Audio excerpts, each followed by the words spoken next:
Theurgia, or the Egyptian Mysteries. By Iamblichus. Translated by Alexander Wilder, 1911. Chapter 1. Letter of Porphyry to Anebo. Porphyry to the prophet Anebo. Greeting.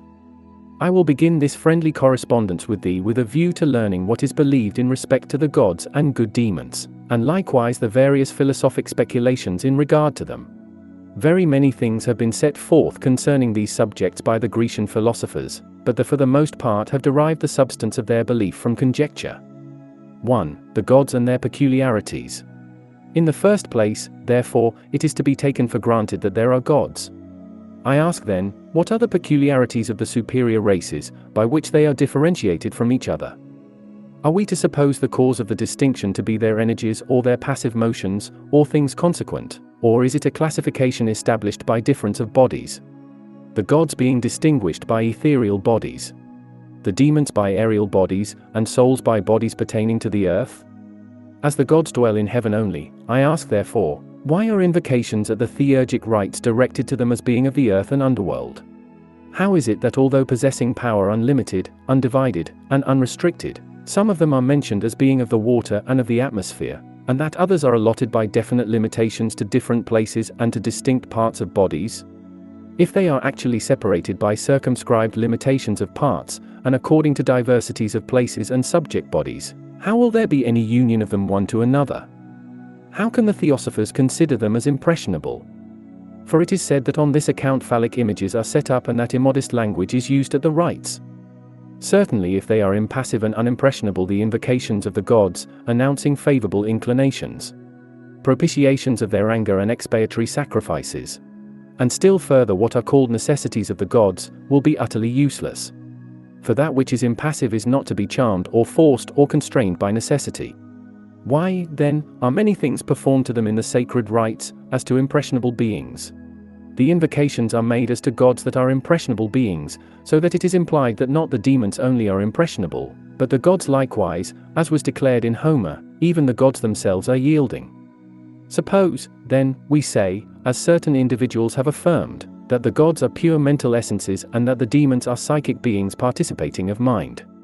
The fact remains, nevertheless, that the pure mental essences are not to be charmed or mingled with things of sense, and that the supplications which are offered are entirely foreign to this purity of mental substance. But on the other hand, the things that are offered as to sensitive and psychic natures. Are gods then separated from demons by the distinction of bodied and unbodied? If, however, only the gods are incorporeal, how shall the sun, the moon, and the visible luminaries in the sky be accounted as gods? How is it that some of them are givers of good and others bring evil? What is the bond of union that connects the divinities in the sky that have bodies with the gods that are unbodied? The gods that are visible in the sky being included in the same category with the invisible, what distinguishes the demons from the visible, and likewise the invisible, gods? 2. The superior races and their manifestations. In what does a demon differ from a hero or half-god or from a soul? Is it in essence, in power, or in energy? What is the token at the sacred rites of the presence of a god or an angel, or an archangel, or a demon, or of some archon, or a soul? For it is a common thing with the gods and demons alike, and with all the superior races, to speak boastfully and to project an unreal image into view. Hence the race of the gods is thus made to seem to be in no respect superior to that of the demons. It is also acknowledged that ignorance and delusion in respect to the gods is irreligiousness and impurity, and that the superior knowledge in respect to them is holy and helpful, the former being the darkness of ignorance in regard to the things revered and beautiful, and the latter the light of knowledge. The former condition will cause human beings to be beset with every form of evil through ignorance and recklessness, but the latter is the source of everything beneficial. 3. Oracles and divination. What is it that takes place in divination? For example, when we are asleep, we often come, through dreams, to a perception of things that are about to occur. We are not in an ecstasy full of commotion, for the body lies at rest, yet we do not ourselves apprehend these things as clearly as when we are awake. In like manner many also come to a perception of the future through enthusiastic rapture and a divine impulse, when at the same time so thoroughly awake as to have the senses in full activity. Nevertheless, they by no means follow the matter closely, or at least they do not attend to it as closely as when in their ordinary condition. So, also, certain others of these ecstatics become enthesed or inspired when they hear cymbals, drums, or some choral chant, as for example, those who are engaged in the Corybantic rites, those who are possessed at the Sabasian festivals, and those who are celebrating the rites of the Divine Mother. Others, also, are inspired when drinking water, like the priest of the Clarion Apollo at Colophon. Others, when sitting over cavities in the earth, like the women who deliver oracles at Delphi. Others, when affected by vapor from the water, like the prophetesses at Branchide. And others, when standing in indented marks like those who have been filled from an imperceptible inflowing of the divine plerome. Others who understand themselves in other respects become inspired through the fancy, some taking darkness as accessory. Others employing certain potions. And others, depending on singing and magic figures.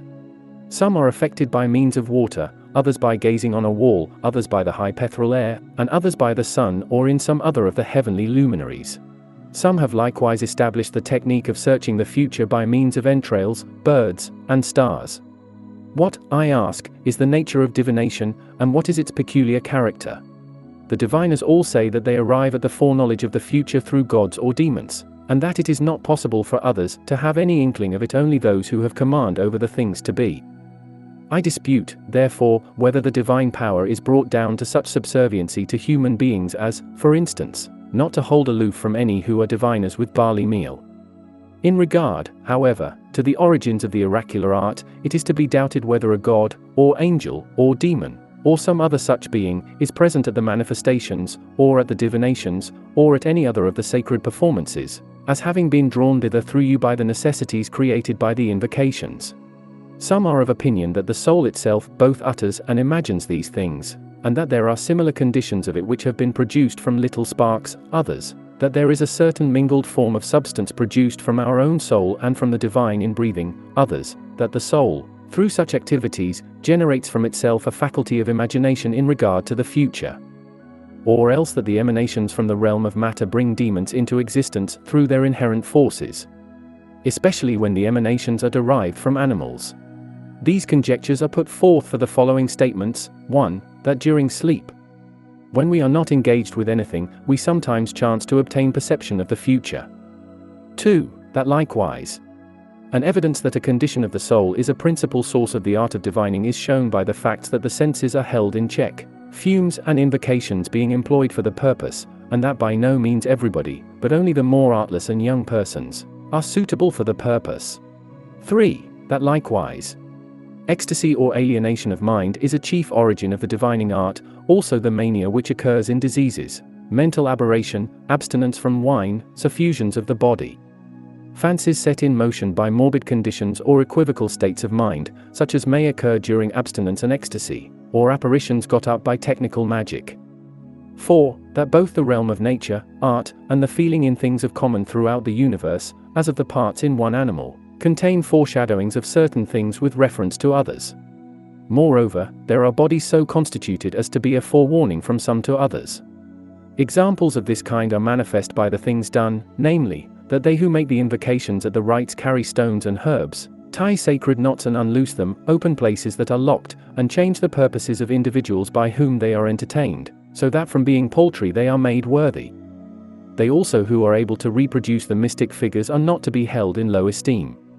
For they watch the course of the heavenly bodies, and tell from the position and relation of one with another whether the oracular announcements of the ruling planet will be false or true, or whether the rites which have been performed will be to no purpose, or will be expressive or archaic, although no god or demon is drawn down to them. There are some, however, who suppose there is likewise the subject race of a tricky nature, artful and assuming all shapes, turning many ways, that personates gods and demons and souls of the dead like actors on the stage, and that through these everything that seems to be good or bad is possible. They are led to form this judgment because these subject spirits are not able to contribute anything really beneficial as relates to the soul, nor even to perceive such things, but on the other hand, they ill-treat, deride, and often impede those who are returning to virtue. They are likewise full of conceit, and take delight in vapors and sacrifices. 5. Because the begging priest with open mouth attempts in many ways to raise our expectations. 4. The invocation of the theurgic powers. It perplexes me greatly to form a conception how they who are invoked as superior beings are likewise commanded like inferiors, also that they require the worshipper to be just, although when entreated, they themselves consent to perform unjust acts. They will not hearken to the person who is invoking them if he is not pure from sexual contamination, yet they themselves do not hesitate to lead chance individuals into unlawful sexual relations. 5. Sacrifices and prayers. I am likewise in doubt in regard to the sacrifices, what utility or power they possess in the world and with the gods, and for what reason they are performed, appropriate for the beings thus honored and advantageously for the persons who present the gifts. The gods also require that the interpreters of the oracles observe strict abstinence from animal substances, in order that they may not be made impure by the fumes from the bodies. Yet they themselves are allured most of all by the fumes of the sacrifices of animals. 6. Conditions for successful results. It is also required that the beholder must be pure from the contact of anything dead, and yet the rites employed to bring the gods hither, many of them, are made effective through dead animals. What, then, is more preposterous than these things, that a human being, inferior in dignity, should make use of threats, not to a demon or soul of some dead person, but to the Sun King himself, or to the moon, or some one of the divine ones in the sky, himself uttering falsehood in order that they may be caused to speak the truth? For the declaration that he will assail the sky, that he will reveal to view the arcana of Isis, that he will expose to public gaze the ineffable symbol in the innermost sanctuary, that he will stop the Boreas, that, like Typhon, he will scatter the limbs of Osiris, or do something of a similar character. What is it but an extravagant absurdity, threatening what he neither knows how nor is able to perform? What dejection of spirit does it not produce in those who, like children, destitute of intelligence, are dismayed by groundless fear and terrified by these false alarms? And yet Chairman, the scribe of the temple, records these things as current discourse among the Egyptian priests. It is also said that these threats, and others of like tenor, are very violent. 7. Sacred names and symbolic expressions. The prayers also, what do they mean when they speak of the one coming forth to light from the slime, sitting on the lotus blossom, sailing in a boat, changing forms according to the season, and assuming a shape according to the signs of the zodiac? For so this is said to be seen at the autopsias, and they unwittingly attribute to the divinity a peculiar incident of their own imagination. If, however, these expressions are uttered figuratively, and are symbolic representations of his forces, let them tell the interpretation of the symbols. For it is plain that if they denote the condition of the sun, as in eclipses, they would be seen by every one who looked toward it intently. Why, also, are terms preferred that are unintelligible, and of those that are unintelligible why are foreign ones preferred instead of those of our own language? For if the one who hears gives attention to the signification, it is enough that the concept remains the same, whatever the term may be. For the divinity that is invoked is possibly not Egyptian in race, and if he is Egyptian, he is far from making use of Egyptian speech, or indeed of any human language at all. Either these are all artful contrivances of jugglers, and disguises having their origin in the passive conditions induced about us through being attributed to the divine agency, or we have left unnoticed conceptions of the divine nature that are contrary to what it is. 8. The first cause. I desire you further to declare plainly to me what the Egyptian theosophers believe the first cause to be, whether mind, or above mind, and whether one alone, or subsisting with another or with several others, whether unbodied or embodied, whether the very same as the creator of the universe demiurgos or prior to the creator, also whether they likewise have knowledge respecting primal matter, or of what nature the first bodies were, and whether the primal matter was unoriginated, or was generated. For Chairman and the others hold that there is not anything else prior to the worlds which we behold. At the beginning of their discourses they adopt the divinities of the Egyptians, but no other gods, except those called planets, those that make up the zodiac and such as rise with these, and likewise those divided into decans, those which indicate nativities, and those which are called the mighty leaders. The names of these are preserved in the almanacs, together with their routine of changes, their risings and settings, and their signifying of future events. For these men perceived that the things which were said respecting the sun god as the demiurgos, or creator of the universe, and concerning Osiris and Isis, and all the sacred legends, may be interpreted as relating to the stars, their phases, occultations, and revolutions in their orbits, or else to the increase and decrease of the moon, the course of the sun, the vault of the sky as seen by night or by day, or the river Nile, and, in short, they explain everything as relating to natural objects, and nothing as having reference to incorporeal and living essences. More of them likewise attribute to motion of the stars whatever may relate to us. They bind everything, I know not how, in the indissoluble bonds of necessity, which they term fate, or allotment. And they also connect everything with those gods whom they worship in temples and with carved images and other objects, as being the only unbinders of fate. 9. Nativities and guardian demons. The next thing to be learned relates to the peculiar demon or guardian spirit, how the lord of the house assigns it, according to what purpose or what quality of emanation or life or power comes from it to us, whether it really exists or does not exist, and whether it is impossible or possible actually to find the lord of the house. Certainly, if it is possible, then the person has learned the scheme of his nativity, knowing his own guardian demon, is liberated from fate, is truly favored by divinity. Nevertheless, the rules for casting nativities are countless, and beyond comprehension. Moreover, it is impossible for expertness in astral observations to amount to an actual knowing, for there is great disagreement in relation to it, and chairmen, as well as many others, have spoken against it. Hence the assumption of a lord of the house or lords of the house, if there are more than one pertaining to a nativity, is almost confessed by astrologers themselves to be beyond absolute proving. And yet it is from this assumption, they say, that the ascertaining of the person's own personal demon is possible. But further, I wish to be informed whether our personal demon presides over some specific one of the regions within us. For it seems to be believed by some persons that there are demons allotted to specific departments of the body, one over the health, one over the figure, and another over the bodily habits, forming a bond of union among them, and that one is placed as superior over all of them in common. And further, they suppose that there is one demon guardian of the body, another of the soul, and another of the superior mind, also that some demons are good and others bad. I am in doubt, however, whether our particular demon may not be a special part of the soul, and hence he who has a mind imbued with good sense would be the truly favored one. I observe, moreover, that there is a twofold worship of the personal demon, also. That some perform it as to 2 and others as to 3. But nevertheless he is invoked by all with a common form of invocation. 10. Eudæmonia, or the true success. I question, however, whether there may not be some other secret path to true success which is afar from the rites of the gods.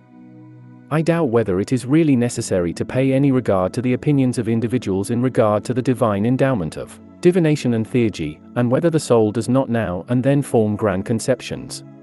On the contrary, also, there are other methods for obtaining premonitions of what will take place. Perhaps, also, they who exercise the divine art of divining may indeed foresee, and yet they are not really successful, for they may foresee future events and not know how to make use of the foresight properly for themselves. I desire from you, therefore, to show me the path to success and in what the essence of it consists. For among us philosophers there is much wrangling, as though good might be derived from human reasonings by comparison of views. If, however, this part of the inquiry, the intimate association with the superior race, is passed over by those who devised it, wisdom will be taught by them to trivial purpose, such as calling the divine mind to take part about the finding of a fugitive slave, or a purchase of land, or, if it should so happen, a marriage or a matter of trade. Suppose, however, that this subject of intimate communion with the superior race is not passed over, and those who are thus in communication tell things that are remarkably true about different matters, but nothing important or trustworthy in relation to the true success, employing themselves diligently with matters that are difficult, but of no use to human beings, then there were neither gods nor good demons present, but on the contrary, a demon of that kind called vagabond, or it was all an invention of men or an air castle of a mortal nature. Part 1. The Gods and Their Peculiarities. Chapter 2. Reply of Abammon the teacher to the letter of Porphyry to Anebo. Introduction.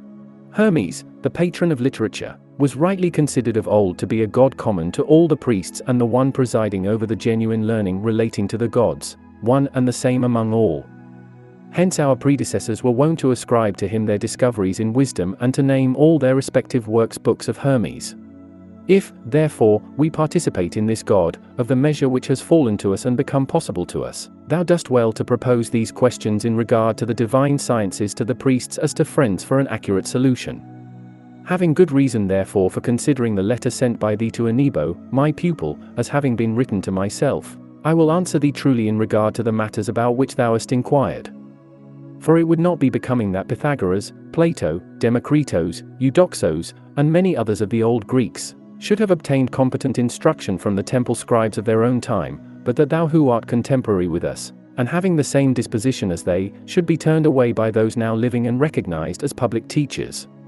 Accordingly, I myself engage thus in the present discussion. Thou, if thou dost so choose, art at liberty to consider the person who is now writing to thee as the same individual to whom thou hast sent thy letter. If, however, it shall seem to thee more proper, then regard the individual who is discoursing with thee in writing to be one or some other prophet of the Egyptians, for this is not a matter worth differing about. Or, as I think still a better way, let it pass unnoticed whether the person speaking is of inferior or superior rank, and direct the attention solely to the things that are uttered, thus arousing the understanding to eagerness simply as to whether that which is said be true or false.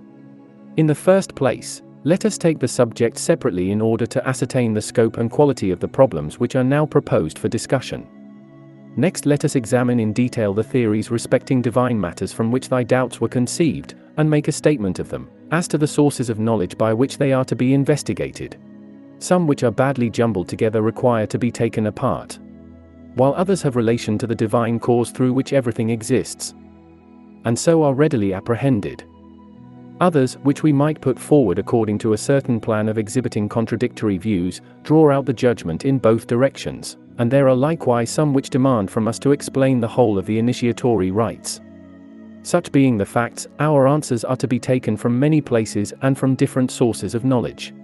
Some of these introduce fundamental principles from the traditions which the sages of the Chaldeans delivered, others derive support from the doctrines which the prophets of the Egyptian temples teach, and some of them follow closely the speculations of the philosophers and elicit the conclusions which belong to them. And now there are some of these which involve an unbecoming dispute from diverse notions that are not worthy of a word, and others that have their origin from prejudices common to human beings. All these, therefore, are to be disposed of in various ways by themselves, and are in many ways connected with one another. Hence, on account of all these things, there is some discussion necessary for the directing of them properly. Plan of the discussion.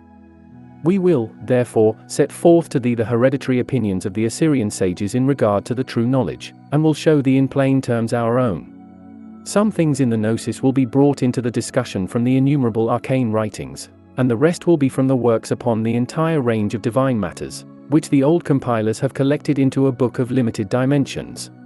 If, however, thou wouldst propose some philosophic question, we will determine it for thee according to the ancient tablets of Hermes, which Plato and Pythagoras, having studied thoroughly beforehand, combine together in philosophy. But questions that are foreign to the subject, or that are disputatious and exhibit a contentious disposition of mind, we shall tone down gently and aptly, or else show their impropriety. So far also as they go in the line of common ways of thinking, we shall try to discuss them in a familiar manner. Those, likewise, which require the experiences of the divine dramas for an intelligent understanding we will, as far as it is possible, explain by words alone, but those which are likewise full of intellectual speculation will be shown to be effective for purifying from the earthly contamination. It is possible, however, to tell the signs of this which are worthy to be noted. And from these both thou and those who are like thee in mind can be brought near to the very essence of things that have real being. So far, however, as they may be actually known through words, none of these matters will be left without a perfect demonstration, and in reference to everything we shall give thee carefully the proper explanation. Those which relate to divine matters we will answer as theologists, and those which pertain to theurgy we will explain theurgically. Those of a philosophic character we will search out with thee as philosophers, and such as extend to the primary causes we will bring forth into light following the argument together according to first principles. Such, however, as pertain to morals or final results we will determine properly according to ethical form, and other questions, in like manner, we will treat according to their proper place in the arrangement. We will now proceed to thy questions. 2 forms of knowing. Thou beginnest accordingly by saying, in the first place, it is to be taken for granted that there are gods. Speaking in this way is not right.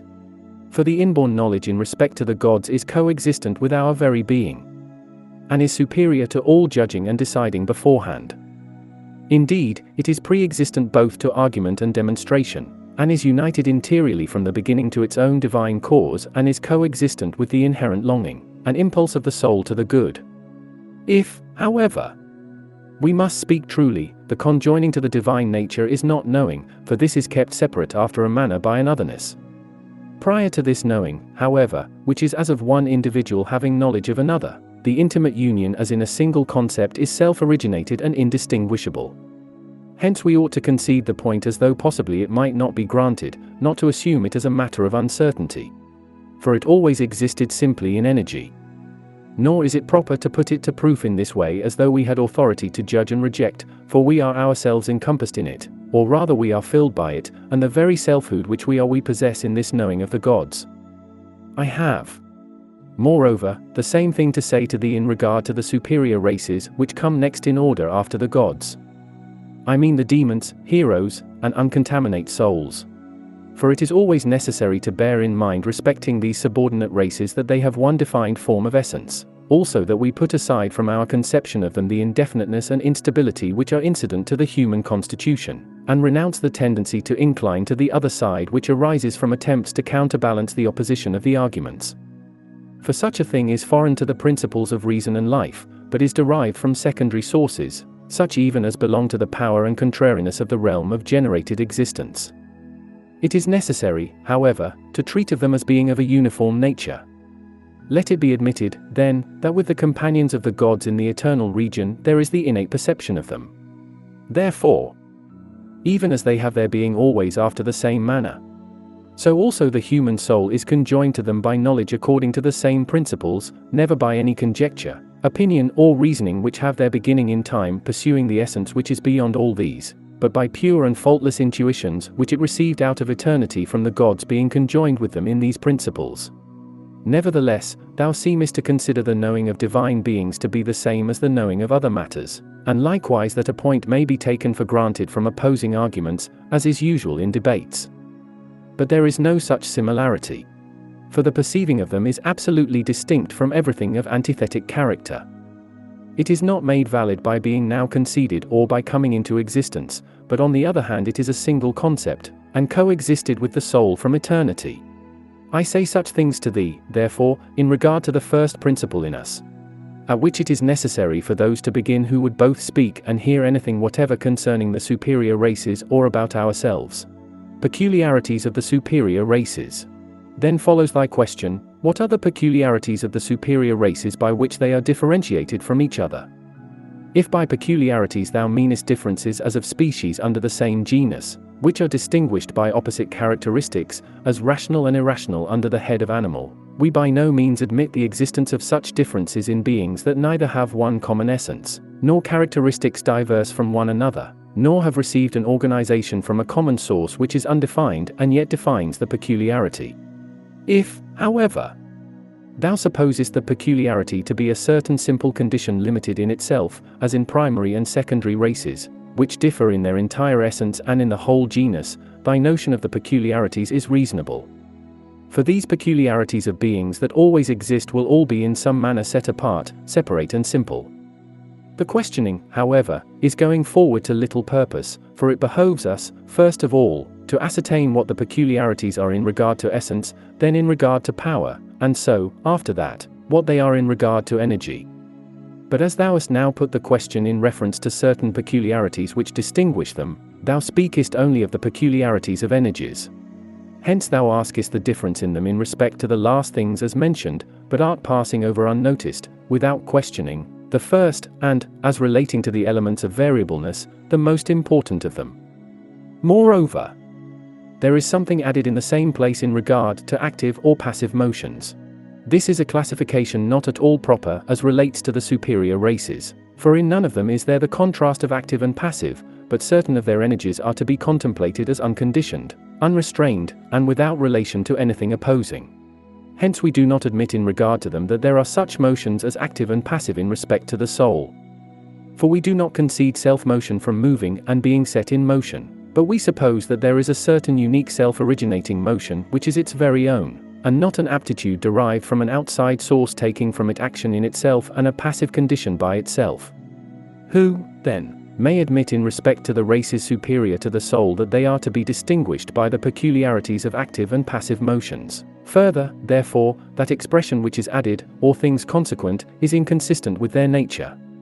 For in the case of those of composite nature, and of those that exist together with others or in others, or that are encompassed by others, some are conceived of as leading and others as following, some as being themselves essences and others as contingent upon essences. For there is an arrangement of them in regular order, and there intervenes unfriendliness and disagreement between them. But in regard to the superior races, they are all to be considered as self-subsisting. The perfect ones take rank as chiefs, and are separate by themselves, and neither have their substance from others or in others. Thus there is nothing about them that is consequent. In no respect, therefore, is their peculiarity characterized from these. And now there occurs at the end of the question the natural distinction. The question is whether the essences are to be known by energies, physical motions, and things consequent. Everything, however, is to the contrary. For as the energies and motions made up the actual substance of the essence, they would themselves likewise be dominant in regard to their difference. If, however, the essences generate the energies, being themselves previously separate, then they impart to the motions, energies, and things consequent, that which constitutes the differences. This mode, therefore, is contrary to what is supposed in the present bunt to find the peculiarity. In short, however, whether thou imaginest that there is one race of gods and one of demons, and in like manner of heroes or half-gods, and after the same course of things, of unbodied souls, or whether thou supposest that there are many races in each category, thou demandest that the distinguishing of them shall be according to peculiarities.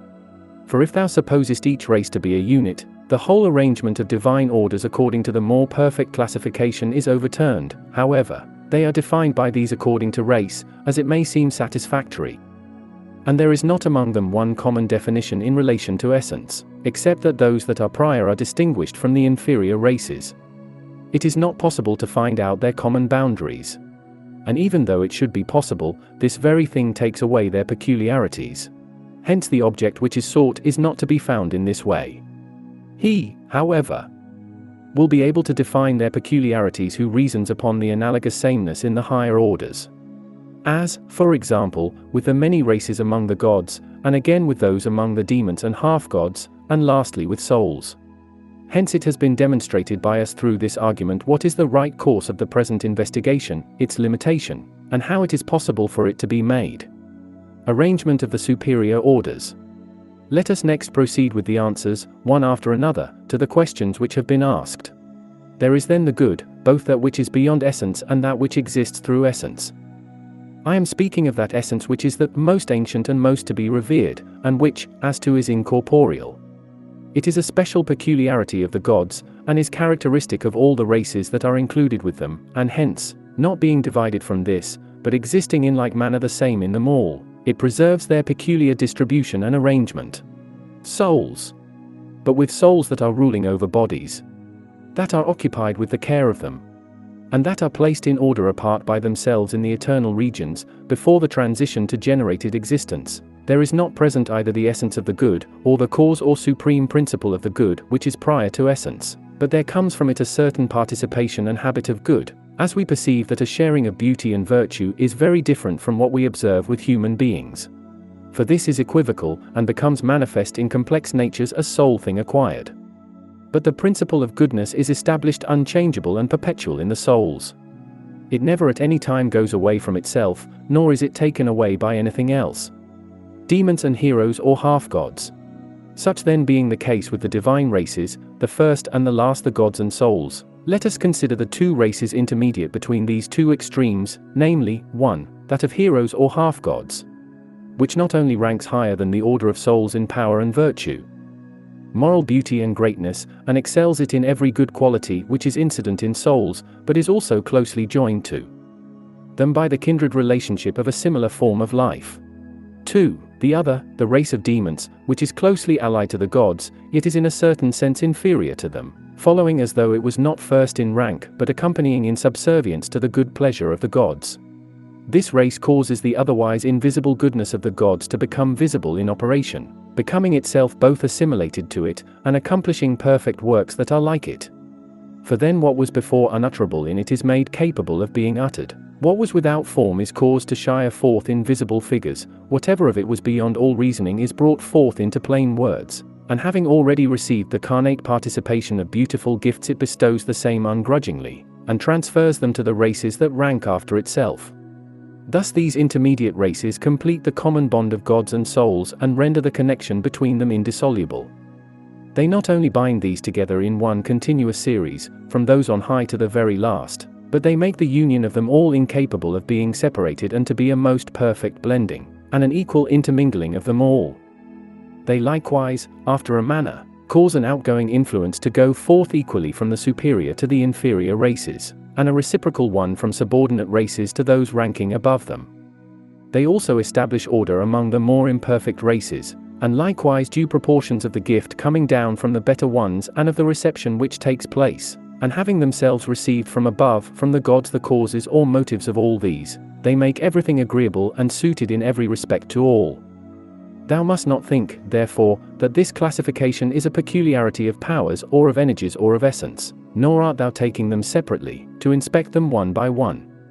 Nevertheless, by extending the inquiry through all of them thou wilt complete the answer to what was asked in relation to the peculiarities of gods, demons and half-gods, and of those that are included in the category of souls. Let us proceed again, by another line of argument.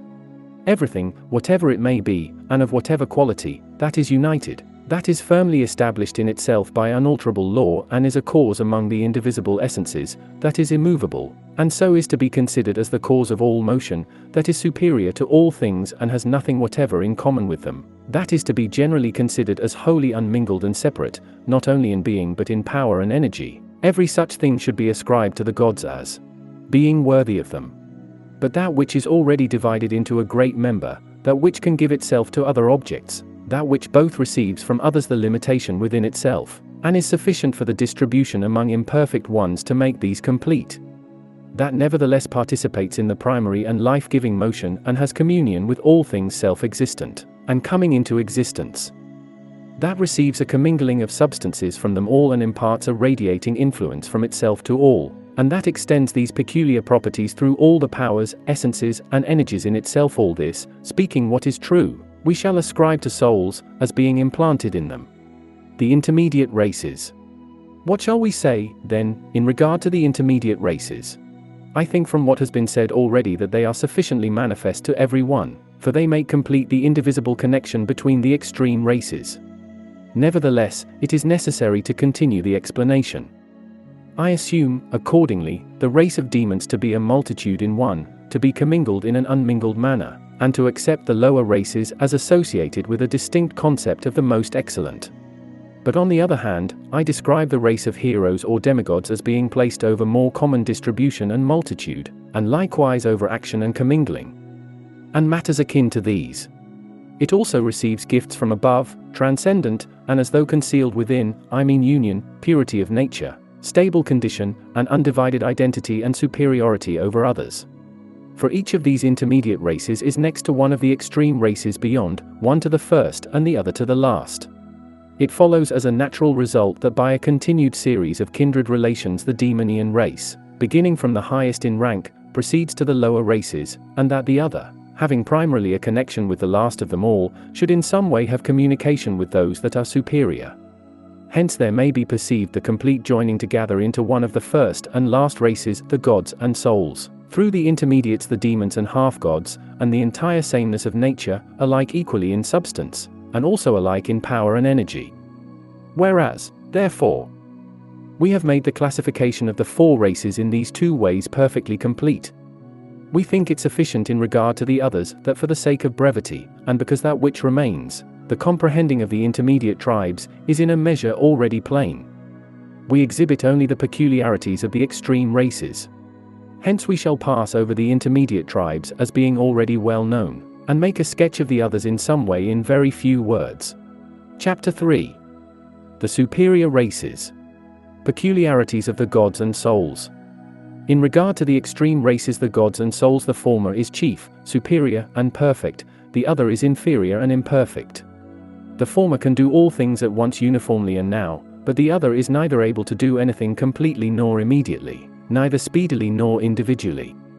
The former generates all things and is guardian over them, but the latter has a natural disposition to yield and to turn submissively toward what it generates and has under guardianship. The former, being the original cause, has preeminence over all, but the latter, being dependent upon the pleasure of the gods as from a cause, is coexistent with it from eternity. The former in a single decisive moment grasps the ends of all the energies and essences. But the latter passes from some things to others and goes forward from the imperfect to the perfect. Further still, there exists with the former the highest and unlimited, superior to all measurement, and so completely formless as to be circumscribed by no formative principles, but the latter is dominated by impulse, habit and inclination, and is held fast both by longings for that which is inferior and by being familiar with things of a secondary character. At length it is molded in various ways and proportions from them. Hence mind, the leader and king of the things that actually are, the demiurgic art of the universe, is always present with the gods in the same manner, completely and abundantly, being established in itself unalloyed according to one sole energy. But the soul partakes of divisible and multiform mind, adapting itself to the supreme authority over all. It also takes care of unsouled beings, having been itself born into various forms at different times. From the same causes, order itself and beauty itself are coexistent with the superior races, or if it is desired so to express it, the first cause is coexistent with these. But with the soul the allotment of intellective order and divine beauty is always associated. With the gods, the measure of all things, or rather the cause of it, is perpetually coordinate, but the soul is confined to the divine limit and only participates of this in a limited degree. With good reason there may be ascribed to the gods dominion over all beings, by the power and supreme authority of the first cause, but the soul has defined limits within which it can have command. Such being the different peculiarities of the races at the highest and lowest extremes, what we have now been saying may be understood without difficulty, and also the peculiarities of the intermediates, the demons and half-gods, these being each next to one of the extremes, resembling both and going out from both to the intermediate region, and so effecting a harmonious union by commingling them and joining them together in due proportions. Let such, then, be considered the peculiarities of the first divine races. Distinctions of the superior races. Surely we do not admit the distinction of the superior races to be what is suggested by a classification established by difference of bodies, the gods being distinguished by ethereal bodies, the demons by aerial bodies, and souls by bodies pertaining to the earth. Such an arrangement would be like the assigning of Socrates to a tribe when he was a Prytanis, and is not proper to be admitted in regard to the divine races, which are all by themselves, unbound and free. To make bodies their own first causes, as to their specific nature, appears to be a fearful absurdity, for they are subservient to these causes and subject to the conditions of generated existence. Further still, the races of superior beings are not in the bodies, but govern them from outside. Hence they do not undergo changes with the bodies. Yet they give from themselves to the bodies every such good as the latter are able to receive, but they themselves receive nothing from the bodies. Hence they cannot have received from them any peculiarities. For if they were as habits of the bodies, or as material forms, or some other body-like quality, it might be possible for them, perhaps, to undergo change together with the different conditions of the bodies. But if they pre-exist separate from bodies, and unmingled with them, what rational distinction originating from the bodies can be developed in them? In fact, this proposition in regard to these races makes the bodies actually superior to the divine races, since by such a hypothesis they furnish a vehicle for the superior causes and fix in them the peculiarities incident to their essence. Nevertheless, it is plain that if the allotments, distributions and assignments of those that govern are arranged with those that are governed, this authority will be given to the more excellent. For it is because those that are placed over others are such that they receive thereby such an allotment, and give this a specific character, but the essence itself does not become assimilated to the nature of the corporeal receptacle. Hence I may speak as regards this subject in its turn, but a supposition of this kind must be admitted in respect to the imperfect soul. For such a mode of living as the soul projected, and such an ideal as was ready before entering into a human body, there is a corresponding organic body, joined to it and a similar nature which receives its more perfect life. In respect to the superior races and those which as being universal include the origin of all, the inferior ones are produced in the superiors, the corporeal in the incorporeal, and, being encompassed by them in one circle, are governed by them. Hence the revolutions of the heavenly spheres have been induced originally by the ethereal soul and are always inherent in it. The souls of the world also being extended to their own mind. are absolutely encompassed by it and primarily generated in it. In like manner also, the mind, both that which is divisible into attributes and qualities and that which is entire, is included as essential quality of the superior races. Hence the secondary races, being always turned toward the primary, and the superiors leading the inferiors as exemplars, essence and ideal come to the lower races from those which are superior, and those which are ignoble are produced primarily in the more excellent. Hence, accordingly, order and proportion come from the latter to the inferior races, and these are what they are through the former. But there is no transmitting of peculiarities from the inferior races to those which precede them. Such a classification, therefore, based on corporeal conceptions, is shown by these arguments to be false. Even though in this case it may seem otherwise to thee, the false assumption is not worthy of a word. Such a case does not exhibit abundant argument. But one belabors himself to no purpose if he puts forth hypotheses and then endeavors to refute them as not being true. For in what way is essence, which is absolutely incorporeal, having nothing in common with the bodies that partake of it, to be distinguished from such bodies? Not being in any way present with the bodies as a matter of place, how is it to be separated by places after the corporeal manner? And not being separated by circumscribed divisions of subject matter, how is it to be held in a divided condition by the divisions of the world? But what is more, what is there that can hinder the gods from going everywhere? What is there to hold their power in check? From extending to the vault of the sky? For this would be the work of a cause far mightier than the one shutting them in and circumscribing them within certain parts. Real being, that which truly is, and which is in itself incorporeal, is everywhere, wherever it pleases. Yet, as thou takest for granted, that which is divine and which transcends all things is itself transcended by the perfectness of the entire world, and is encompassed by it in a specific division, and hence is inferior in respect to bodily dimensions. Yet if there is no divine creation and no participation of divine ideals extending through the whole world, I do not see, for my part, any opportunity for a creating and framing of them after specific forms. In short, however, this opinion which banishes the presence of the superior races entirely from the earth is an abrogating of the sacred rites, and theurgic communion of the gods with human beings. For it says nothing else than that the divine ones dwell apart from the earth, that they do not commingle with human beings, and that this region is deserted by them.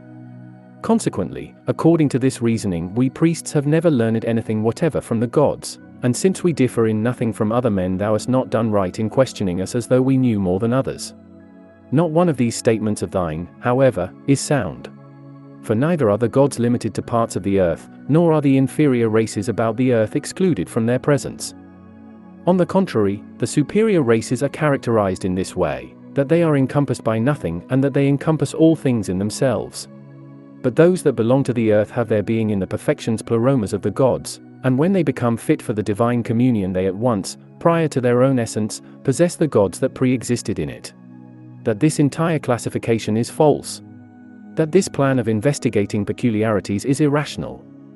And that the notion of distributing the gods each to a certain region does not permit the receiving of the entire essence and power which are in them, we have fully established. It would have been right, therefore, to omit the dissenting inquiry in regard to the distribution of the superior races, as it contradicts nothing in regard to the true conceptions. On the other hand, our attention should be directed, instead, to the intelligent perception of matters relating to the gods, and not to the holding of a discussion with a man, and for this reason we shall adapt the present discourse to the disposing of subjects of probability and matters relating to the gods. How divine races are distributed. I assume accordingly that thou askest a solution of that matter of which thou seemest to be in doubt, namely, as the gods dwell only in heaven, why are invocations at the theurgic rites directed to them as being of the earth and underworld? This position which is thus assumed at the beginning, namely, that the gods traverse heaven only, is not true, for the universe is full of them. But thou then demandest, how is it that although possessing power unlimited, undivided, and unrestricted, some of them are mentioned as being of the water and of the atmosphere, and that others are allotted by definite limitation to different places and distinct parts of bodies? If they are actually separated by circumscribed limitations of parts, and according to diversities of places and subject bodies, how will there be any union of them one to another? One most excellent solution of all these and an infinite number of similar questions is by a survey of the manner in which the gods are allotted, This, then, is the explanation, whether the allotment be to certain parts of the universe, as to heaven or earth, whether to holy cities and regions, whether to certain temple precincts or sacred images, the divine irradiation shines upon them all from the outside. Just as the sun illuminates every object from without with his rays. Hence, as the light encompasses the objects that it illuminates, so also the power of the gods comprehends from without those that participate of it.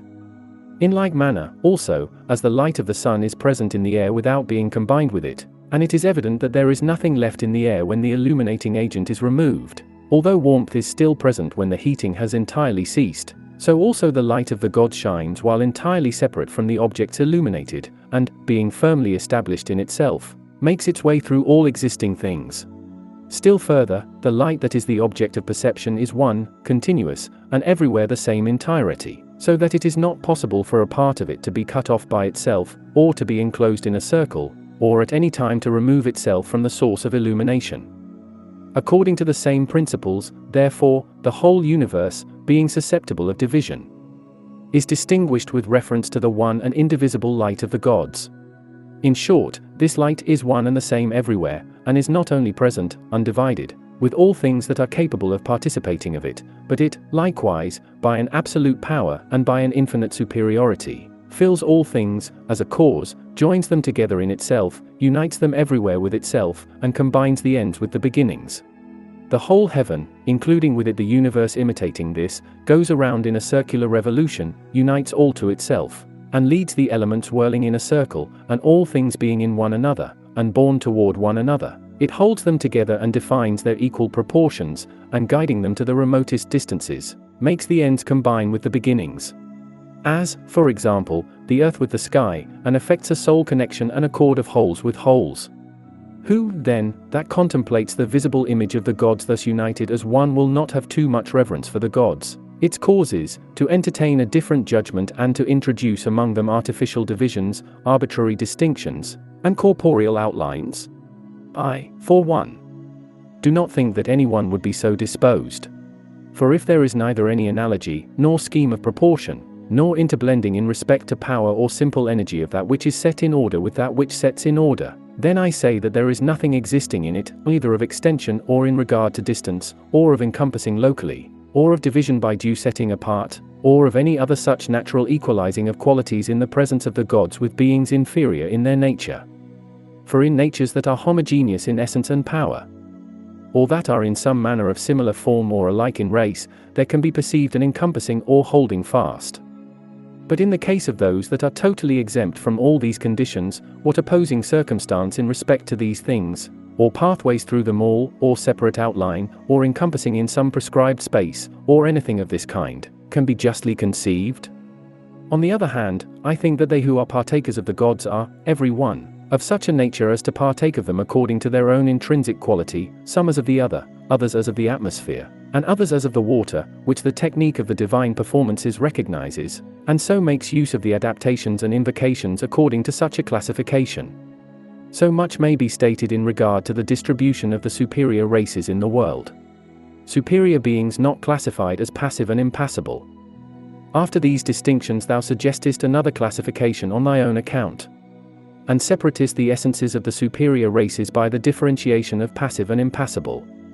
I do not, however, by any means accept this classification. For no one of the superior races is passive, nor yet is it impassible in such a manner as to be thus contradistinguished from any that is susceptible, as being adapted by nature to receive impressions, or as freed from them through inherent virtue or some other excellent condition. On the other hand, it is on this account, because they are entirely exempt from the inconsistency of being either passive or not passive, because they are in no way susceptible to impression, and because they are unchangeably fixed in regard to essence, that I set them down in all these respects as impassive and unchangeable. Consider, if thou art willing, the last one of the divine races, the soul pure from the defilement of bodies, being superior to the realm of nature, and living the unbegotten life. What does it want of the generated life with sensual pleasure and of the restoration thereby into the realm of nature? Being outside of everything corporeal, and of the nature which is divisible in respect to the body, and being likewise entirely separate from the accord in the soul which goes down into the body, why is it to participate of the pain that leads to decay and dissolution of the structure of the body? On the contrary, it has no occasion for the susceptibilities which are forerunners of sensation, for it is neither held at all in a body nor in any way environed by it so as to have occasion for bodily organs in order to perceive different bodies outside of these organs. In short, however, being indivisible, remaining in the one same form, being essentially incorporeal, and having nothing in common with the generating and susceptible body, it can be affected by nothing in regard to classification or transformation, nor in short has it any concern whatever with change or condition.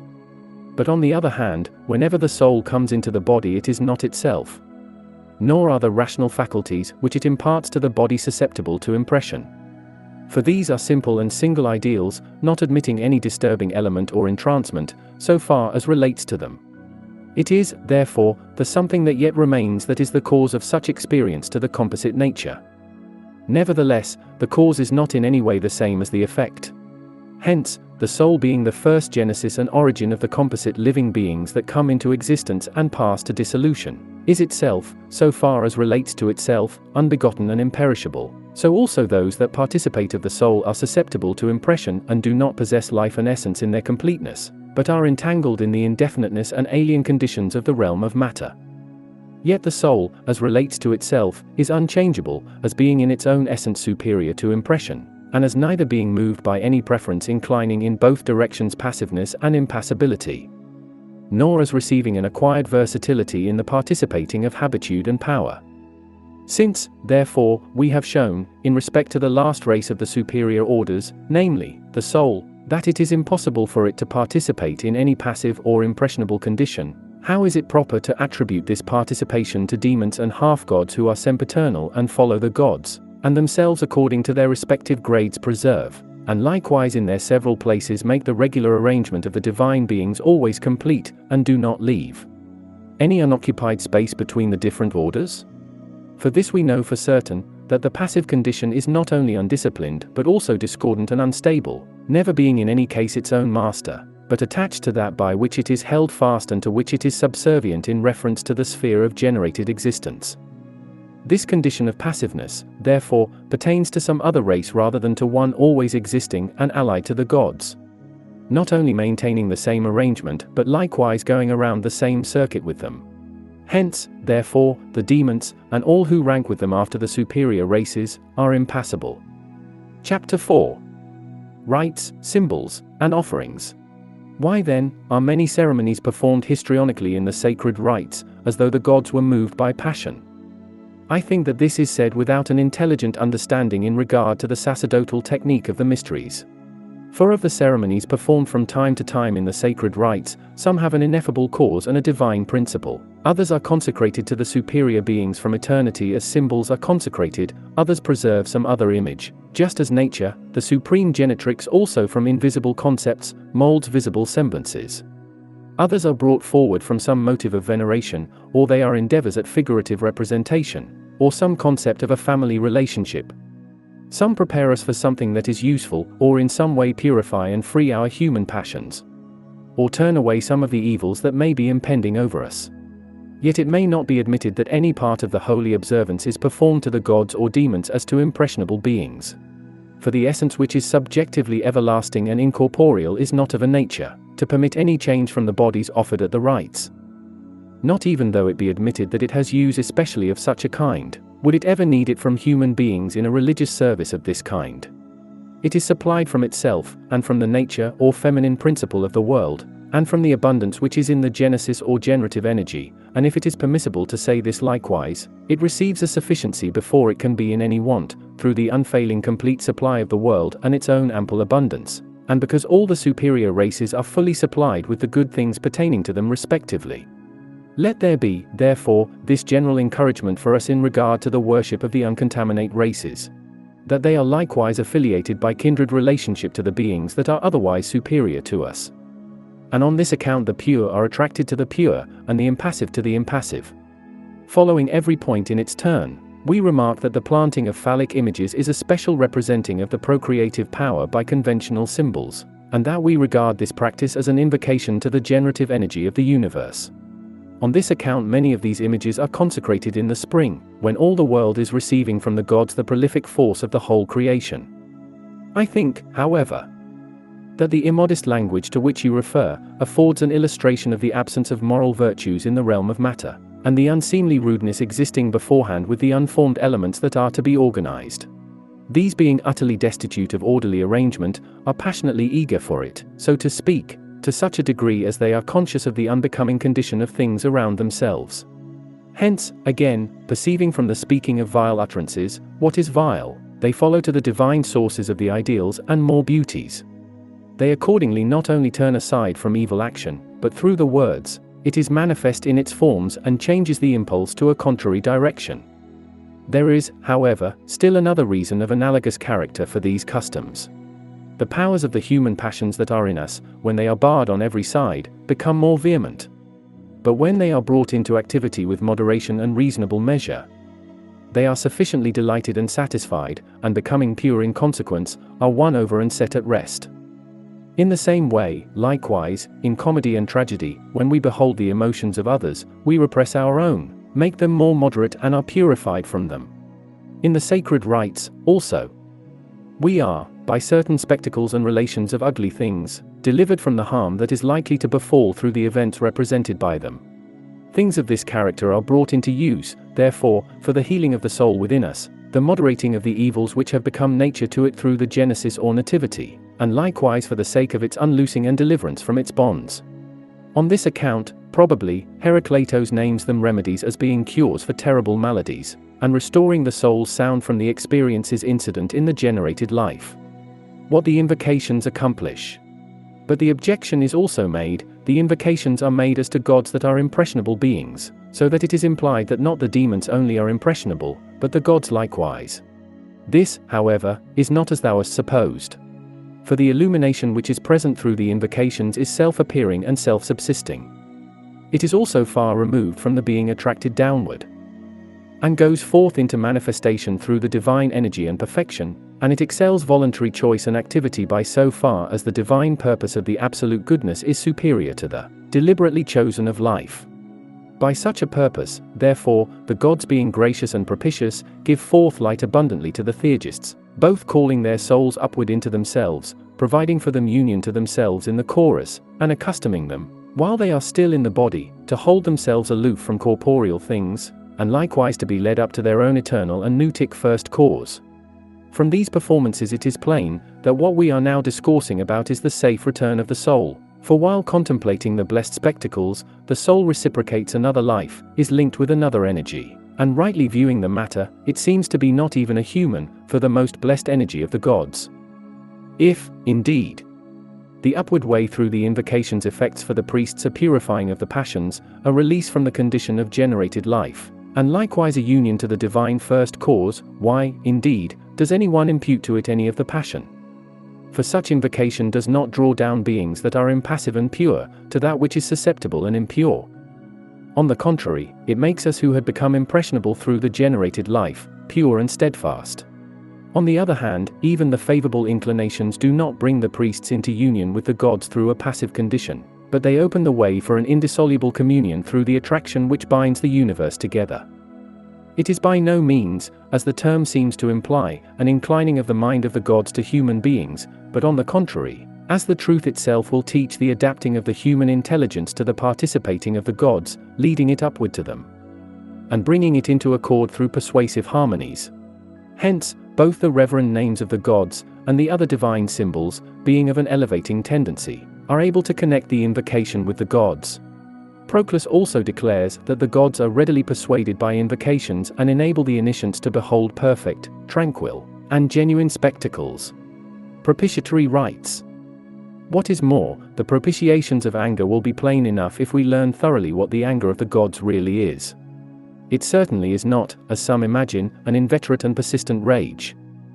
On the contrary, so far as the matter relates to the gods, it is a turning away from their beneficent guardianship. We ourselves turn away from this just as we bring darkness upon ourselves by shutting away the light at noonday, and so rob ourselves of the priceless gift of the gods. Hence the propitiation can turn us to the participation of the superior nature, lead us to the guardian fellowship of the gods, which we had cast from us, and bind to each other harmoniously both those participating and the essences participated. Hence so far is it from accomplishing its particular work through a passive condition, that it leads us to desist from any passionate and disorderly turning away from the gods.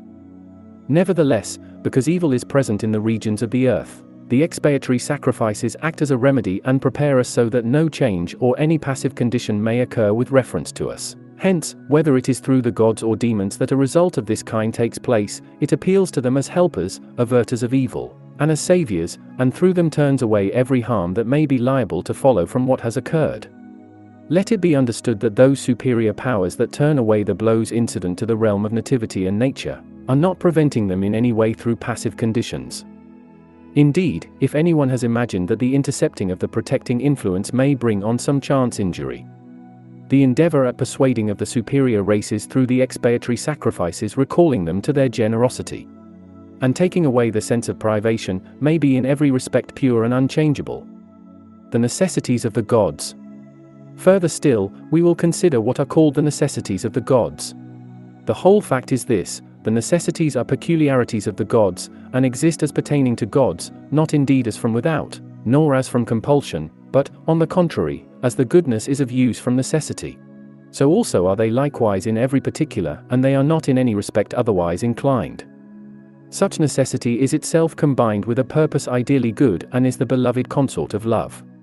It is not only the same and unalterable in the order pertaining to the gods, but because it is at the same time, and in like manner, circumscribed in one boundary, it abides in this and never goes out of it. For all these reasons the very contrary takes place to what was inferred. If in Theurgia there are really genuine powers of such a character as we have set forth, the conclusion is inevitable that the divine being is proof against enchantment, impassive and not to be compelled. Supplications and their utility. Nevertheless, after this, thou passest over to another classification of gods as contrasted with demons. For thou remarkest that gods are pure mental essences, proposing the opinion as the basis of an argument, or telling it as acceptable to certain individuals. Then thou addest that the demons are psychic beings, participating of mind. It is not hidden from me that these notions are entertained by many of the Grecian philosophers. Nevertheless, I do not think it proper to hide from thee the manifest truth, for all opinions of such a character are somewhat confusing. They carry the attention from demons to souls, for these are also partakers of mind, and they wander from the gods to mind that is non-material in respect to operation which the gods excel in every particular. Why, then, should we attribute these peculiarities to them, which are by no means exclusively theirs? This much will be sufficient in regard to this classification. Otherwise, so far as it may be thought worthy of a mention of such a kind, it is overmuch. But in regard to the matters of which thou art in doubt, they should have due attention inasmuch as they have to do with the sacerdotal function. Having further affirmed that pure mental essences are not to be charmed or mingled with things of sense, thou doubtest whether it is necessary to pray to them. On my part, I do not think it necessary to pray to any others. For that something in us that is divine, mental essence and one, or mental alone, if you choose to call it so, is then vividly aroused in the prayers, and when it is awakened it longs vehemently for its counterpart, and becomes united to the absolute perfection. If, however, it appears incredible to thee that an incorporeal being hears a voice in any way, and there is need of a special sense and of ears in order that the things uttered by us in the prayers may be heard, thou art voluntarily forgetful of the superior powers of the primary cause, both in the perceiving of all things, and the encompassing of them at once in themselves. The gods certainly do not receive the prayers in themselves through faculties of sense, or through organs, but they encompass in themselves the full purport and energies of the pious utterances, and especially of those which happen through the sacred rites to have been established and brought into one with the gods. For then the divine essence itself is simply present to itself, and does not share the conceptions in the prayers as distinct from itself. But thou affirmest that the supplications which are offered are entirely foreign to the purity of mental substances. Not at all, for it is on this very account, because we are excelled by the gods in power, purity, and everything, that it is most opportune to supplicate them even with exaggeration of speech. If we are judged by being compared to the gods, the consciousness of our own nothingness causes us to betake ourselves to supplication, and we are led from supplication to the object of supplication, and from the familiar intercourse we acquire a similarity to it, and from imperfection we quietly receive the divine perfection. If, however, It is conceived that the sacerdotal supplications are inspired into human beings as from the gods themselves, that they are symbols or tokens of the very gods, and are recognized by the gods alone, and have likewise after a certain manner the same power with the gods. How may it be justly supposed that supplication of this kind is still a matter of the physical senses, but not divine and of the higher intelligence? Or, what may in any likelihood insinuate itself into it when the most excellent human morals cannot be easily made pure? But, it is remarked by the things that are offered as to sensitive and psychic natures. If, indeed, they consisted of corporeal and composite powers alone, or of such as pertained merely to the service of the physical organism, thou wouldst be correct. But since the offerings partake also of incorporeal ideals, special discourses, and simpler meters, the peculiar affinity of the offerings is to be considered from this point alone. And if any kindred relationship, near or far away, or any resemblance is present, it is sufficient for the union about which we are now discoursing. For there is not anything which is in the least degree akin to the gods, with which the gods are not immediately present and conjoined. It is not, then, as to sensitive or psychic, but actually to divine ideals and to the gods themselves, that the intimate union is effected so far as may be. Hence we have spoken sufficiently in opposition to this classification. Classification criticized. The next thing in thy letter is the question: are gods separated from demons by the distinction of bodied and unbodied? This distinction is much more common than the former one, but it is so far from indicating their peculiarities of essence, that it does not even constitute a reasonable guess in respect to them, or anything incident to them. For it is not possible from these things to apprehend intelligently whether they are living beings or beings without life, and whether they are deprived of life or do not need it at all. Besides, also, it is not easy to form a judgment as to how these terms are to be applied, whether in common or in relation to many different things. If they are to be applied in common, if both a piece of writing and a period of time, a god and demons likewise, and also fire and water, are under the same class as being incorporeal, the distinction is absurd. If, however, they are employed with reference to the chief differences, why, when thou speakest of incorporeal things, dost thou indicate gods rather than tokens, or when thou sayest body, why should it not be taken to mean the earth rather than demons? For this point is not itself defined, whether they have bodies as a part of themselves, or are carried by bodies as a vehicle, or make use of them on occasion, or encompass them, or are merely identical with the body. Perhaps, however, it is not necessary to scrutinize this distinction critically, for thou dost not put it forward as thy own concept, but on the contrary, displayest it as the conjecture of others. The gods of the sky not corporeal. We will, therefore, take up in place of this subject the matter in relation to the present opinion, about which thou seemest to be in doubt. For thou hast proposed this question: if only the gods are incorporeal, how shall the sun, the moon, and the luminaries visible in the sky, be accounted as gods? We reply, that they are not encompassed by the bodies, but that on the contrary, they encompass the bodies with their own divine lives and energies, also that they are not converted to the body, but possess the body which has been converted to the divine cause, and that the body does not interfere with their spiritual and incorporeal completeness, nor occasion any obstacle to it by intervening. Hence it does not even require more attention, but follows the divinities after a manner spontaneously, and by its own motion, not needing a self-operating superintendence, but urging on by itself uniformly by the leading of the gods upward toward the One.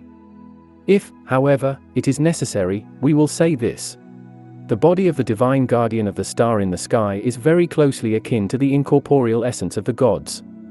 For the essence being one, the other is unique; that being undifferentiable, this is undivided; that being unchangeable, this is in like manner unchanged. But if even it is taken for granted the energies of the gods are after one ideal, the divine one in the sky has also a single orbit. Nevertheless it also imitates their sameness in respect or a perpetual activity constantly in the same manner, by the same impulses, according to one law and one order of arrangement, and also the life of the gods which is the life natural to the bodies in the ether. Hence, their body is not constituted of incongruous and different elements in the way that our body is composed, nor does their soul join with the body to bring out from two, one living being. On the contrary, the living forms of the gods in the sky are, in every respect, similar and united, and are likewise complete, uniform and uncompounded through their entire substance. For the superior divinities are always excelling in these respects, and the lesser ones being dependent upon the rule of those that are prior and never obtaining this rule for themselves, the whole are brought into one joint arrangement and one common activity, and are all of them, in a manner, incorporeal and wholly divine. Hence, wherefore the divine ideal predominates in them, and implants through them all everywhere, the same one universal essence. So, therefore, the gods that are visible in the sky, are likewise all of them in a certain sense, incorporeal. The gods in the sky not malignant. Thy next question raises a difficulty in another form. How is it that some of these gods are givers of good and others bring evil? This conjecture is taken from the casters of nativities, but it falls short of actual fact in every particular. For they all are not only good, but in like manner, also the causes and authors of benefits, and they likewise all revolve in their orbits with reference simply to the one God, according to the beautiful and good alone. Nevertheless, the bodies which are subject to them, themselves possess extraordinary powers, some of these powers being firmly established in the divine bodies themselves, but others going forth from them into the productive principle of the world, even into the world itself, and likewise passing down in proper order through the whole realm of generation, and extending without impediment even to incomplete races. In respect, therefore, to the powers which inhere in the bodies of the divine ones in the sky, there is no doubt that they are all similar. Hence it is left for us that we shall discourse upon those which have been sent down here, and which have become intermingled with the sphere of generated existence. They extend in the same way preservation of the universe, and encompass the whole realm of generated existence after the same manner. They are both impassive and unchangeable, although they are present in the changeable and passive. The realm of generated existence being of many kinds and constituted of things diverse in character, contends against the oneness and indivisible essence of the gods with its own contrary and factious nature, discordantly and factiously. But it admits the impassive essence after the passive manner, and in short it participates of them according to its peculiar nature and not according to their power. As, therefore, that which comes into existence partakes of real being, as by heredity, and the body receives the incorporeal essence after a corporeal manner, so likewise the natural and material bodies in the realm of generated existence, it may be, participate in a disorderly and discordant manner of the non-material and ethereal bodies, which are above the realms of nature and generated existence. They are absurd, therefore, who attribute color, figure, and the sense of feeling to mental forms, because those that participate of them are of such a kind, and so are they also who impute malignity to the bodies in the sky, because their participants are sometimes bad. For unless the one who is participating had some such aberration at the beginning, there would be no such communication. But if that which is imparted is received as being foreign and inimical, it may, perhaps, become as something different, and to those belonging about the earth, it is evil and disorderly. This participation, therefore, and the commingling of aura of the realm of matter with that of the non-material realm, becomes a cause of much essential diversity in the inferior races, and besides these, that which is given forth in one way, is received after another. Thus, for example, the aura of Chronoseb is dense, but that of Ars Mandu is impulsive, yet the passive generative receptacle in those belonging in the realm of matter receives the former according to its consolidation and coolness, but the latter according to the warmth beyond the usual condition. Hence do not corrupting influence and the disproportionateness come through the deviation of the recipients, which is productive of inharmoniousness, pertaining to the realm of matter and impressionable? Hence the feebleness incident to regions in the realm of matter and earthly existence, not being capable of the genuine power and absolutely pure life of the divine ones of the ethereal region, refers its own condition to the primary causes, just as though a person distempered in body and not able to endure the life-giving warmth of the sun, should have the audacity to affirm from his own condition, the falsehood that the sun is of no benefit to health or life. Something of this kind, however, may be the case in the general order and constitution of the universe, as the same things may be the means of safety to the universe and to every one, through the completeness, both of the things that are possible and those by which they are possible, but are harmful to the imperfect through their specific lack of harmony. Likewise in the motion of the universe, the revolutions in like manner maintain order in every respect. But some one of the parts is injured now and then by another, as we see occurring in a dance. To repeat the statement once more, it is the natural tendency of partial and incomplete things to decompose and undergo change. It is not proper, however, to attribute this peculiarity to the universal and primary causes, either as being inherent in them or as extending from them into this lower region. Hence, from considerations of such a nature, it is demonstrated that neither the gods of the planets in the sky themselves, nor their gifts, bring evil. The gods have one common essence. Come, then, let us dispose of that question also: what is the bond of union that connects the divinities in the sky, that have bodies, with the gods that are unbodied? This also is clear from what has been said already. For though as being incorporeal, intelligent, and united, they ride upon the celestial spheres, they have their origins in the realm of mind, and comprehending their essential being as divine, they govern the whole sky by one infinite energy, and although present in the sky as existing separately, they conduct the perpetual revolutions by their solitary wills, and are themselves unmingled with sensation and coexist with the God of the realm of mind. It is proper, nevertheless, to examine the present question thoroughly. I state the proposition accordingly, that the images of the gods which are visible in the sky are from the divine models in the realm of mind, and are engendered around them, and having come into existence they are established in these absolutely, and being extended to them, they have the likeness which has been produced from them. They are likewise wrought into another arrangement after a different manner. They are held here in connection with those models in one stable union, and the divine spiritual forms, which are present with the visible bodies of the gods, exist separately before them, but their noutic models unmingled and supercelestial remain permanently by themselves, all as one in their everlasting exaltation. There is, therefore, the common indissoluble bond with reference to spiritual energies. But there is one also in the common participations of forms, since nothing separates these, and there is nothing intervening between them.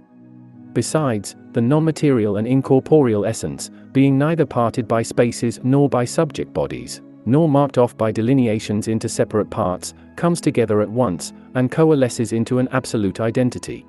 The issuing forth of all from the one, the returning again into the one, and the absolute rule of the one in everything effect the communion of the gods themselves in the cosmic world, with those that pre-exist in the realm of mind. Moreover, the conversion of the secondary to the superior spiritual beings, and the bestowing of the same essence and power from the primary to the secondary gods, holds their association indissoluble in one.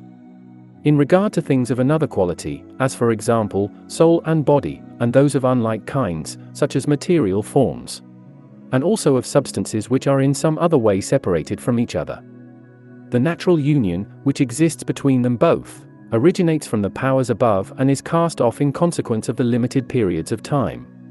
However far we may ascend in regard to the height and the unchangeable sameness of the divinities, who are first as to form and essence, and raise ourselves from imperfect beings to perfect, by this much the more do we find the union which is sempiternal, and likewise behold the self which is principal and dominant, possessing diversity and multitude around itself and in itself. Inasmuch as the gods are all arranged as absolutely one, the primary and secondary races, even the many that are self-existent with them, preside together over the universe as one, everything in them is one, and the first, the intermediate and lowest races coexist as the one itself. Hence, in respect to these, it is of no use to inquire whence the one is brought into reciprocal relations with them all. For the self-same essence that is indeed in them is the one of their own substance. The secondary races not only remain together in the unity of the primary divinities, but the primary gods bestow upon the secondary races the oneness from themselves, and they all maintain the common bond of an indissoluble relationship to one another. From the same cause, moreover, the gods that are entirely incorporeal are united with the gods in the sky that have bodies and are perceptible to the senses. For the gods that are visible are really outside of bodies, and therefore are in the world of mind, and those of the world of mind, through their unconditioned unity, encompass the visible divinities within their own substance, and both are established by a common union and a single energy. In like manner, also, this is characteristic of the cause and arrangement of the gods, and for this reason this very oneness of them all extends from above to the very last in the order of divine beings. Suppose, however, that this seems to be a statement to be doubted. The contrary supposition, that there is nothing of the kind, would be matter of wonderment. So much may be declared in regard to the bond which unites the gods, that are established in a manner perceptible to the senses, with the gods of the world of mind. Other modes of distinguishing. After this, however, thou takest up again the very questions in regard to which the things which have been stated already will suffice amply for a solution. Since, however, as the saying is, it is necessary to tell and examine often the things which are beautiful, we will not pass these matters by as having received sufficient answer, but by pounding away repeatedly with arguments we may perhaps get out of them all some complete and important benefit in true knowledge, for thou art still in doubt, as the question shows, The gods that are visible in the sky being included in the same category with the invisible. What distinguishes the demons from the visible, and likewise the invisible gods? Beginning at this starting point, I will set forth the difference. It is because the gods in the sky are united with the gods in the world of mind, and have the same idea or principle of existence with them, but the demons are far distant from them in essence, and scarcely compare with them in ally resemblance. On this account they are distinct from the visible divinities, while they differ from the invisible gods in regard to the difference of their peculiar invisibility. For the demons are indeed imperceptible to sight, and in no way to be apprehended by a sense, but the gods are beyond the scope of the knowledge and perception incident to the realm of matter. Because they are in these respects unknowable and invisible, they are so named, or it may be in a sense very different in respect to the demons that they are described as invisible. What, then, do the invisible gods have, so far as they are invisible, which is superior to the gods that are seen in the sky? Nothing at all. For the divine quality, whatever it may be, and whatever allotment it may have, possesses the same power and dominion over all subordinate things. Even if they were visible, they would not be subordinate to the invisible demons, and though they were to belong to the earth, they would reign over the demons of the air. For neither the place nor the part of the world that may receive it makes any change in the supreme authority of the gods, but the entire essence of the gods, indivisible and unchangeable, which all the inferior races in the order of nature revere in like manner, remains everywhere the same. Setting out from the same point of beginning, we also find another difference between them. For the visible and invisible gods concentrate in themselves the whole government of existing affairs, both in regard to the sky and world, and in relation to the entire invisible forces of the universe. But those that are allotted to authority among the demons, extending it over certain prescribed regions of the world, govern these, and themselves likewise have an incomplete form of essence and power. They are even in some manner akin and inseparable from those that are governed by them. The gods, however, even those that go upon bodies as their vehicles, are separated and diverse from these in all respects. Hence the supervising of the bodies brings no specific lessening of rank to those to whom the body is subject. It is encompassed by the superior essence, and is turned back to it, and is no obstacle to it. But on the other hand, the close affiliation to the generative nature and the imperfection ensuing by it, give the demons necessarily an inferior destiny. In short, the divine race is predominant and takes precedence in the general arrangement among existing things, but the demonian order is ministrant, receiving whatever directions the gods may give, and responding promptly by own effort, in regard to whatever the gods contemplate, will and command. Hence the gods are freed from the forces which incline downward to the realm of generated existence. But the demons are not wholly purified from these. So much, therefore, we have subjoined in regard to this solution of the problem, and we think that from the former and the present arguments the matter will become better known. Classification rejected. For the reasons which we have before stated, the classification of passive and impassive which thou makest, should be rejected as not being suitable for any of the superior races, on account of the causes which we formerly mentioned. Indeed, it deserves to be overturned, because it argues from the sacred dramas that they are impressionable.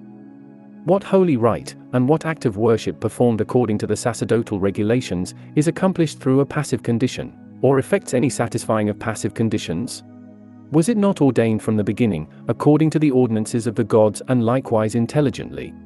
The rite both copies the order of the gods, both that of the gods of the world of mind and that of the gods in the sky, and contains the eternal meters of things that are, and wonderful spectacles which were sent down from the Creator Demiurgus and Father of all, by which also the things of silence are represented by arcane symbols, the things without form are held firmly in forms, the things which are superior to any likeness are represented unshapen, and everything is accomplished by a sole divine cause, which is so far remote from passive conditions that no reasoning faculty can reach to it.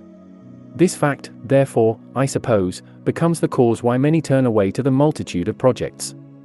For men who are unable to acquire the deeper knowledge of the reasonings themselves, yet who imagine themselves able, are entirely carried away by their own peculiar human emotions, and form their judgment of matters relating to the gods from things incident to themselves.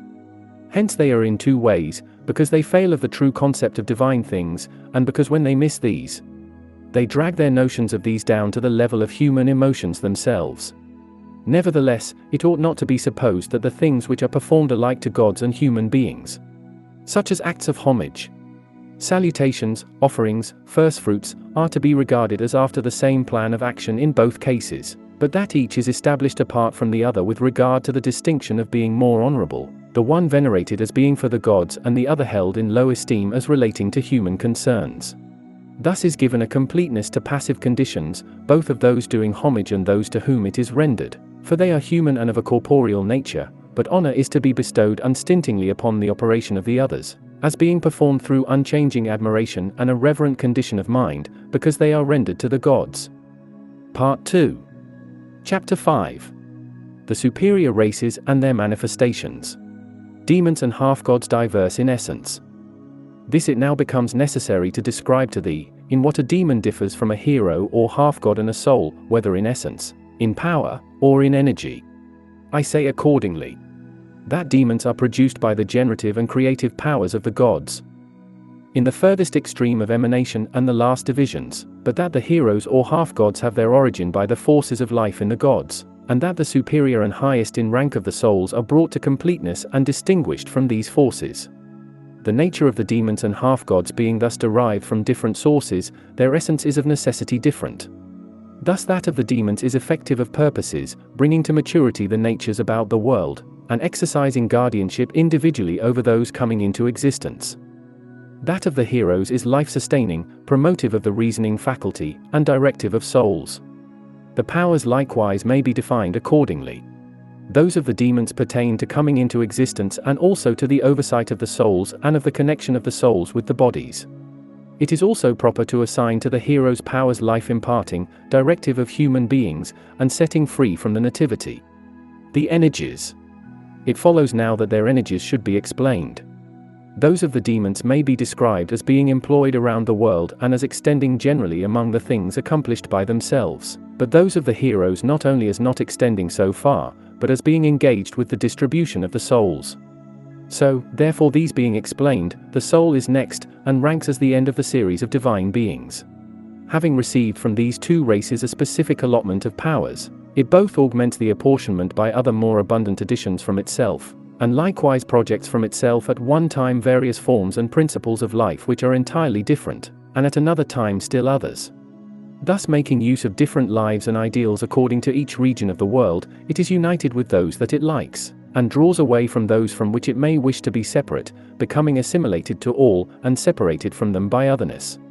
In this way, choosing principles akin both to the things that are semi-persistent and to those that come into existence in time, it allies itself to the gods by harmonies of essence and power other than those by which the demons and half-gods are likewise entwined with them. Though possessing in a less degree than they the everlasting condition of similar life and energy, nevertheless, through the goodwill of the gods and the luminance imparted by their light, it often goes higher and is exalted to a higher rank, even to that of angels. It, then, remains no longer in the limitations of the cycle condition, but is developed completely through its whole substance into an angelic soul and an uncontaminate life. Hence, manifestly, the soul seems to contain in itself manifold essences, different rational qualities, and all manner of idealities. If, however, we must speak the honest truth, the contingency exists, that it is always limited in reference to one particular thing, yet being in communication with the causes it is at different times allied to different ones. So great, therefore, being the differences among them in all these respects, it is no longer worth while to dispute in regard to the particular thing which is the cause of difference among them. Whatsoever nature they every one have, by that they are to be distinguished from the others. So far also, as they form one common society, to such an extent their common quality may be contemplated, for in this way it will be possible to comprehend without mistake, and to define distinctly the view to be entertained of the whole subject. Epiphanies or apparitions. Let us now proceed to the epiphanies or apparitions which are seen at the initiations. What is the difference in them? For thou puttest the question. What is the token at the sacred rites of the presence of a god? An angel or an archangel, or a demon, or of some archon, or a soul? I will, therefore, in a single statement lay down the proposition that the apparitions are in accord with their essences, powers, and energies. For such as they are, as such do they manifest themselves to those who are making the invocations, and they not only exhibit energies and forms which are characteristic of themselves, but they likewise display their own particular tokens. In order, however, to draw the distinctions minutely, this is the explanation: the spectral forms of the gods are uniform. Those of the demons are diversified, those of the angels are more simple in appearance than those belonging to the demons, but inferior to those of the gods. Those of the archangels approach nearer to the divine causes, those of the archons, if those that have charge of the sublunary elements seem to thee to be the lords of the world, will be diversified, but arranged in proper order. But if they are princes of the region of matter, they will not only be more diversified, but much more imperfect than the others, and those of the souls will appear in every kind of style. In the apoptic vision the figures of the gods shine brilliantly, those of the archangels are awe-inspiring and yet gentle, those of the angels are milder, those of the demons are alarming. Those of the half-gods, although these are left out in your question, yet there should be an answer for the sake of the truth, because they are more gentle than those of the demons. Those of the archons are terrifying to the beholders, if they are the archons of the universe, and hurtful and distressing, if they are of the realm of matter. The figures of the souls are similar to those of the half-gods except that they are inferior to them. Moreover, the figures of the gods in regard to size, aspect, external appearance, and everything around them, are absolutely unchangeable. Those of the archangels are very near to those of the gods in these respects, but come short of being actually the same. Those of the angels are inferior to these, but are unchangeable. Those of the demons are seen in different shapes and appear great and small at different times, but the manifestations are the same. Those of the archons who are rulers are unchangeable, but the apparitions of those that belong to the realm of matter are apt to change into innumerable forms. Those of the half-gods are like those of the demons, and those of the souls conform in no small degree to changeableness, peculiar to the demons. Further still, to the gods there pertain order and tranquility, and with the figures of the archangels there exists a dramatic representation of order and quietude. With the angels there is present the disposition for order and peacefulness, but they are not free from motion. The figures of the demons are accompanied by tumult and disorder. With those of the archons there are objects to be seen analogous to each class, which we have already mentioned. Those of the realm of matter being borne along tumultuously. Those of the half-gods are constantly in motion and are never exempt from change, and those of the souls resemble the figures of half-gods, but at the same time are inferior to them. With these peculiarities there flashes out from the gods beauty which seems inconceivable, holding the beholders fixed with wonder, imparting to them an unutterable gladness, displaying itself to view with ineffable symmetry, and carrying off the palm from other forms of comeliness. The glorious views of the archangels have themselves very great beauty, but it is by no means ineffable and admirable as that of the gods. Those of the angels partake in a degree of the beauty which they receive from the archangels. The spirits at the autopsia, the demons and half-gods, both of them possess beauty in defined forms, but that of the demons is set forth in ways that make their essence distinct. And that of the half-gods displays a manlike character. The figures of the archons are classified by the twofold distinction. For those of the one class display a beauty predominant and self-originated, and those of the other class exhibit an ingenious mock representation of a beautiful shape. The figures of the souls are themselves arranged in definite forms, but these are more diverse than is the case with the half-gods, being more particularly circumscribed and controlled by a single ideal. If, however, it is necessary in regard to them all that they shall be defined by a common rule, I say that as every one of them all is constituted, and as it has its own peculiar nature, even so do they all participate of the absolute beauty according to the existing allotment. Manifestations at the rites. Proceeding therefore to other peculiarities of the superior races, we will remark that in the sacred performances there is with the gods an incredible celerity, and although they themselves are immutable and steadfast, they shine out swifter than mind itself. But with the archangels the swift movements are commingled in some way with the dramatic performances. Those of the angels, however, are connected with a certain moving impulse and take part no further in a similar manner in the perfective rite by way of speaking. With the demons there is a show of rapidness in the performances which is more than genuine. But with the figures of the half-gods, there appears a certain grandness in the motions. Nevertheless it is not possible to effect these things, which they desire at the perfective rite as quickly as it is for the demons. In the case of those of the archons, those of the former class possessing authority, exhibit performances that appear highly creditable, and those of the second class have more display, but fall short in regard to results at the end. The figures of the souls are seen to be incessantly in motion, but feebler than in the case of those of the half-gods. In addition to these points, the magnitude of the apparitions may be considered. In the case of the gods, it is displayed to such a degree as sometimes to hide from view the entire sky, the sun, and the moon, and likewise to make it no longer possible for the earth to stand firm while they are making their descent. When archangels appear, there are certain regions of the world set in motion, and a divided luminance goes in advance before them. But they themselves, according to the magnitude of their dominion, display also light in correspondence with its dimension. The angelic luminosity is very much less, and is likewise greatly divided. In the case of the demons themselves, it is still more diffused than with the angels, and their magnitude is observed to be not always equal. The manifestation of the half-gods is less than this, but it exhibits more of pride of condition. The figures of the archons that are rulers of pyrocosmic forms appear large and indeed of huge dimensions, but those that are distributed over the realm of matter employ more ostentation and false pretending. Those of the souls do not all seem equal, and they appear smaller than the figures of the half-gods. In short, it is according to the magnitude of the powers in each of the superior races, according to the vastness of the dominion through which they are extended and in which they exercise authority, and according to the due proportion itself, that the magnitude of the manifestations is graciously exhibited in every one of them. After these explanations, let us define the characteristics of these images thus individually manifest. In the autoptic visions of the gods, the most brilliant spectacles of reality itself are to be beheld. They not only shine steadily, but they are plainly visible as if in organic shapes. The images of the archangels present themselves to view genuine and perfect. Those of the angels preserve the form itself, but they come short in the completeness of distinctive tokens. Those of the demons are scarcely perceptible, and those of the half-gods are still inferior. Those of the cosmic archons are clear, and those of the archons of the realm of matter are indistinct, but both classes seem to be exercising authority. Those of the souls appear like mere shadows. In like manner, let us explain also, in regard to the luminosity.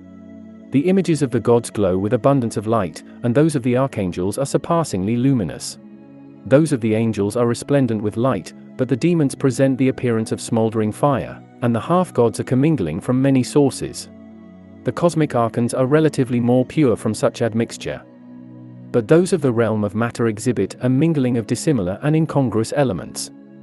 The souls are more distinctly visible from many admixtures in the sphere of generated existence, the light being supplied only by partial gleams. In the same manner, we will speak further of the things which have been discussed. The fire of the gods shines brilliantly, an undivided flame without sound, and it fills all the depths of the world like a conflagration, but not after the manner of a worldly occurrence. The fire of the archangel is unbroken, but there is to be seen around it a great mass going before it or following after it. The fire of the angels is disjoined, yet it appears in very perfect forms.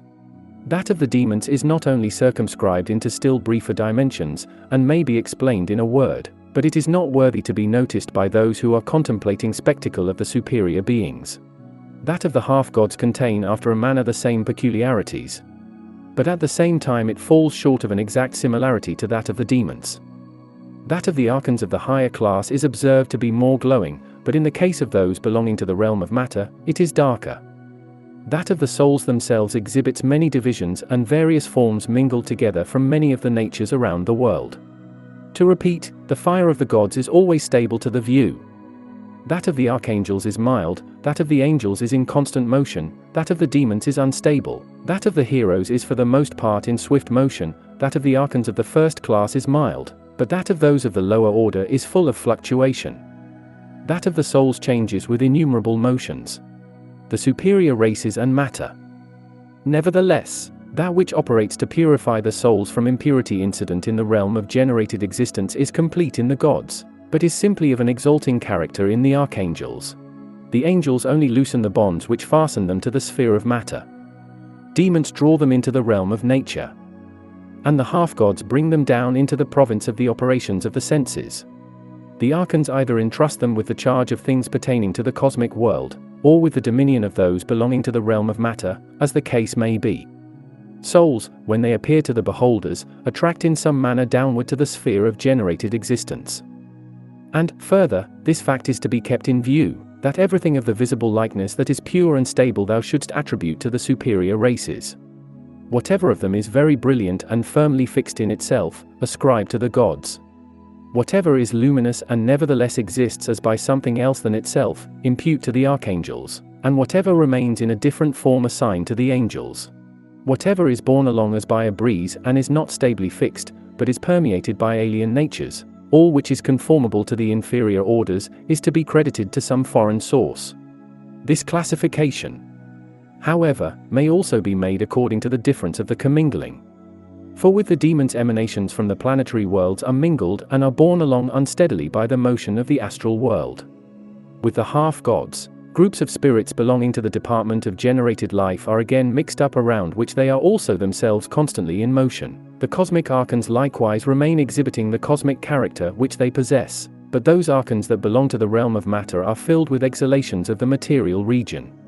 Souls are infected with extraordinary defilements and alien spirits. With these accompaniments each of these races exhibits itself at the epiphanies. To thee it will be no unimportant evidence that on these occasions, there is in the case of the gods a consuming of matter all at once as by lightning. With the archangels it is destroyed in a short time. In the case of the angels there is a loosening and leading away from it.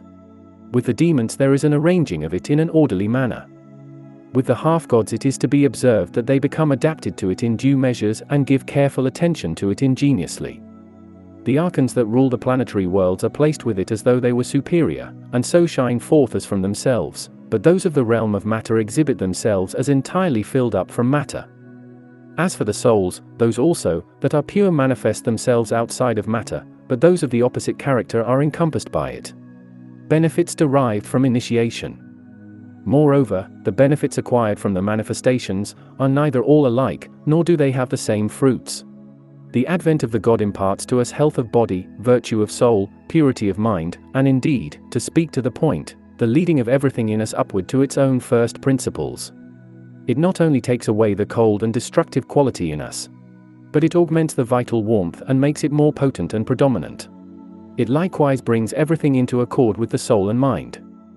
The light not only shines in the mental constitution, but it also exhibits that which is not body as body, to the eyes of the soul through those of the body.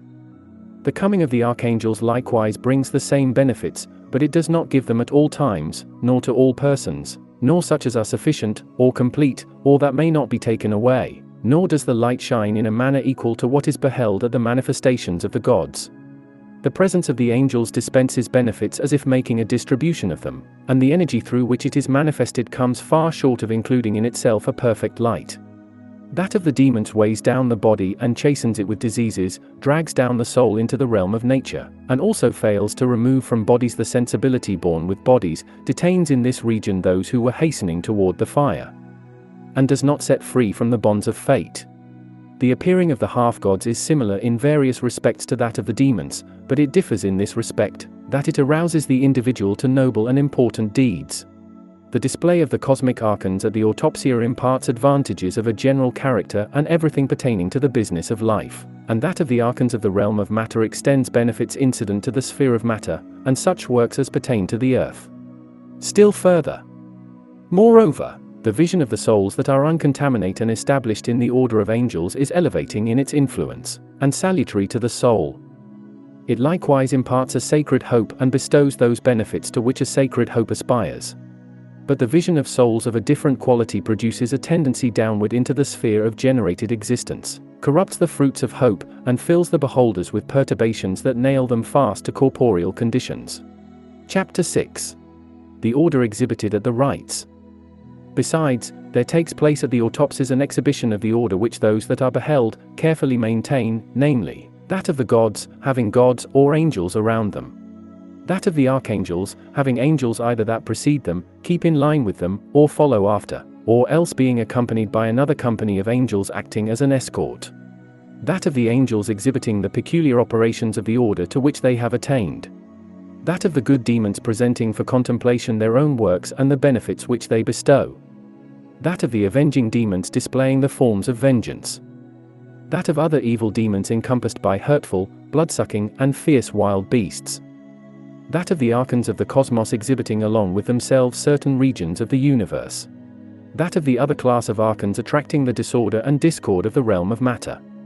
That of a soul that is entire and not held fast in a specific form, it is beheld around the whole cosmic region as a formless fire, indicative of the soul of the world, entire, one, undivided and without form. That of the purified soul, the glowing shape is seen, the fire pure and without mixture.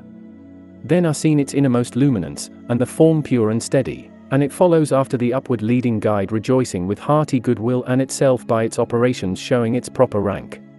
The soul, however, that bows, carries along with it the symbols of bonds and punishments, and is not only weighed down by groups of spirits belonging to the realm of matter, but it is also held fast by the anomalous disorders incident to that realm, and there are also seen demons of the generative order placing their authority directly before it. In short, all these races make their respective orders duly distinguishable, and they show at once the regions which have fallen to them, and the allotments in which they abide. Those that are of the air display aerial fire, the earthly ones a Chthonian and darker light, and the celestials a more splendid luminance. All these races are distributed in these three regions: the earth, air, and superior heaven in the threefold order of beginning, intermediary and last, those of the gods displaying the highest and purest causes pertaining to this threefold order, those of the angels being reckoned from the archangels, those of the demons being manifest as attendant upon these, and those of the half-gods in like manner ministrant. Not indeed after the same services as the demons, but after other and different ways of their own. Those of the archons have the allotment which is set apart to them, to one class the superintendence of the cosmic world and to the other that of the realm of matter. Those of the souls are classed as the last of the superior races. Hence they all indicate their places by themselves, the first classes having the first, the second class the second, and the third class the third, and the others are arranged as belonging to some of these other phenomena at the rites. Meanwhile, the gods beam forth light to such a degree of thinness that the bodily eyes are not able to sustain it, but are affected in the same way that fishes are when they are drawn from a muddy and thick fluid into rare and transparent air. For the men, the beholders of the divine fire not being able to breathe because of the thinness of the fire, become enfeebled as they come to the sight, and are excluded from natural respiration. Archangels also give forth a luminant atmosphere which is not endurable for breathing, yet they neither shine with the same pure light, nor are they as overpowering as the gods their superiors.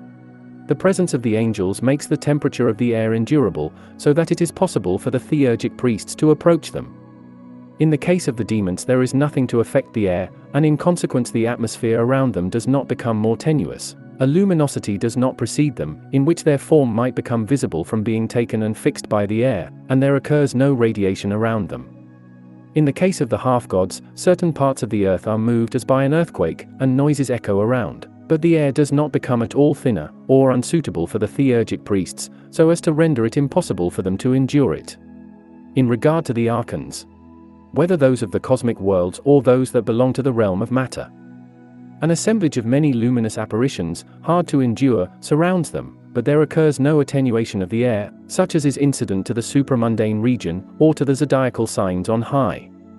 But with the manifestations of the souls the air is evidently affiliated more closely, and being united to them receives in itself their limitations, acquirements from the superior races. Accordingly, at the last stage, when the gods appear, the dispositions of soul of those who are invoking them realize a thorough removing of passive conditions and the transcendent perfection, and not only the energy superior in every respect, but they also participate in divine love and a tranquility of mind, almost beyond estimation. When the archangels are beheld, these dispositions acquire a pure constancy of condition, spiritual insight and stable power. At the coming of the angels into view, they receive an allotment of wisdom and truth, and likewise of pure excellence, sure knowledge and order in harmony with these bestowments. But when the demons are contemplated, the tendencies take on eager desire incident to the sphere of generated nature, and likewise not only acquire zeal for the completing of the performances according to allotment of such exercises. If there is a view of the half-gods, then they are not only borne away by other such impressions, but also share in many anxieties of a character relating to a communion of souls. But when the archons are brought within purview, then movements are set up in the soul, cosmic or such as pertain to the realm of matter, as the case may be. And with the visions of the souls, there are brought into activity the generative appetites and natural solicitude as regards the care of the bodies, and such other matters as relate to these. In connection with these things, the apparition of the gods imparts sincerity and power, and likewise success in undertakings, and also gifts the greatest benefits. and at the appearing of the others everything is bestowed abundantly as it may be consistent with the rank of the several orders. For example, that of the archangels gives the perception of what is true, not simply in regard to all things collectively, but definitely in relation to specific matters, and this not at all times but occasionally, not indefinitely to all or everywhere, but singly in a particular manner or to some special purposes. In short, it does not confer power in like manner neither upon all, nor at all times, nor everywhere, but only sometimes and in some particular way. At the appearing of the angels, there are still narrower limitations than these in the circuit in the bestowing of benefits. The coming of the demons into view does not impart gifts good to the soul, but either those of the body or which relate to the body. These they dispense wherever the order of the universe permits. According to the same conditions, the presence of the half-gods imparts benefits of the second and third order, aiming to acquire supervision of the entire polity of souls, but those of the earth and those of the cosmic realm. At the manifestation of the archons, the cosmic and the other class, the former confer blessings of a cosmic nature and those of this life, but those of the inferior rank bring out not a few advantages incident to the realm of matter. They exhibit to the beholders things which contribute to the welfare of human life. Thus we have set forth particularly the boons received from these superior races according to the respective order of every one, and have likewise made a complete answer to what thou hast asked in regard to matters of importance in relation to their appearings to view. So much, then, let us set forth respecting these subjects. Boastful speech and deceptive images. The matter, however, which thou hast brought to us for a decisive solution respecting these superior races, whether as thy own opinion or whether as what thou hast heard from others, is neither correct nor rightly expressed. Thou sayest, it is a common thing for the gods and demons alike, and with all the superior races, to speak boastfully, and to project an unreal image into view. Such is not the fact as thou supposest. For a god, an angel, and a good demon when they appear at the rites give instruction freely to human beings, in regard to their own essence, but never in addition, make use in their teachings, of any expression greater than their transcendent power or inherent good qualities. For truth is essentially coexistent with the gods as light is coexistent with the sun. At the same time we affirm that a god is in no want of excellence or any virtue which can be added to him through words. Besides, the angels and demons always receive truth beforehand from the gods, hence they never say anything else than this, being every one of them perfect in their essence. It is not possible to add anything more to it by praising. When, therefore, does the untruthful act of speaking boastfully mentioned by thee take place? When there occurs some errancy in the theurgic technique, and the images which ought to be at the autopsia are not, but others of a different kind are encountered, then the inferior races assume the guise of the more venerable orders, and pretend to be the very ones which they are counterfeiting, and in such cases they abandon themselves to boastful speeches and pretensions of power which they do not possess. For I think that if anything spurious grows out like an excrescence from the first beginning, there will a great mass of falsehood flow forth from the perversion. It is necessary, therefore, for the priests to learn this thoroughly from the entire arrangement among the apparitions, and being on their guard against this, they can detect and reject the misleading assumptions of these pretenders as not being spirits that are good and true. It is not proper in the faithful judging of things to bring forward conspicuously the errors. In the case of other sciences or arts, we do not pass judgment from the failures that may have occurred in them. Things, therefore, which through inexpertness in evocation are hardly ever performed quite successfully in 10,000 representations, thou shouldst not characterize from the untoward incidents, but shouldest instead bring to notice something different in respect to them. For though the performances at the self-revealing display are such failures as thou sayest, boastful and false, those of the true adepts around the fire are both genuine and true.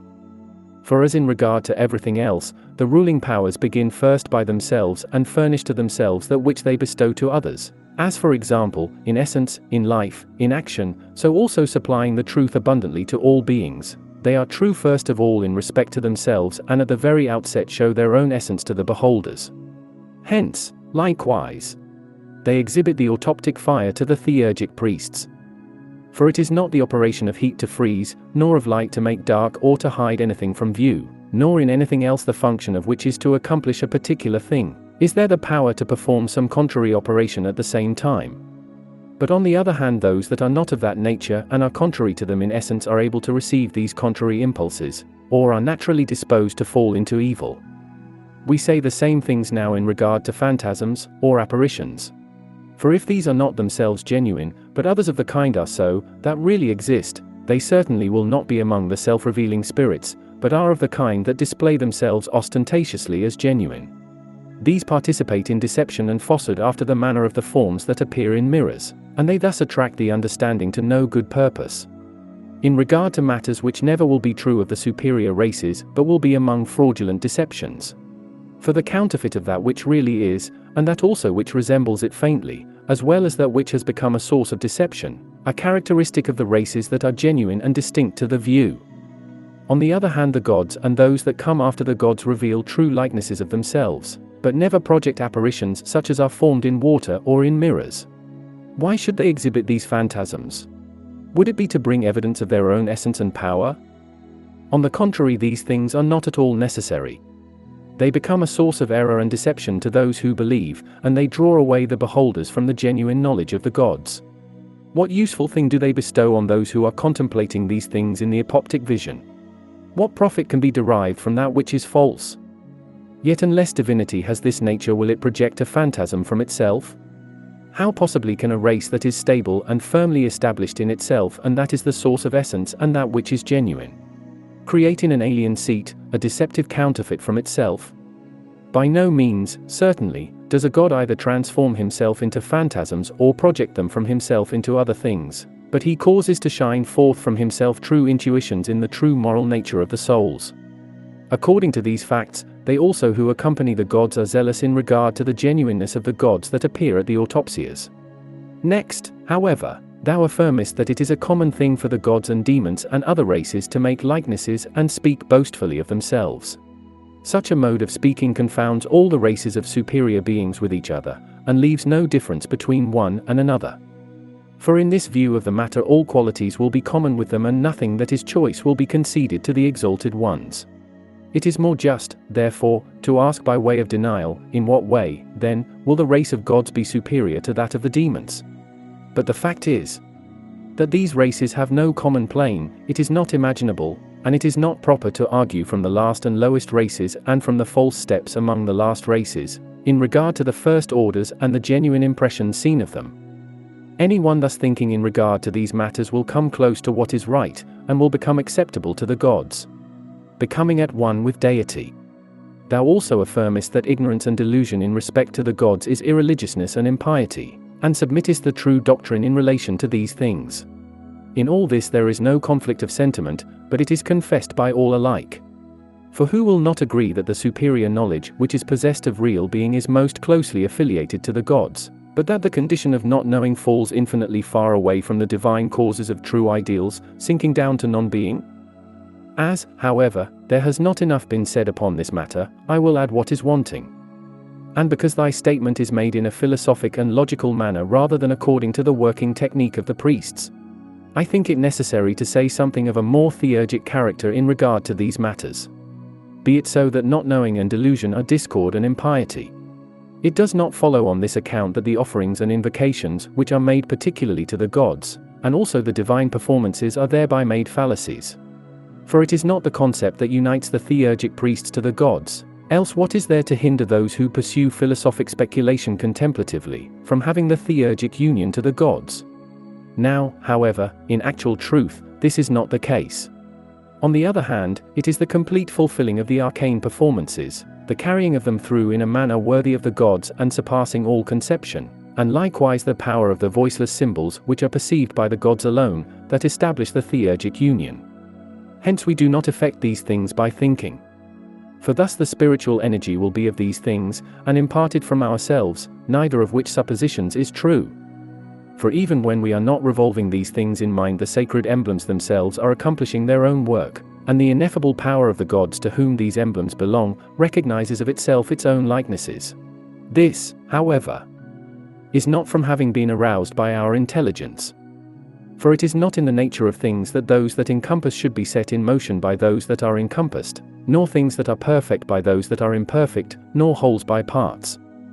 Hence, the divine causes are not called forth beforehand into operation by our acts of thinking. Nevertheless, it is necessary to acknowledge these and also all the best conditions of the soul, and the purity pertaining to us as certain joint causes before existing.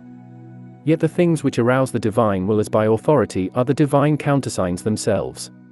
Thus the activities of the gods are set in motion by themselves, and do not receive into themselves from an inferior source any principle of their characteristic energy. I have prolonged this discussion to this extent in order that thou mayst not be led to think that all command of the operation in the Theurgic rites is from us, and that thou mayst not suppose that the genuineness of these performances is actually regulated by conditions in our acts of thinking, or that they are made false by deception. For although we may know the peculiarities which are incident to each race of the superior beings, we may fail to hit upon the truth in regard to their operations.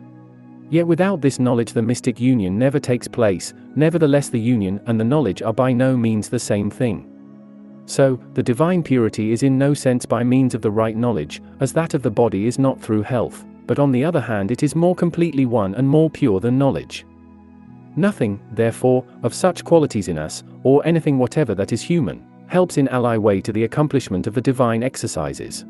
Accept this accordingly, which indeed is said in addition, but is a sufficient reply to thy whole conception in regard to technique of theurgy. But those statements of thine have the same force with these in which thou acknowledgest that the superior knowledge in respect to the gods is holy and helpful, and caius the not knowing in respect to things revered and beautiful darkness, but the knowing of them, light, adding that the former condition will cause human beings to be beset with every form of evil through ignorance and restlessness, and the other will be the source of everything beneficial. For all these things tend in the same direction with those which have been mentioned, and obtain a fitting notice with them. It is necessary, therefore, to pass them by, and to proceed with the inquiries respecting the oracular art, in order to resolve them. Part 3. Chapter 7. Origin of the Art of Divination. First, then, thou askest that it shall be explained to thee in detail what it is that takes place in the prognosticating of the future. It is impossible to set forth at once what thou art trying to learn. For according to the gist of the question, thou imaginest something like this of the art of prognosticating, as that it is generated, and something existing in the realm of nature. But it is not one of the things that are generated, nor what a certain natural mutation accomplishes, nor some ingenious product which has been invented for useful purposes in everyday life. Nor, in short, is it a human accomplishment at all, but divine, and beyond the realm of nature, and having been sent down from the heaven above, unbegotten and eternal, it naturally takes the first place.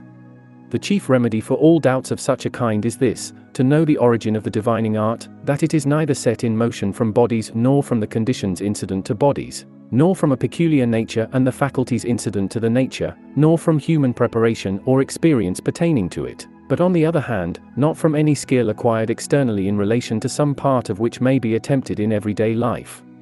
Its entire validity pertains to the gods, and is conferred by the gods. It is perfected by the divine performances and symbols, and there are likewise divine spectacles and learned theorems.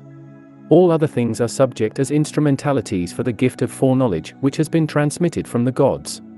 These include both such as relate to our soul and body and such as are inherent in the nature of everything, or in the individual natures of every one. Some things, however, are subordinate beforehand, as being in the realm of matter, such, for example, as places, or other things of a like character. If, however, anyone thinking that he is saying something erudite, shall refuse to consider the primary causes, but shall attribute the art and faculty of divining to operations of an inferior character, such as to the activities of bodies, or changes of conditions, or to different movements or operations of human life, or to reasons of a psychic or physical nature, or if he shall argue from the correspondence of these things to others as being causes, presuming that he is setting forth what is true, he has gone entirely wrong. On the contrary, the one right goal, and the one principle in relation to all these matters, will be found to be, that in no case do we derive the divination of the future from any of those things that have no foreknowledge in themselves, but that we shall contemplate the mantic power which is apportioned over all the world, and to all the natures distributed therein from the gods who possess in themselves the entire compass of the knowledge of the things that have a being. For such a cause is not only primal, and, in the fullest sense, universal, but it also contains in itself primarily whatever it imparts to those that participate of it, and it especially bestows the true knowledge which the divining art requires. It likewise comprehends beforehand the essence and cause of the things about to take place, from which, of necessity, the attaining of foreknowledge comes unceasingly. Let such, therefore, be the principle generally, not only in relation to all divining from which it is practicable to find out by the mode of the superior knowing all the forms of it, but let us also now take it in turn, following out the questions which thou hast proposed. Divination by dreams. In regard to divining in sleep thou remarkest as follows: when we are asleep we often come, through dreams, to a perception of things that are about to occur. We are not in an ecstasy, full of commotion, for the body lies at rest. Yet we do not ourselves apprehend these things as clearly as when we are awake.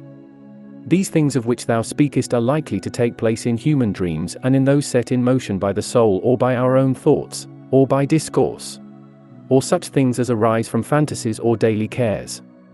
These are sometimes true and sometimes false, they sometimes hit upon actual fact, but they go, many times, wide of the mark. The dreams, however, which are termed God-sent, do not have their origin in the way which thou describest. On the contrary, either when sleep is leaving us and we are beginning to awake, it happens that we hear a brief expression in regard to things to be done, or it may be that the voices are heard during the period between being awake and asleep, or when we have become entirely awake. Sometimes, also, an invisible and unbodied spirit encompasses the recumbent persons in a circle, so as not to come to the sight of the individual, but to be present in another joint sensation and understanding. It makes a rustling sound when thus coming in, and also diffuses itself in every direction, without producing any sense of contact. And it likewise accomplishes wonderful results in setting free from ill conditions of the soul and also of the body. At other times, however, a light beaming forth bright and soft, the sight of the eyes is not only held fast, but it remains so even when they had been wide open before. But the other senses continue awake, and are jointly conscious to a certain degree as to how the gods are visible in the light. Hence the individuals both hear what they say, and, following with the thought, know what they do. Of course, this is perceived more perfectly when the eyes are looking attentively, and the mind, being in full vigor, understands the things which are performed, and the movement of the beholders is likewise in harmony. These, therefore, being so many and so different, are in nothing like human dreams. On the contrary, not only are the peculiar wakeful condition, the holding of the sight, the seizure resembling torpor catalepsis, the condition between sleep and awake, and the recent awaking or entire wakefulness, all of them divine, and accordant with the receiving of the gods. But they are actually sent from the gods themselves, and a part of the divine manifestations precedes them, after the manner of such things. Banish, then, from the divine dreams in which particularly there is divination, all notion that we are asleep in any sense whatever, and also the statement that we do not clearly apprehend the meaning, as applying to those who behold the divine apparitions. For not only is the presence of the gods manifest in a degree by no means inferior to those who understand such things, but if we must tell the truth, it is necessarily more exact and distinct, and affects a more perfect consciousness in the former case than in the latter. Some, however, who do not take cognizance of these proofs of dreams which are truly oracular, but who think that they are in some way common with those that are merely human, fall rarely, and by accident, upon those in which there is a foreknowing of the future. Hence they doubt whether there are any dreams that contain truth in any degree. Indeed, this, it seems to me, disquiets thee because of not knowing their genuine tokens. But it is necessary that thou shouldst prefer the true meaning of dreams before thy own notions, and follow out the whole argument in regard to divination during sleep. Divination and healing power. They, the ancient sages to whom we have referred, likewise affirm the following things: the soul, having a twofold life, the one along with the body, and the other separate from everything corporeal. We, in the case of the other mode of living, when we are awake, make use of many things pertaining to the life belonging with the body, except we, after a manner, detach ourselves from it in every respect by pure principles of thought and understanding. In sleep, however, we are completely set free as from fetters lying by us, and bring into activity the life which is separate from the sphere of generated existence. Hence, therefore, this form or ideal of life, whether it is spiritual or divine, which is the same, or only one existing individually by itself, is awakened in us and puts forth its energy according to its own nature. Distinct provinces of the mind and soul. Since, therefore, the mind contemplates the things that have real being, but the soul encompasses in itself the principles of all things that exist in the sphere of generated existence, it follows, of course, that, answering to the cause which comprehends future events, it prognosticates them, as arranged by their antecedent principles. Besides, however, When it joins together the divided sections of life and spiritual energy in the whole's divine essences from which they were taken, it creates a more perfect art of divining than this. For it is then filled from the wholes with every kind of knowledge, and thus most frequently attains to true conception in regard to the events which are taking place in the world. Nevertheless, when it is united to the gods through such liberated energy, it receives on the instant abundances of perceptions absolutely genuine, from which it gives forth the true oracular solution of divine dreams, and thenceforth establishes the absolutely genuine principles of knowledge. If, on the other hand, the soul interblends its spiritual and divine nature with the superior beings, its mental images will then be more pure and unalloyed, whether in respect to the gods or in relation to beings essentially incorporeal, or, to speak in simple terms, in respect to whatsoever contributes to the truth, that which relates to the world of mind. If, however, it exalts the notions of things pertaining to the world of creation to the gods, their causes, it receives from them, in addition, a power and a capacity of knowing which reasons intelligently both of things that were and things that will be. It not only takes a view of every period of time, and examines events that are to take place in the period, but it likewise participates in the arranging, management and correcting of them. It not only heals diseased bodies, but also restores to order many things among men which were discordant and disorderly. It also gives forth discoveries of arts, proper regulations for the administering of law, and institutions of customs. Thus, in the temples of Asclepius, not only are diseases brought to an end by dreams of divine origin, but through manifestations by night the medical art is combined with the sacred visions. The entire army of Alexander was saved when in imminent danger of being destroyed in the night. Dionysos Bacchus appearing in a dream and indicating the way to be delivered from desperate calamities. Aphutis, likewise, when it was besieged by King Lysander, was saved through dreams sent from Ammon, he withdrawing his troops at the shortest notice and raising the siege without delay. Yet why is it necessary to refer specifically to events which occur daily, and exhibit an energy superior to speech? These things, therefore, which have been set forth in relation to divination from the gods during sleep, both as to what it is and the benefit which it affords to human beings, are certainly enough tokens of genuine possession. And then thou affirmest as follows, in like manner, many also come to a perception of the future through enthusiastic rapture and a divine impulse, when at the same time so thoroughly awake as to have the senses in full activity. Nevertheless, they by no means follow the matter closely, or at least they do not attend to it as closely as when in their ordinary condition. Right here I wish to show the tokens in these occurrences of those who are really possessed by the gods. For they have either placed their whole life at the disposal as a vehicle or organ for the inspiring gods, or they exchange the human for the divine life, or else they carry on their own life in reference to the divinity.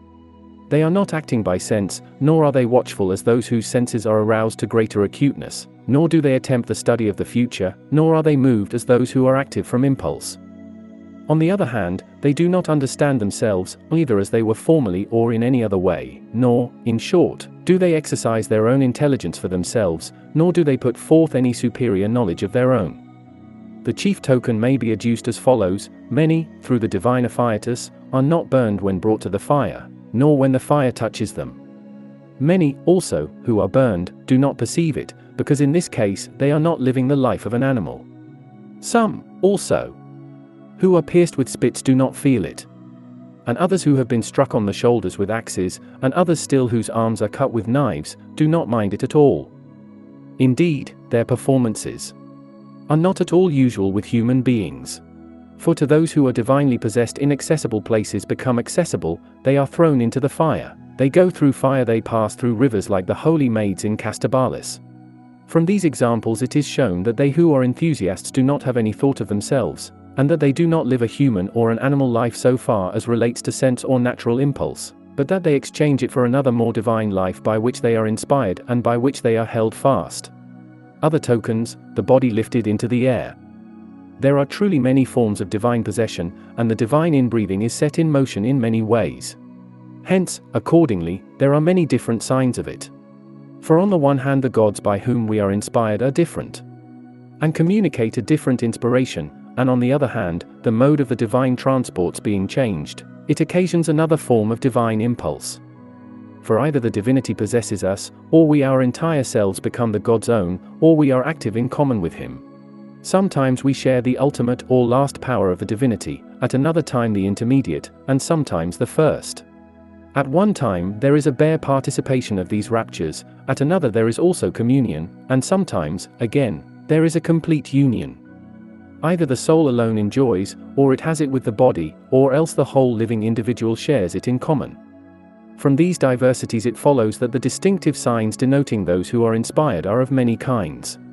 Not only among them are the motions of the body and of specific parts, but likewise its perfect repose, and also harmonious orders and dances and musical voices, or the contraries of these. The body also is seen lifted up, or increased in size, or borne along raised up in the air, or there appear occurrences in relation to it the contrary of these.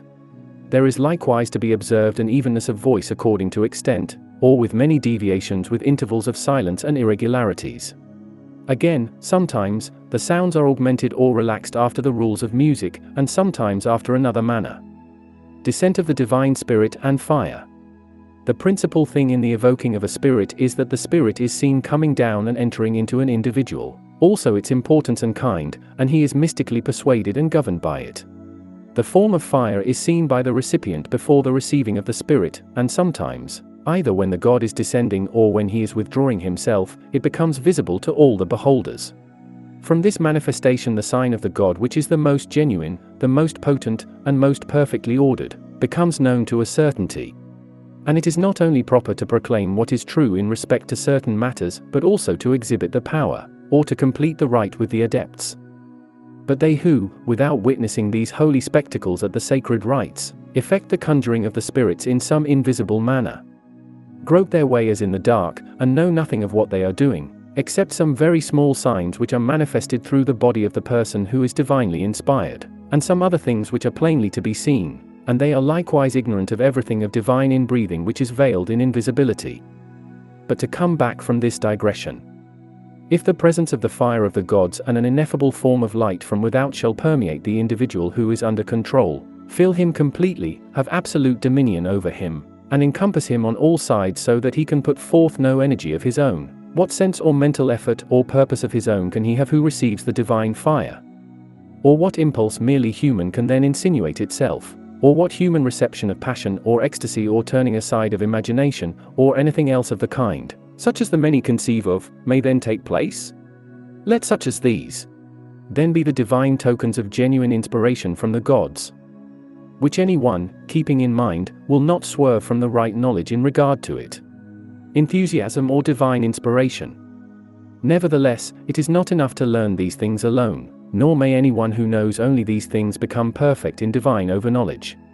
On the other hand, it is necessary to know also what enthusiasm or divine possession really is and how it is developed. The conjecture that it is a carrying away of the understanding by a demonian afflatus is utterly false. The human understanding, if it is truly thus possessed, is not carried away. Not from demons, but from gods, comes inspiration. Really, on the other hand, it is not simply an ecstatic rapture or trance, but, on the contrary, an exaltation and passing to the superior condition, whereas mental distraction and ecstasy indicate a general overturning to the worse.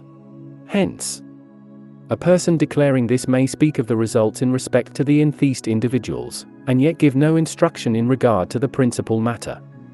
This, however, consists in holding fast to all these manifestations of divinity to which the ecstatic condition afterwards succeeds.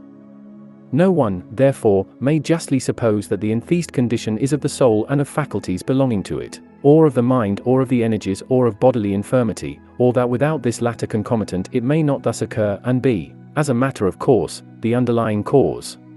For the matter of divine possession and inspiration is in no sense a human attainment, nor has it an origin in human organs and energies.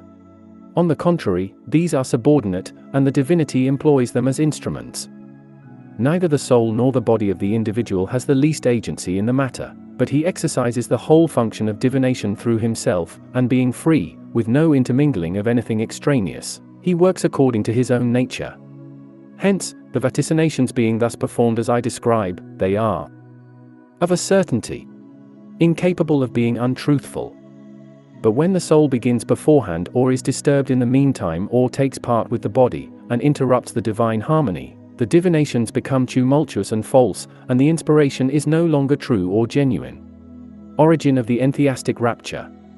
Suppose, accordingly, that the genuine art of divining was a liberating of the divine from the other soul, or a separating of the mind by itself, or an extending of its purview, or that it was a vehemence and extending of energy or passion, or a sharpening and prompting of the understanding, or an inspiriting of the mind, all such things being conditions which are set in motion by our own soul, it may be assumed with good reason that enthusiasm or inspiration has the same origin. But if the body is to be regarded as the cause of the inspired rapture or trance, on account of certain temperaments, either melancholic or some other, or, to speak more particularly, on account of heat and cold and moisture, or some form of these, or, in a word, the mingling or tempering of them, or the breath, or more or less of these, in such case the bodily condition would be the cause of the aberration, and it would arise from the physical disturbances. If, however, the origin arises from both these, from the body and the soul, so far as these are blended together with each other, such activity will be common to them as a single living being. But on the contrary, it is neither an affair of the body nor of the soul nor of the two together. For there is not in these any cause of divine aberration, and it is not in the order of nature for superior things to be generated from those that are inferior. On the other hand, it is necessary to investigate the causes of the divine frenzy. These are illuminations that come down from the gods, the inspirations that are imparted from them, and the absolute authority from them, which not only encompasses all things in us, but banishes entirely away the notions and activities which are peculiarly our own. The frenzy causes words to be let fall that are not uttered with the understanding of those who speak them, but it is declared, on the contrary, that they are sounded with a frenzied mouth. The speakers being all of them subservient and entirely controlled by the energy of the dominant intelligence. All enthusiasm is of such a character, and is brought to perfection from causes of such a kind, hence it is by impression, and not with precise accurateness, that we speak in relation to it. The music at the arcane rites. In addition to these things you remark as follows: so also certain others of these ecstatics become entheased or inspired when they hear cymbals, drums, or some choral chant, as, for example, those who are engaged in the corybantic rites, those who are possessed at the Sabasian festival, and those who are celebrating the rites of the Divine Mother. It is proper, accordingly, to tell the causes of these things, how they came into existence, and what explanation there is for the performing of the rites. These allusions which you make, namely, that the music at these festivals is exciting and passionate, that the sound of the flutes causes or heals conditions of aberration, that the music changes the temperaments or dispositions of the body, that by some of the choral songs the Bacchic frenzy is excited, but by others the Bacchic orgies are made to cease, how the peculiar differences of these accord with the various dispositions of the soul, and also that the peculiar wavering and variable choric chants, such as those of Olympus, and others of the same kind, are adapted to the producing of ecstasies. All of them seem to me to be stated in a manner unfavorable to the entheased condition, for they are both physical and human in their quality and performances, according to our technique, but nothing essentially divine appears in them. We affirm, accordingly, not only that the shoutings and choric songs are sacred to the gods, each and all of them, as being peculiarly their own, but likewise that there is a kindred relationship between them in their proper order, according to their respective ranks and powers, the motions in the universe itself, and the harmonious sounds emitted from the motions by the agency of such a relationship of the choric songs to the gods. It is that their presence actually becomes manifest, for there is nothing intervening, and hence whatever has a mere incidental resemblance to them becomes immediately participant of them. There also takes place at once a perfect possession and filling with the divine essence and power. Nor is this because the body and soul are in each other, and affected alike in sympathy with the songs, but, on the contrary, it is because the inspiration of the gods is not separated from the divine harmony, and being allied with it, as being of the same kindred, it is shared by it in just measures. It is, however, aroused or checked, one or the other, according to the specific rank of the gods. But this is never by any means to be termed a separating, purifying, or a remedy. For, first of all, it is not dispensed on account of any disease or excess or plethora in us, but the whole beginning and course of operation are from the gods above. On the contrary, it is not proper to say that the soul originally consisted of harmony and rhythm, for in that case the entheased condition is an inherent property of the soul alone. It will be better, therefore, to bring our discourse back to this statement, that the soul, prior to the giving of itself to the body, was a hearer of the divine harmony. And accordingly, when it came into a body it heard such songs as especially preserve throughout the divine trace of harmony. It followed them eagerly, recalled from them the remembrance of divine harmony, is born along with it, becomes closely allied to it, and partakes of it as much as possible. Hence we may generally explain in this way the source of the divine faculty of divination. Inspiration and orgiastic excitement. Let us now proceed with our reasoning in relation to this subject of divination.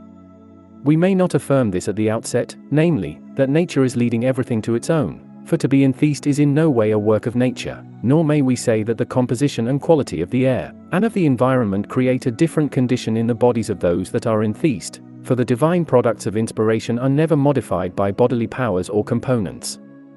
Nor may we suppose that the divine inspiration gives sanction to special conditions and incidents.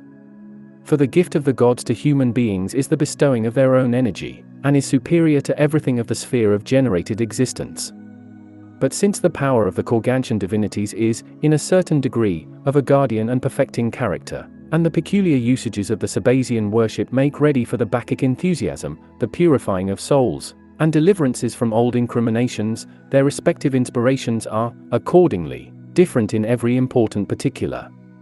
Thou seemest to think that those who are enwrapped by the mother of the gods are males, for thou callest them, accordingly, metrizontes. Yet that is not true, for the metrizontes are chiefly women. A very few, however, are males, and such as may be more delicate.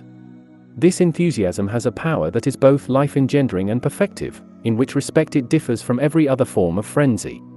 Proceeding thus, after this way, into what remains of the present discussion, and distinguishing particularly the inspirations of the nymphs or of Pan, and their other specific differences with reference to the powers of the gods, we shall treat of them separately according to their respective peculiarities, and shall, likewise, explain why they sally forth and spend time in the mountains, why some of them appear bound, and why they are to be worshipped by offerings. We shall likewise attribute these things to the sources of divine authority, as they possess all power in themselves, but we shall neither affirm that an accumulation of refuse of the body or soul requires to be cleansed away, nor that the periods of the seasons are the cause of such ill conditions, nor that the receiving of what is similar and the taking away of the contrary will prove a remedy for an excess of this kind. For all such things are set down in the category of the corporeal, and are entirely separate from a divine and spiritual life. Each, however, succeeds in accomplishing the operations which pertain to its own nature. Hence the spirits that are aroused by the gods, and that excite human beings to the Bacchic frenzy, overstep every other human and natural activity, and it is not right to compare their operations to those taking place in ordinary ways, but in respect to those which are utterly strange, and of earliest origin, it is proper to refer them back to the gods as authors. One form of divine inspiration is, accordingly, of this kind, and takes place after this manner. The oracles. Another mode of entheastic divining, that of oracles, is famous, and very plain in many ways, concerning which thou declarest such things as these, namely, others are inspired when drinking water, like the priest of the Clarion Apollo at Colophon, others, when sitting over cavities in the earth, like the women who deliver the oracles at Delphi, others when overpowered by vapors from the water, like the prophetesses at Branchide. Thou hast mentioned these three oracles by name. Not because there are only these. For there are many more which thou hast passed over in silence, but since these take rank before the others, and on account of which are more sought, thou art sufficiently instructed in respect to the mode of divining. I will now, because thou hast enough of these things, speak of the oracular art which has been sent down to human beings from the gods. We will, therefore, make our discourse in relation to these three, and not let a word fall respecting the many other oracles. It is acknowledged by everybody that the oracle at Colophon gives its responses through the medium of water. There is a spring in a house underground, and from this the prophet drinks. On certain appointed nights, many sacred ceremonies having taken place beforehand, he drinks, and delivers oracles, but he is not seen by the beholders who are present. It is manifest from this, therefore, that water possesses an oracular quality, but how this is so not every man, as the saying is, may know. For it seems as though a mantic spirit extended through it, but this is not true.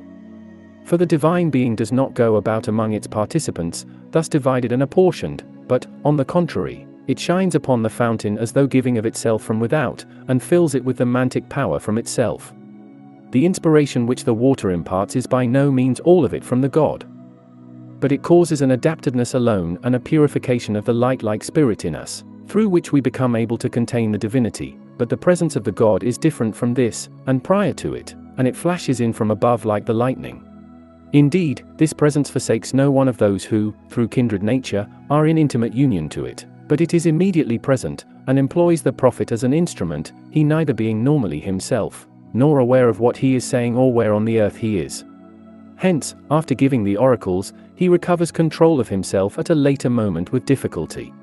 Indeed, before drinking the water he fasts an entire day and night, and as he begins to become enthesed he withdraws by himself into certain sacred retreats. Thus, by this withdrawing and separating from human affairs, he makes himself pure, and prepared for the receiving of the divinity. And through this means he has the inspiration of the divinity illuminating the pure sanctuary of his own soul. And he likewise effects by himself, unobstructed, the possession and divine presence complete and without impediment. The prophetess at Delphi, however, whether she gives oracles to human beings from a tenuous and fire-like spirit brought up from somewhere through an aperture, or vaticinates sitting in the inner shrine, upon the bronze chair with 3 feet or upon the 4-footed chair sacred to the divinities, gives herself up entirely to the divine spirit and is shined upon by the ray of the fire. In fact, when the fiery mist coming up from the aperture, dense and abundant, encompasses her on every side in a circle, she becomes filled by it with a divine luminance, and when she sits down in the seat of the God she comes into harmony with the unwavering oracular power of the divinity, and from these 2 preparatory operations she becomes entirely the medium of the God. Then truly is the God present, shining upon her separately, being himself other than the fire, the spirit, their peculiar seats and all the visible apparatus about the place, physical and sacred.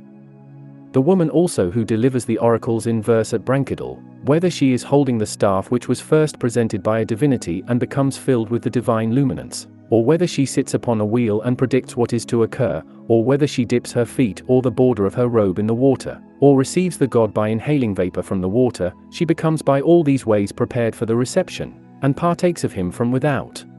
These things, therefore, are plain to view, namely, the abundance of offerings, the established law of the whole sacred observance, and such other things as are performed in a manner worthy of a God, prior to the oracular responding, such as the baths of the prophetess, her fasting for 3 entire days, her abiding in the interior shrine and having there already the light and enjoying it a long time. For these things all make it manifest that there is an invoking of the deity, and that he becomes present as though coming from outside, and not only that the prophetess, before she takes her position in the accustomed place, receives an inspiration of a wonderful character, but likewise in the very spirit that is brought up from the fountain shows forth another divinity more ancient comes to view, separate from the place, who is the cause or the author of the place, of the fountain, and of the whole technique of divining. Chapter 8. The Divining Art Universal. It clearly appears, therefore, that the technique of divining at the oracles accords with all the hypotheses which we have put forth in respect to the mantic art. For such a faculty, being inseparable from the constitution of places and bodies that are subjects of it, or preceded by a motion limited by number, cannot always prognosticate in the same manner things occurring in every place. But being separate and free from places and things that are measured by the enumerations of times as though superior to those existing, in relations to time, and from those that are held fast by place, it is present with objects equally wherever they are, and is always conversant at once with those coming into existence in time, and likewise includes in one the truth of all things by virtue of its own separate and superior essence. If, indeed, we have stated these things rightly, the divining power of the gods is not encompassed in parts by anything, neither by place, nor by a divisible human body, nor by a soul that is held fast in a single form of divisible qualities. But being separate by itself, and indivisible, it is present everywhere in entirety with those who are able to receive it. Not only does it shine from without, and fill all things, but it likewise permeates all the elements, occupies the earth, and air, and fire and water, and leaves nothing destitute of itself, neither living beings nor things sustained from the realm of nature. On the contrary, it imparts from itself an allotment of the faculty of foreknowing to some in a greater and to others in a smaller degree. Existing itself before all things, it is able, by reason of its separateness, to permeate and fill all things, according as every one is able to receive of it. Deceptive divination. Let us now examine after this the other form of divination which is private and not public, concerning which thou sayest as follows. Others are affected by standing upon indented marks, like those who have been filled from an imperceptible inflowing of the divine pleroma. Hence, because of those who make a bad use of this form of divining, it is by no means easy to include it in a single explanation. On the contrary, being near at hand, and in a pernicious degree superficial, it is employed by many persons in falsehood and deception which may not be tolerated. Nor is there any God present at all, but a certain motion of the soul is produced which is repugnant to the gods, and allures from them a certain indistinct and phantom-like apparition which sometimes, because of the transient power, is likely to be thrown into disorder by the spiritual emanations of evil demons. But an appearing which chances to be genuine is likewise in other respects distinct, pure, unchangeable, true, and both inaccessible and unobstructed by spirits of a contrary temper.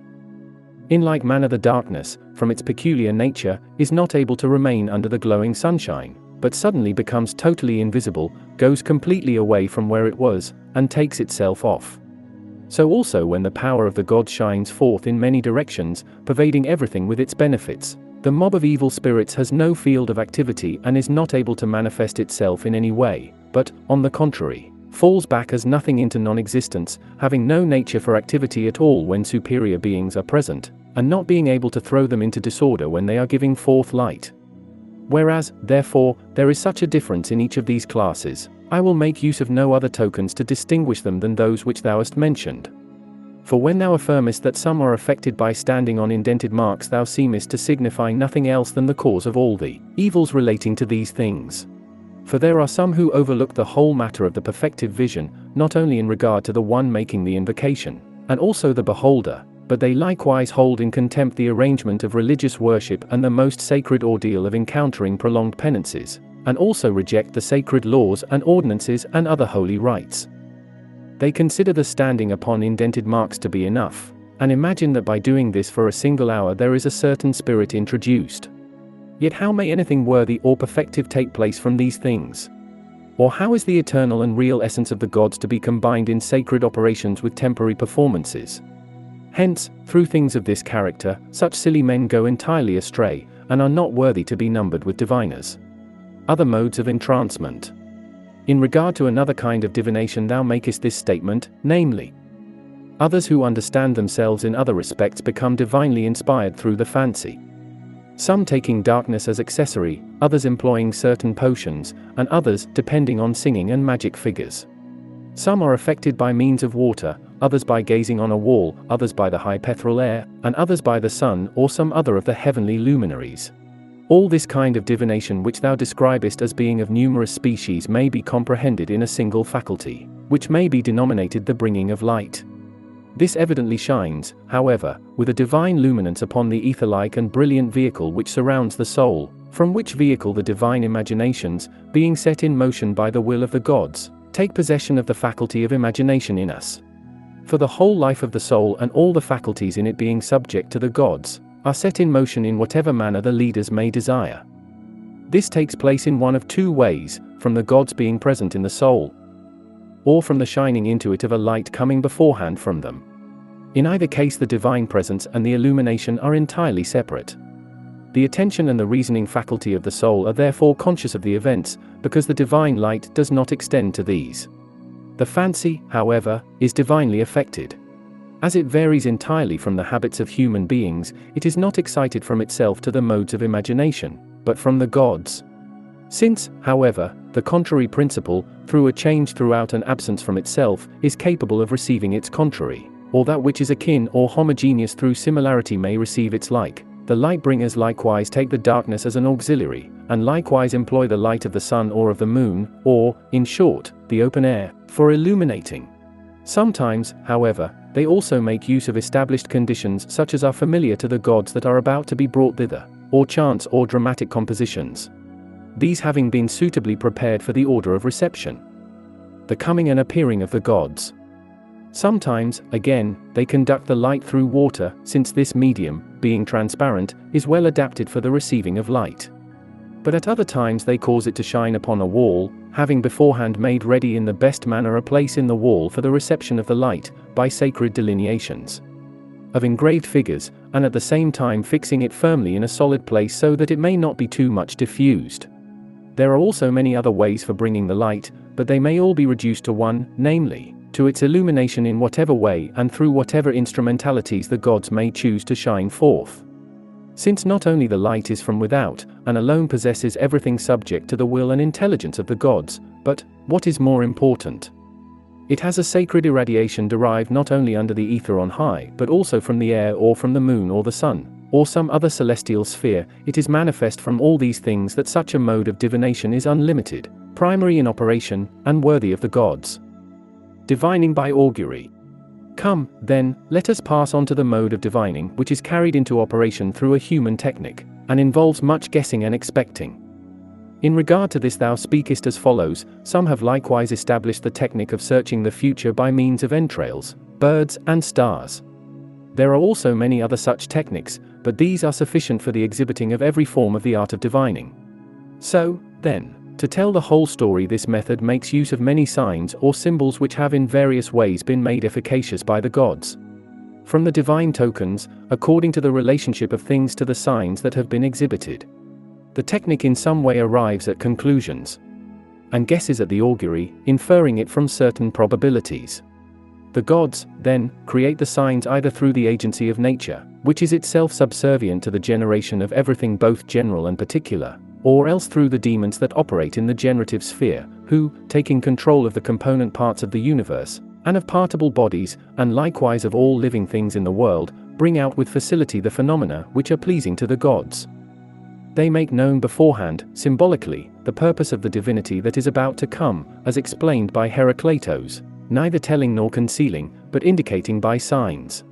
Thus, by foreshadowing, they impress, as by a likeness, the manner of the creation. In like manner, therefore, they generate all things by means of images, and likewise signify them beforehand through instituted emblematic representations. Equally, also, by this means, they excite our faculty of understanding to a greater acuteness.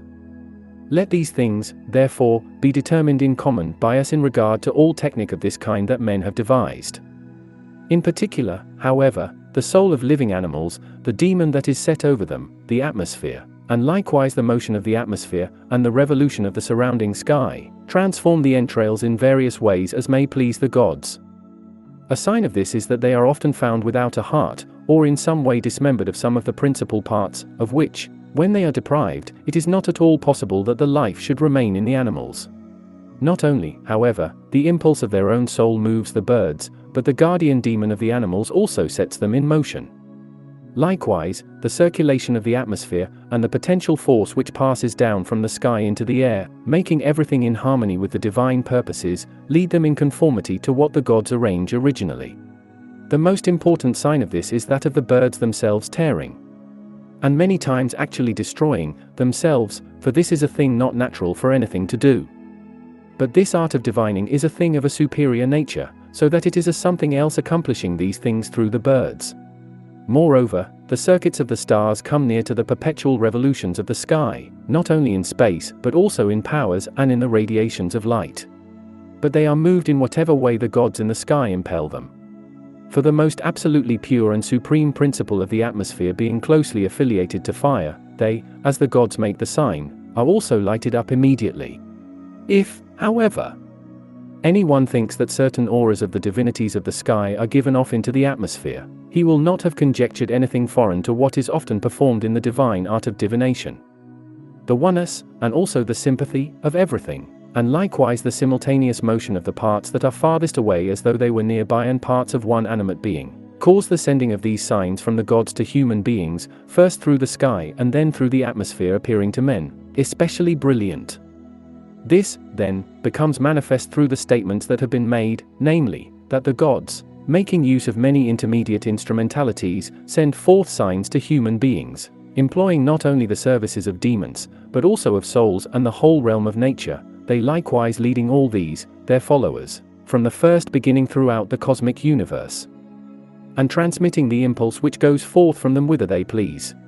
Being, therefore, themselves separate from all and free from all relationship and common nature with those in the region of generated existence, they lead everything in the realms of generation and production according to their own purpose. This explanation in respect to the art of divination agrees accordingly with the theory of the creation and foreknowledge of the gods, For it does not drag down the mind of the superior beings to this region and to us, but instead, this, remaining stable in itself, turns to itself not only the signs, but likewise the whole art of divining, and discovers them proceeding from it. Erroneous views of divination corrected. Thou askest likewise, in relation to the nature of divination, what it is and what is its peculiar character. This we have explained already, both generally and specifically. But thou, first of all, hast put forth this statement. The diviners all say that they arrive at the foreknowing of the future through gods or demons, and that it is not possible for others to have any inkling of it, only those who have command over the things to be.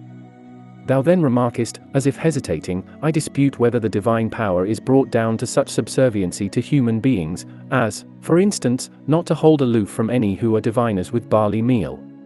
But when thou appliest the term subserviency to the providential care and protection that we enjoy, thou failest to understand aright the vastness of the power of the gods, the goodness transcending and the causality which includes all things. Besides, thou overlookest the mode of energy, that it is neither attracted downward nor turned toward us, but precedes us, as being separate from us and entirely distinct. It, indeed, imparts itself to the recipients, but in this it neither goes out from itself nor becomes lessened, nor is subservient to those that participate of it. On the contrary, it makes use of all as being subservient to itself. The observation which thou hast suggested appears to me to be a complete mistake in another particular. If we take for granted that the doings of the gods are similar to those of men, there will a question arise as to how they are performed.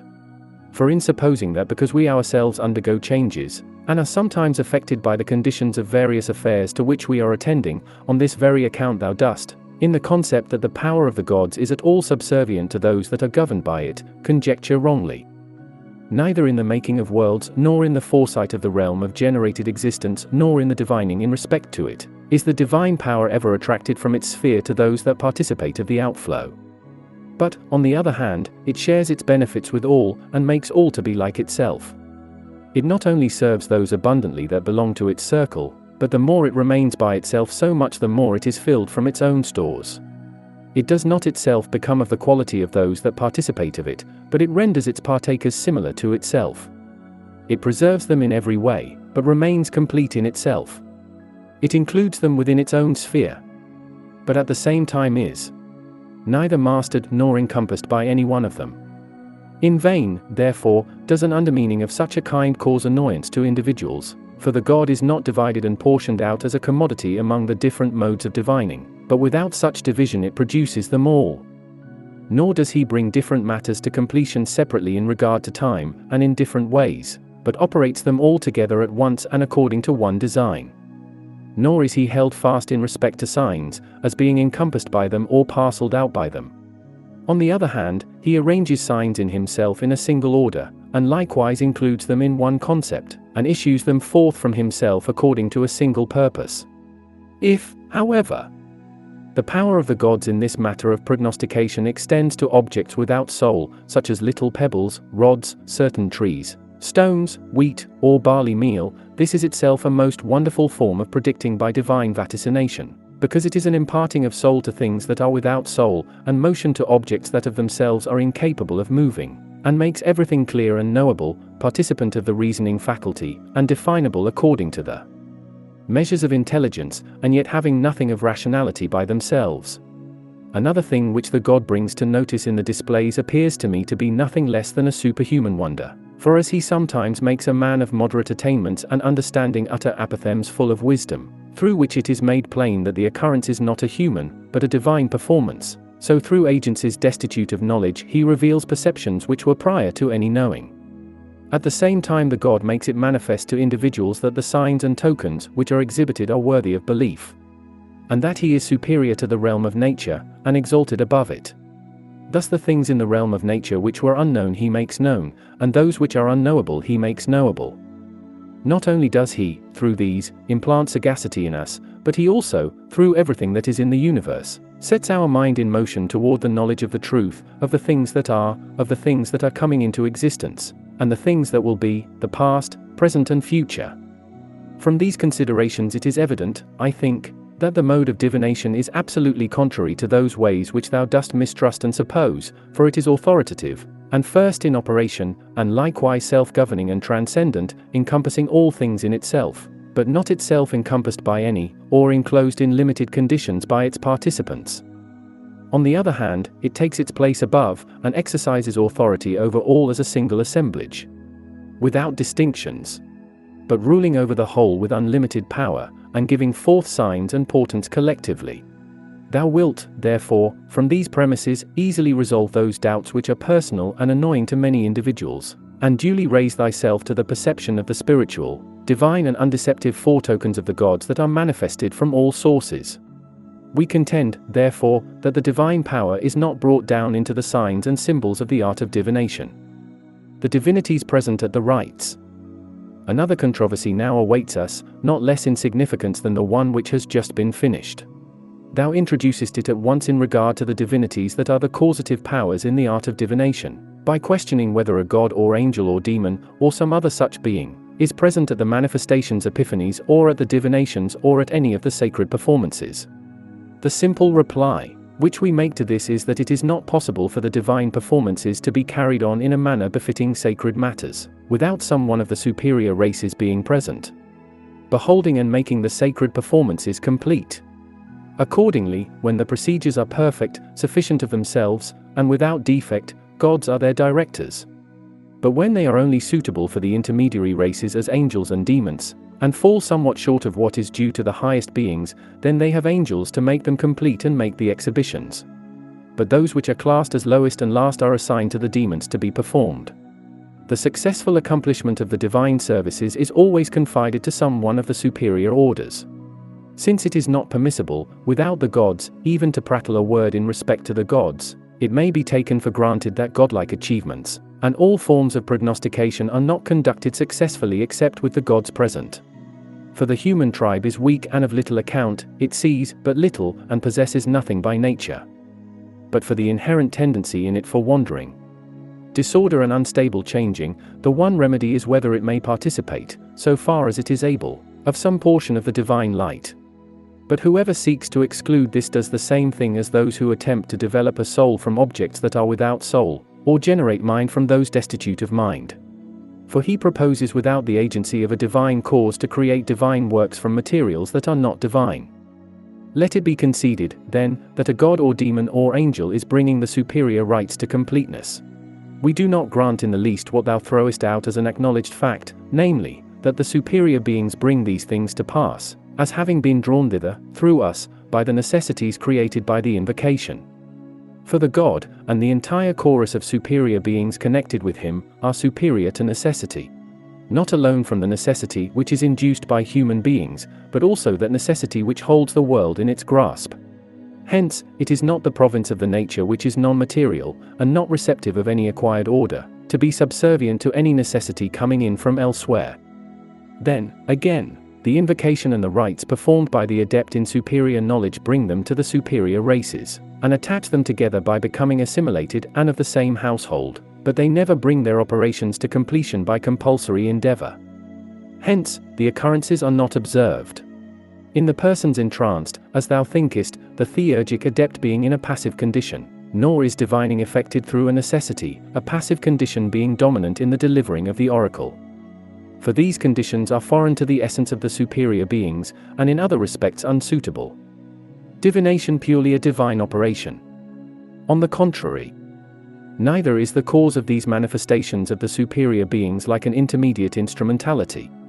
Nor does the person who makes the invocations act through the one that is entranced, and to assert these things is sacrilegious. For this is much more true, namely, that God is all, he is all-powerful, he has filled all from himself, and he alone is worthy of highest regard, praise, and supreme honor. What is human when it is compared with the divine is base, insignificant, and a mere plaything. Hence, I laugh when I hear that the god is automatically present with certain persons or objects, whether through the cycle of nativity or through other causes. For if he is controlled by the cycle of nativity, the unbegotten divinity will not then be the superior, nor will he, as he is himself arranged with certain things with reference to other causes, be primarily a cause of all things. These suggestions, therefore, are also unworthy of the conception which we should entertain in regard to the gods, and are entirely foreign to the performances which take place in Theurgia. Such inquiry, however, is subject to the same condition which the many experience in regard to the creation of the universe and providence. For not being able to learn what is the nature of these, and likewise discarding the deep thoughts and arguments of individuals in respect to the divine beings, they take all recognition of providence and creation entirely away from them. We are accustomed to meet these individuals with the answer that the divine mode of creation and guardianship is different from what they suppose of such things, and that it is not proper for them, because of their ignorance, to reject it as not having existed from the beginning. So, likewise, it may be pleaded with thee that all foreknowledge and doing of sempiternal works are the works of gods, and are neither performed through necessity nor through different human causes, but wrought through such causes as the gods alone know. Divination not a faculty of the soul. Passing these things by accordingly, we may now, with good reason, proceed to explain the second cause which thou hast set forth, namely, that the soul utters and imagines these things, and that they are peculiar conditions of it, which have been produced from little sparks. On the contrary, neither are these things from the realm of nature, nor does the reasoning faculty accept them. For everything that comes into existence comes from a specific cause, and that which is of kindred nature is brought to pass by that which is akin to it. But the divine operation is not automatic, for such a thing is without a cause and not in any way arranged. Nor is it the product of a human cause, for this is alien to it and subordinate, and that which is more perfect cannot issue from that which is less perfect. All operations, therefore, which are like divinity in their nature have their inception from a divine cause. For the human soul is held fast by a solitary ideal, and is kept in the dark by the body on every side.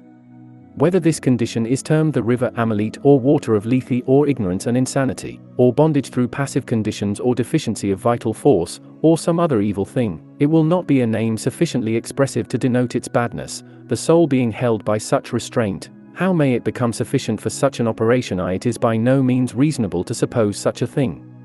For if we seem at any time to be able to effect a participation, and to be enlightened by the gods, it is by this alone that we derive benefit of the divine energy. On this account, the soul not possessing intrinsic excellence and sagacity, it does not participate of the divine operations. Indeed, if such operations pertain to the soul, every soul, or at least the solitary one endowed with intrinsic completeness, would perform them. Now, however, not one or another of them is sufficiently prepared for this. On the contrary, so far as relates to the divine energy, even the perfect soul is incomplete. The theurgic energy, therefore, is different, and the successful accomplishment of the divine works is enabled by the gods alone. If the fact were otherwise, this would not be at all necessary in the service of the gods, but we would have the divine boons in this case without religious worship.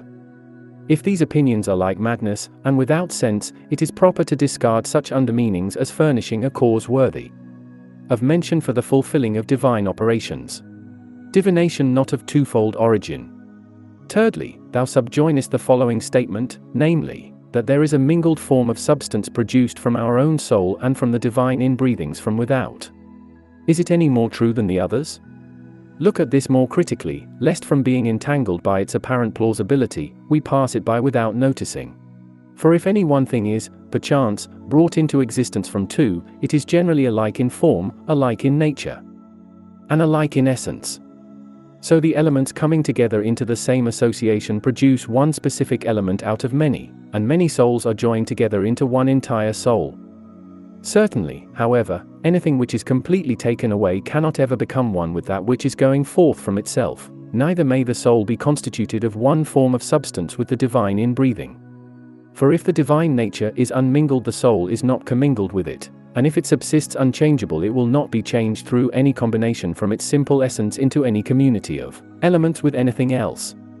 Certain individuals of former times were, therefore, of the opinion that small sparks kindled up divine ideals in us, which, whether they are from the realm of nature or of the nature of the body in some other manner, cannot be changed from things of chance into things divine. In the present instance, however, the suggestion is made that the soul is a joint element in the divine carmixture. This is equivalent to saying that the soul is equal in importance to the gods, and likewise that it imparts to them a certain constituent and receives one from them in return, and also that it imposes conditions upon the superior beings and is itself limited in its sphere by them. But there are others who affirm what is most mischievous, namely, that the gods, being the interior cause in the order of the elements, coexist in the beings that are brought into existence by them, and that there will be an outbirth that will be produced since time, and of a commingling during time, and that it will encompass the gods in itself. But in such event, what is this commingled form of substance? For if it is both, conjoined together the soul and the divine inbreathing, it will not be one single thing from out of two, but as composed from two put together at random. But if it is an entity, other than both, then we must admit that things eternal will be subject to change, and the divine essences will differ in nothing from physical ones in the realm of generated existence. The supposition that an eternal being may be brought into the world through nativity is absurd, but to imagine that anything consisting of eternal qualities will be dissolved is more absurd. By no means, therefore, has such an opinion in respect to divination any reasonableness, but now we must consider this notion paradoxical, whoever may propose it, whether one or two. Chapter 9. Demons. Thy next supposition comes up now for consideration, namely, that the soul, through such activities, generates from itself a faculty of imagination in regard to the future. Or else that the emanations from the realm of nature bring demons into existence through their inherent forces, especially when the emanations are derived from animals. These statements appear to me to exhibit a fearful disregard of the principles pertaining to divinity, and likewise those of the theurgic operation. For one absurdity appears at the outset, namely, that the demons are generated and perishable things. But another one more woeful than this is, that by this hypothesis those beings that are prior are produced from those that are posterior to themselves. For the demons existed already in some manner before soul and the faculties incident to the bodily structures. Besides these considerations, how is it possible that the energies of the divisible soul, which is held fast in a body, be transformed into essence and be separate by themselves outside of the soul? Or how may the faculties incident to the bodies, which have their very being in the bodies, become separate from them? Who is it that is freeing them from the corporeal framework and collecting the dissolved substance into one group? For a being of such a character will be a demon pre-existing before the placing of the component elements together. The statement, however, has also the usual perplexity. For how may divining be produced from things that have no oracular quality, and how may soul be generated from bodies that are without a soul? Or, to say the whole at once, how may the things which are more complete be produced from those which are less complete? The mode of producing appears to me likewise to be impossible. For to produce essence through the activities of the soul and through the powers in the bodies is not possible, for from the things which do not have it, essence cannot be developed. Whence comes the imagination of that which is about to take place? From what does it receive the faculty of divining? For of the things which have been sown anywhere through generation we absolutely never see anything possessing more than what is imparted to it, from the first parentage. But it seems that the imagination may receive a certain superior addition from what has no being, unless it may be said that the demons get a foothold upon the matter from the sacrificed animals, and that, being brought under their influence, they are moved in respect to it by a common sympathy. According to this opinion, therefore, the demons are not generated from the forces inherent in bodies, but being at the lead of them, and existing before them, they are moved in like manner with them. Granted that they are thus exceedingly sympathetic, yet I do not see in what manner there will be anything true in regard to what is to come. For the foreknowing and forecasting of the future do not come within the range of a sympathetic power, nor a nature belonging to the realm of matter, and held fast in a specific place and body, but, on the contrary, the faculty must be free in respect to everything. Let the supposition which thou hast made receive these corrections. Concerning oracular dreams. Immediately after this, observations are brought forward as of one that was wavering in regard to the nature of divination, yet as they are advanced there is an endeavor apparent to overturn the art entirely. We will, therefore, direct the discussion to both these conditions of the case. We will begin by first answering the former of them, that during sleep, when we are not engaged with anything, we sometimes chance to a premonition of the future. It is not suggested that the source of the divination is from out of ourselves and that the one which accompanies it is from without. The two are closely allied together and are intimately interblended with each other. Hence, their operations in respect to these matters are carried out in the manner defined, and follow the causes which precede them, being allied to them in close relations. When, however, the cause is free from such attachments, and pre-exists by itself, the end is not marked out in relation to us. But everything depends on influences outside. Now, therefore, It is likely to happen in such cases that the truth in the dreams does not come out in concert without ritual operations, and it often shines forth from itself. This shows that divination, being from the gods without, and endued with authority which is all its own, will, when it pleases, graciously reveal the future. Let these explanations be an answer of such a character. A peculiar condition of soul, not a source of divination. Afterward, in the endeavor to explain the nature of divination, thou doest away with it altogether.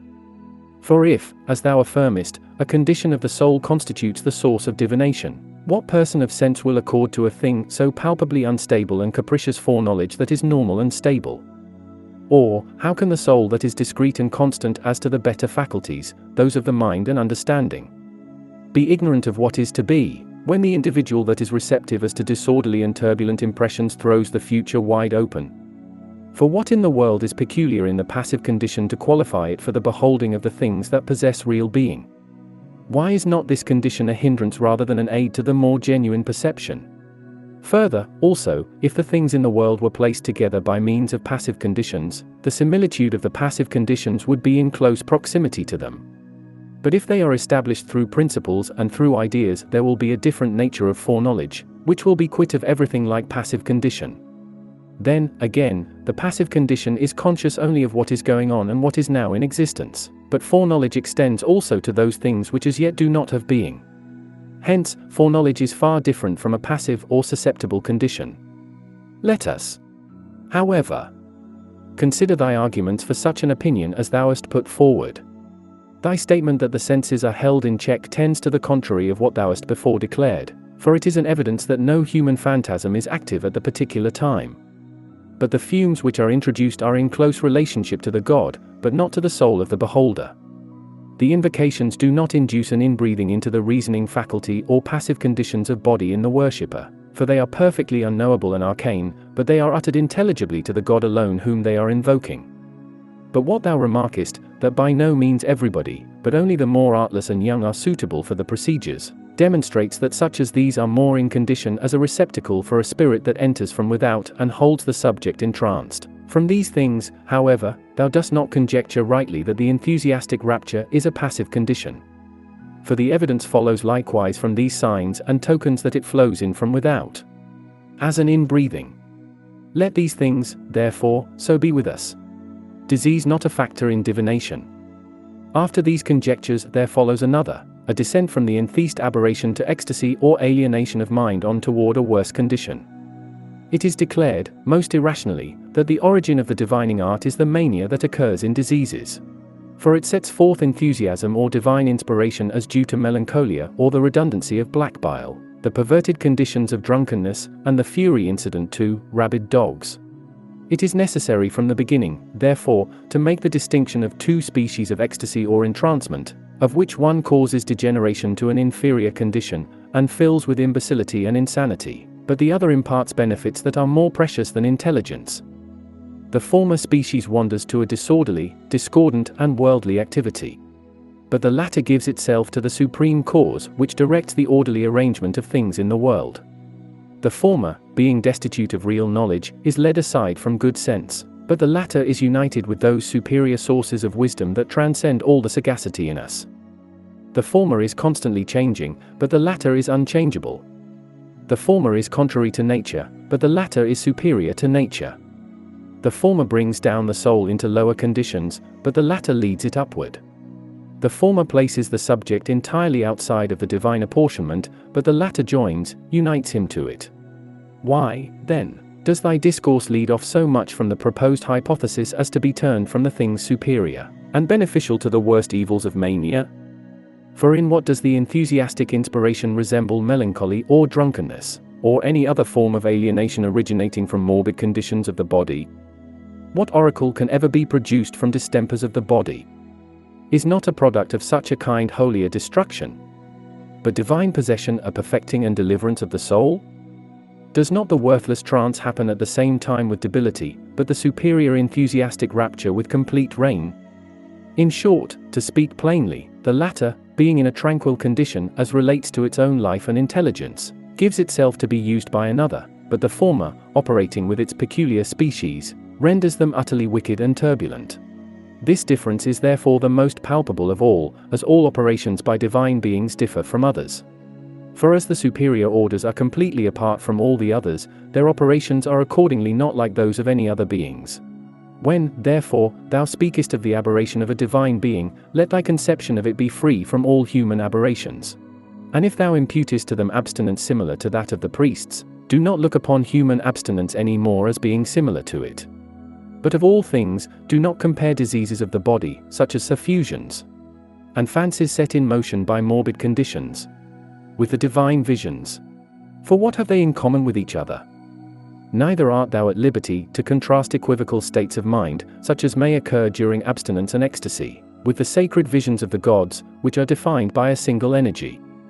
But on the other hand, thou mayest not associate in mind the spectacles of the gods that are superlatively efficacious with the apparitions got up by technical magic. For the latter have neither the energy nor the essence nor the genuineness of the objects that are beheld, but only project bare phantasms that seem real. All such questions, however, which lead away from the subject and carry the attention from contraries to contraries, we do not consider as touching the hypothesis before us. Hence, having set them forth as foreign to the subject, we do not suppose it to be necessary to waste more time upon them, as they have been set in a disputatious way to lead us to wander from our course. But not with any curiosity of a philosophic character. Concerning spurious and genuine divination, one will wonder, therefore, at the many and different suggestions of new points of argument which are evidently brought forward for the purpose of disputing. He will be astonished, with good reason, at the oppositeness of the opinions that are put forth to explain divining. It is affirmed that the whole art is only a matter of appearances produced by jugglers, there being nothing substantial, and likewise that it is exercised by persons who are impelled by emotion or disease, and are in a condition to dare anything of a delusive nature, and that it is possible for them to come upon the truth by chance. For what principle of truth, or what starting point of something that may be understood, less or greater, will there exist in these individuals? We should not receive that as the truth, however, which comes in such manner by chances, as that also happens to be recorded of those who are born along to no purpose. That, however, is not to be acknowledged as the truth in which the things are done in concert with those that are performing them, for these things coexist with the physical senses and with the perceptive faculties of animals. Hence, that which is done in this way has nothing that is its own, or divine, or superior to what is common in nature. On the other hand, the truth which is to be regarded stands permanently in the same manner as respects operation. It has perfect knowledge present with it of existing things, and is itself of the same nature with the essence of things. It employs the stable reasoning faculty, and sees everything as existing in its perfectness, its fitness for use, and its dimensions. This truth, therefore, is in close connection with the art of divination. It ought accordingly to be much more than natural presentiment, such as the instinctive perceiving of earthquakes and great storms of rain, which is possessed by certain animals. From this a feeling in common. Certain animals being acted upon together, or perceiving more or less accurately, through an acuteness of sense, things which are taking place in the atmosphere above but have not yet been brought to pass upon the earth.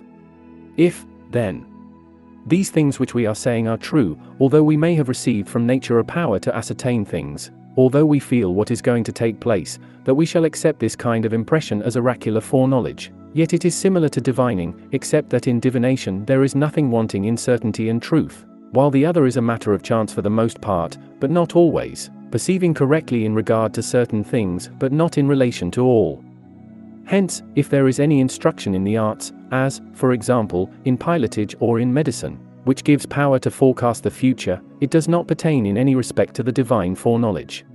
For it reckons up what is to happen by probabilities and certain signs, and these not always credible, and they do not have the thing that is thus signified in a proper connection with that of which the signs are indicators, but with the divine foresight of things to be there are, before all, steadfast perception, the unchanging assurance completely at one with the causes, an indissoluble holding of everything to everything, and a knowledge always abiding of all things as being now present, and their province defined. Divination neither from nature, art, nor fellow feeling. It is not proper to make this statement, that the realm of nature, art, and the feeling in common of things throughout the universe as of the parts of one animal, contain foreshadowings of certain things with reference to others, nor that the bodies are so constituted as to be forewarnings from some to others. For these things, which are very clearly beheld, remove the traces of the divine oracular power in a greater or less degree. But it is not possible that any one should be bereft of it entirely. On the contrary, as in all things, the image of the good carries the God in it, so, also, a certain likeness of the divine oracular power, obscure or more active, appears to be in them. But none of these is such as the divine form of divination, nor may the one divine, unmingled form of it be characterized from the many phantasms which go down from it into the realm of generated existence. Nor is it proper, if there are any other false or delusive appearances, which are farther removed from genuineness, to bring these forward in the forming of a judgment of the matter. On the contrary, we must think of it as one single utterance, one arrangement, and according to one divine ideal and one intellectible and unchangeable truth. And in like manner we must regard the change which may be taking place at different times, and in different ways, as denoting instability and discordance, and disrespect for the gods. If, then, divination is truly a divine work of such a character, who would not be ashamed to attribute it to the agency of nature, that accomplishes its objects without thought, as though it had elaborated in us a power of divining, and had implanted it in a greater degree in some and in a less degree in others? For in those things in which men receive from nature the means for accomplishing their individual undertakings, even in these, certain aptitudes of nature take the lead. In those, however, in which there is no human agency in the inception, neither is the final result our own. And when a certain good, older, and superior to our own nature, has been so arranged beforehand, it is not possible that any natural genius or cleverness in these things should have been engaged secretly in the matter. For with these things which are fully perfected there are also those which are imperfectly developed, but both are conditions of human beings. But of these conditions, which we do not experience as human beings, there will not ever be a preparation by nature. Hence, there is no seed of the divine oracular power in us from nature. If, on the contrary, however, any one should make the invocation by a certain more common and human mode of divining, let there be a natural preparation. But in regard to that which may be truly named the divine oracular art, which belongs to the gods, it is not right to think that this is insown from the realm of nature. For, indeed, both the different modes, and the indefinite one, follow more or less with this idea. For this reason this indefinite mode of forecasting stands separate from the divine oracular art which remains in fixed boundaries. Wherefore, if any one says that the art of divination has its being from out of ourselves, it is our duty to fight strenuously against this assertion. But thou likewise makest this statement, examples are manifest by the things done, namely, that they who make the invocations carry stones and herbs, tie sacred knots and unloose them, open places that are locked, and change the purposes of individuals by whom they are entertained, so that, from being paltry, they are made worthy. All these things signify that the inspiration comes from without.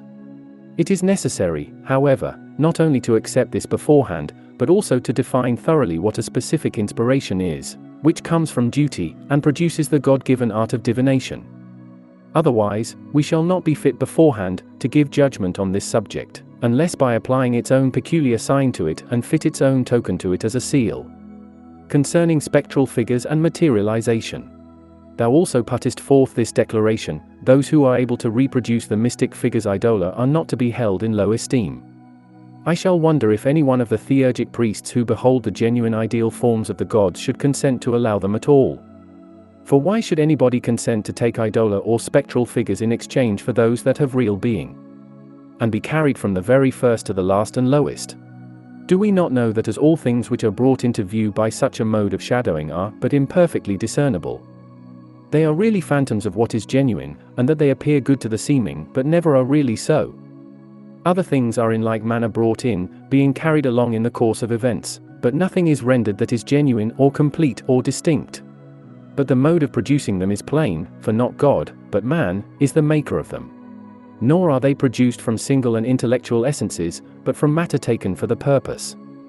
What that is good can come into existence, that germinates from matter and from the powers material and corporeal which exist with matter and in bodies.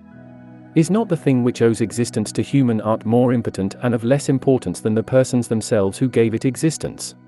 By what art or skill is this spectral figure put into form? For it is said it is molded as by the skill of Demiurgus himself. But that skill is employed in the producing of genuine essences, never in the forming of mere spectral figures. Hence, The art of producing idola is a long way distant from demiurgic creating. On the contrary, it does not preserve the analogy with divine creating at all. For God creates all things, but not through the physical motions of things in the sky or by those of particled matter or by the forces thus divided. But instead, it is by thoughts put into activity, by purposes and non-material ideals, through the sempiternal and supermundane soul, that he constructs the worlds. But the creator of the spectral figures, it is said, makes them as of the revolving stars. The thing does not have its existence in the way as it is imagined. For as there are unlimited powers possessed by the gods in the sky, the last and lowest of all these is that of the realm of nature. But again, a part of this lowest power takes the lead by itself prior to generated existence. Being inherent in the principles which contain the germs of things, and established in the immovable essences. The other part, however, existing in the perceptible and visible motions, and likewise in the auras and qualities from out of the sky, exercises dominion over the whole visible order of things, in all which this last in the series rules as a deputed governor over the universal realm of visible existence in the places around the earth. But in the realm of visible existence, and in the qualities of the auras perceptible to the sense which are sent down from the sky, many different arts are brought into use, such as medicine and gymnastics, and all others that harmonize with nature in their results. And what is more, the creating of spectral figures attracts from the auras a very indistinct portion of generative energy. Hence, as the truth is so, it is right to make it known that the individual creating the spectral figures employs in his procedures neither the revolutions of the heavenly bodies, nor the powers which exist in them by nature. And, in short, he is not able to come in contact with them. But as he follows the rules of an art, and does not proceed theurgically, he deals with the last and most inferior emanations, manifestly, from their nature, about the extreme part of the universe. But these emanations being partially commingled with matter, I think that they are capable of changing to it, and likewise of taking new form and being modeled differently at different times. They likewise admit change of powers in these particulars from some to others.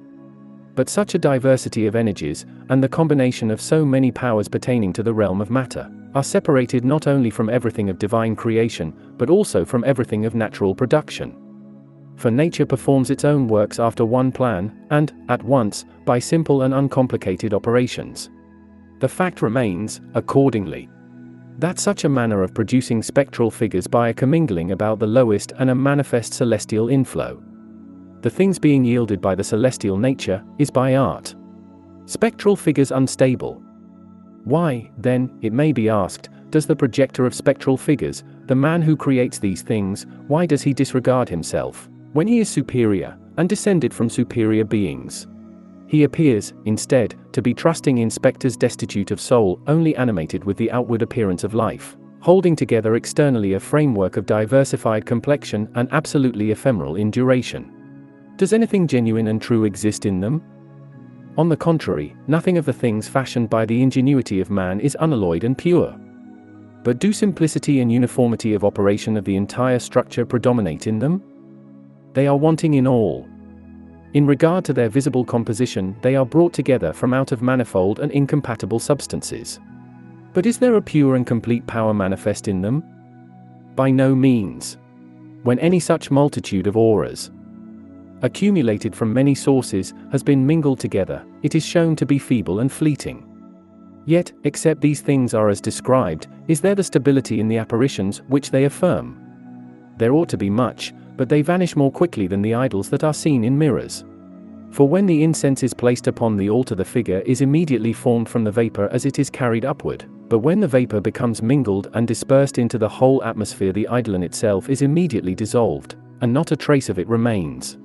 Why, then, should this juggling be desired by the man that loves manifestations that are true?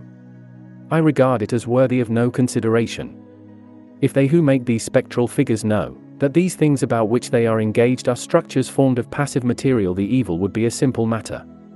Besides this, they become in this similar to the apparitions in which they place faith. But if they bowl to these spectral figures as to gods, the absurdity will not be utterable in speech or endurable in act. For into such a soul the divine ray never shines, for it is not in the nature of things for it to be bestowed upon objects that are wholly repugnant, and those that are held fast by dark phantasms have no place for its reception. Such like wonder-making with phantasms will, therefore, be in the same category with shadows that are very far from the truth. No divine quality in spectral figures. But then thou affirmest further, they watch the course of the heavenly bodies, and tell from the position and relation of one with another whether the oracular announcements of the ruling planet will be true or false, or whether the rites which have been performed will be to no purpose, or will be expressive or arcane. To the contrary. Not on account of these things will these phantasms possess the divine quality. For the last and most inferior of the things in the realm of generated existence are moved by the courses of the heavenly bodies, and are affected by the auras which go forth from them. No, indeed, but if any one shall examine these things carefully they will show the contrary. For how may it be that these things which are so easy to change in every respect, and are turned round in various directions by demons from without, so as to be rendered of no importance, whether as oracular or in regard to promises or in relation to perfective rites or in other matters, as the case may be, shall contain in themselves any allotment of divine power, however small? What, then, are the powers which are inherent in various kinds of matter, the elementary constituents of which demons are formed? Verily, and indeed, they are not. For nothing of divisible sensitive bodies originates demons, but these, instead, are themselves generated and watched over by demons. Neither is anybody able to fashion the shapes of demons as from a machine. But rather, on the contrary, he is himself fashioned and constructed by the demons according as he partakes of a body possessing sensibility. But neither is there any incidental number of demons generated from the elements of things of sense, but, far otherwise, the number is itself simple in nature and is uniformly operative around compound natures. Hence, it will not possess things of sense older than itself, or more lasting, but as it excels sensible things in age and power, it imparts to them the constancy which they are able to receive. Perhaps, however, thou termest the idola demons, applying such a designation wrongly, for the nature of demons is one thing and that of the idola another. The rank of each is likewise very widely different. And also, indeed, the chorus leader of idola is different from the great prince of the demons. For this thou givest assent when saying that no god or demon is drawn down by them. Of what consideration would a sacred observance or a foreknowledge of the future be worthy which is entirely without participation? God or any other superior power. Hence, it is necessary to know what is the nature of this wonder-making art, but by no means to have faith in it. False and true divination. Again, therefore, thy explanation of religious performances is still worse.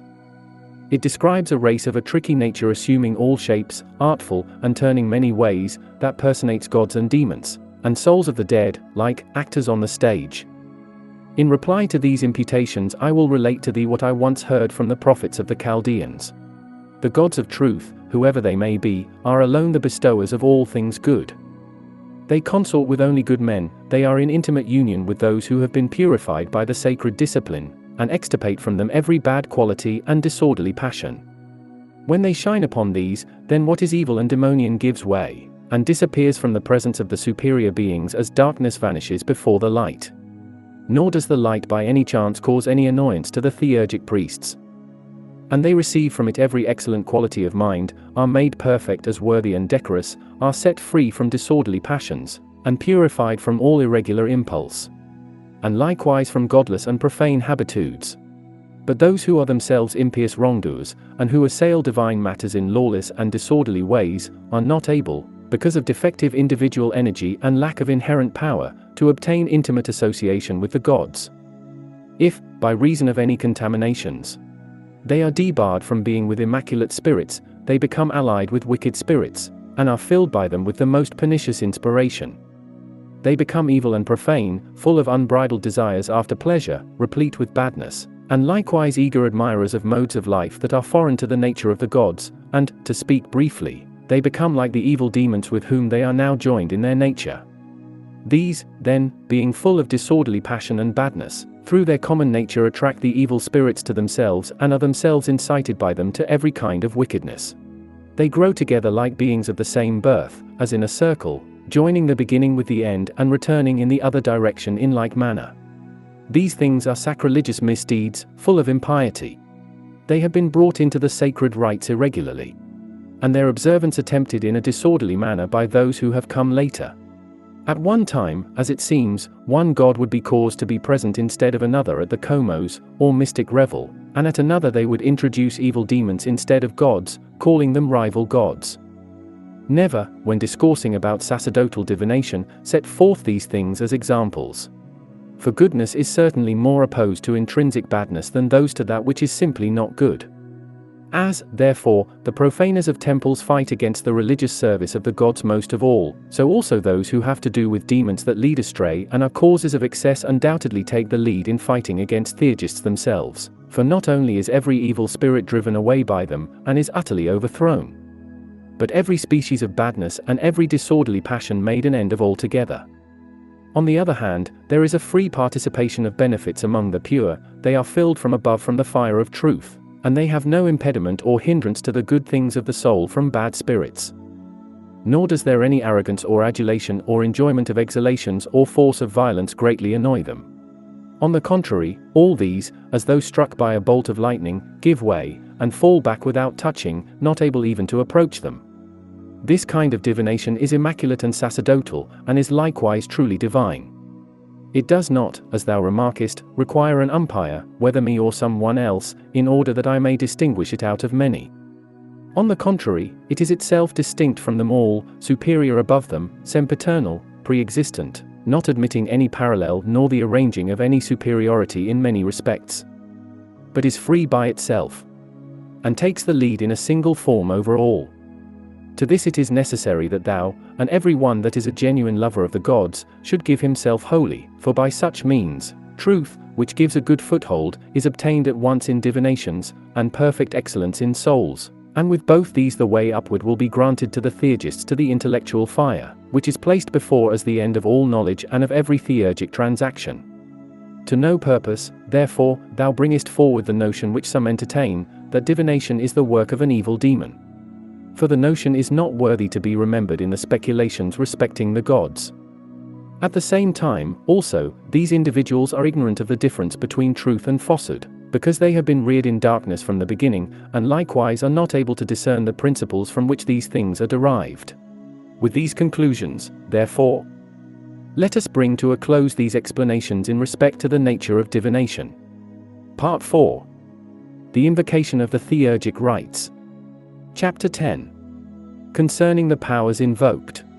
Come, then, let us look over the opposing propositions in their order, what they are, and what reason there is for them. And if we let ourselves go on a little more at length in regard to some, as though speaking indeed by particular authority and at our own convenience, thou shouldst wait and bear with us patiently. For in regard to the supreme sciences, if thou wouldst know them perfectly, it is necessary that great diligence shall be observed, and likewise that they shall be investigated for a long time with rigorous exactness. Thou wilt, therefore, according to the present plan, as thou hast begun, put forward the questions at issue which constitute the topics for discussion, and I in my turn will give thee an answer. Accordingly, thou sayest, it perplexes me greatly to form a conception how they who are invoked as superior beings are likewise commanded like inferiors. I will tell thee in reply the whole distinction in regard to the beings that are invoked that is worthy of a word, from which thou wilt have an intelligible explanation as to what may be and what may not be, in regard to the matters of which thou art asking. For the gods, the beings superior to us, by a purposing of the things that are beautiful, and likewise by an ungrudging affluence of benefits, bestow cordially the things that are suitable upon those who are worthy, compassionating the labors of the men in the sacred office, but loving their children, their nurslings, and pupils. The intermediary races, however, are the ephors or directors of decision. They likewise advise what it is necessary to do and what it is well to desist from. They also help to just actions, but hinder from those that are unjust, and they likewise cause many who are endeavoring to despoil others unjustly, or to ill-treat or destroy someone, to undergo the same things which they are designing to perform to others. There is, moreover, a certain other race of demons present, irrational and destitute of judgment, to which has been allotted only a single faculty in the series, by the distribution to each of the function which has been arranged among the several divisions. As, therefore, it is the function of the sword to cut and to do nothing else than this, so also of the spirits distributed everywhere according to the differentiating necessity of the realm of nature. One class divides and another collects the things that come into existence. This, however, is well known from the manifestations. For the Charonian cavities, as they are called, send forth a spirit or exhalation from their recesses, which is capable of destroying everything indiscriminately that happens to be there. So, therefore, certain invisible spirits, each having by allotment a different function, are constituted to perform that office only as it has been arranged. If, then, any one shall undertake to celebrate the perfective rites in proper order, and shall change them in another direction, and do something contrary to prescribed custom, there will be a particular injury for making use of the sacred rites in an unlawful manner. This is a topic, however, foreign to our discourse. Why spirits are commanded. What, however, it is now proposed to investigate we sometimes behold as it takes place. For it happens in regard to the spirits that do not make use of a rational faculty of their own and have no principle of judgment, that they are commanded, and this is not unreasonable. For our understanding, being naturally endowed to reason and decide, in the same way as it has charge of affairs, and likewise comprehending many of the forces of life in itself, is accustomed to dominate the most irrational and those that have only a single energy complete. Hence it calls upon them as superior beings, because it is endeavoring to draw from the whole cosmic world that encompasses us the things which perfect us entirely in respect to the matters that are held among divisible things. But it commands them imperatively as inferiors, because certain parts of our nature while in the world frequently are more pure and more perfect than faculties that extend to the whole cosmos, as, for example, if one is spiritual and intellectible and the other is wholly non-spiritual or belonging to the sphere of nature, for then the one that is less extended and developed is superior in authority to the one that is developed more amply, although it may be surpassed by the latter in the magnitude and extent of dominion. There is, however, also another reason to be applied to these things, namely, there is a twofold prelude to the whole theurgic performance. The former, which is introduced as by human beings, which conserves our rank in the universe as it exists in the sphere of nature, and the latter, which is confirmed by divine tokens, exalted on high through being allied to the superior beings, and likewise led harmoniously after their beautiful order, which may also in all likelihood be invested with the external form of the gods. In accordance, therefore, with the difference of such a kind, the officiator very properly invokes the powers from everywhere as superior beings, in so far as the invoker is a human being, and in turn commands them as subordinate, since through the arcane symbols he is in a manner encompassed with the sacred dignity of the gods. Suggestions in regard to invocations. Yet in order to resolve the doubts of these things still more truly, we think it well, when making the invocations, to omit the supplications which appear to be directed to them as to human beings, and also the imperative expressions which are uttered with great force during the celebrating of the rites.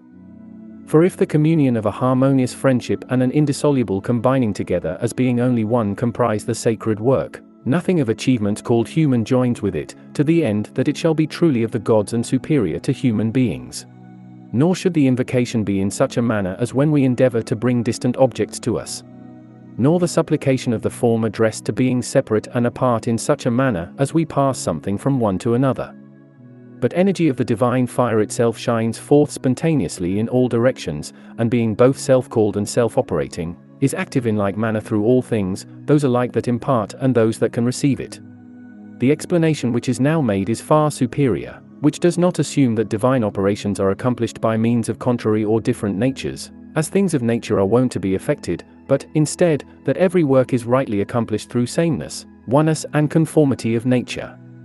If, then, we should make a distinction between the invoker and the invoked, the commander and the one commanded, the superior and the inferior, we should in some way transfer the contrariety of sex that is peculiar to generated beings to the unbegotten blessed natures of the gods. If, then, as is right, we disregard all these matters as being earthborn, but assign as being more precious that which is common and simple to the beings that are superior to the diversified conditions existing here, the first thing assumed by these questions will be at once completely answered, so that there will not be a single reasonable point of controversy left in regard to them. Karma or ills from former lives. What shall we say, then, in regard to the question, after the one just answered? Why do the divinities that are invoked require the worshipper to be just, although they themselves when entreated consent to perform unjust acts? In reply to this I am uncertain in respect to what is meant by performing unjust acts, as the same definition may not appear right both to us and to the gods. We, on the one hand, looking to that which is least significant, consider the things that are present, the momentary life, what it is and how it originates. The beings superior to us, let me say, know for certain the whole life of the soul and all its former lives, And if they bring on a retribution from the supplication of those who invoke them, they do not increase it beyond what is just. On the contrary, they aim at the sins impressed upon the soul in former lifetimes, which men, not perceiving, imagine that it is unjust that they shall fall into the misfortunes which they suffer. The many are also generally accustomed to propose the same doubt in regard to providence, that certain persons are suffering from wrongdoing, who had not wronged anyone previously. For they are unable here to reason as to what the soul is, what its entire life has been, the magnitude of its great errors in former lives, and whether it is now suffering these things for what it did formerly. Then also there are many unjust acts which elude human cognizance, but which are well known to the gods, since the same view of justice is not maintained by mankind generally. On the contrary, men define justice as the independent action of the soul and the assigning of merit according to the established laws, and the ruling conditions of civic life. The gods, I assure you, give their judgment of whatever is just, looking to the whole orderly arrangement of the world, and to the joint relation of the souls with the gods. Hence the judgment of what actions are right is different with the gods from what it is with us. We cannot wonder at this, if we do not in most matters arrive at the high and absolutely perfect judgment which is exercised by the superior beings.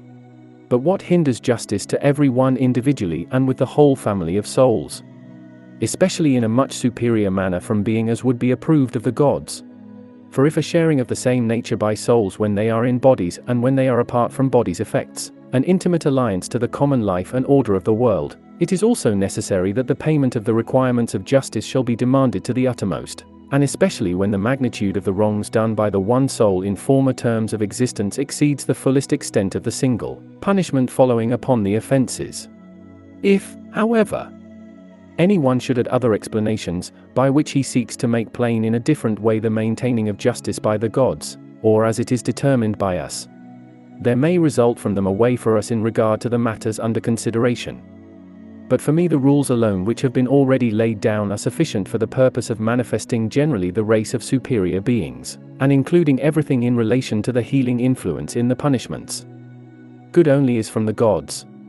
In order, therefore, that we may from our abundance decide the contest against the assumption now under discussion, we will, if agreeable to thee, consider as granted the contrary of what we have argued, namely, that unjust things are performed in the proceedings, the invocations.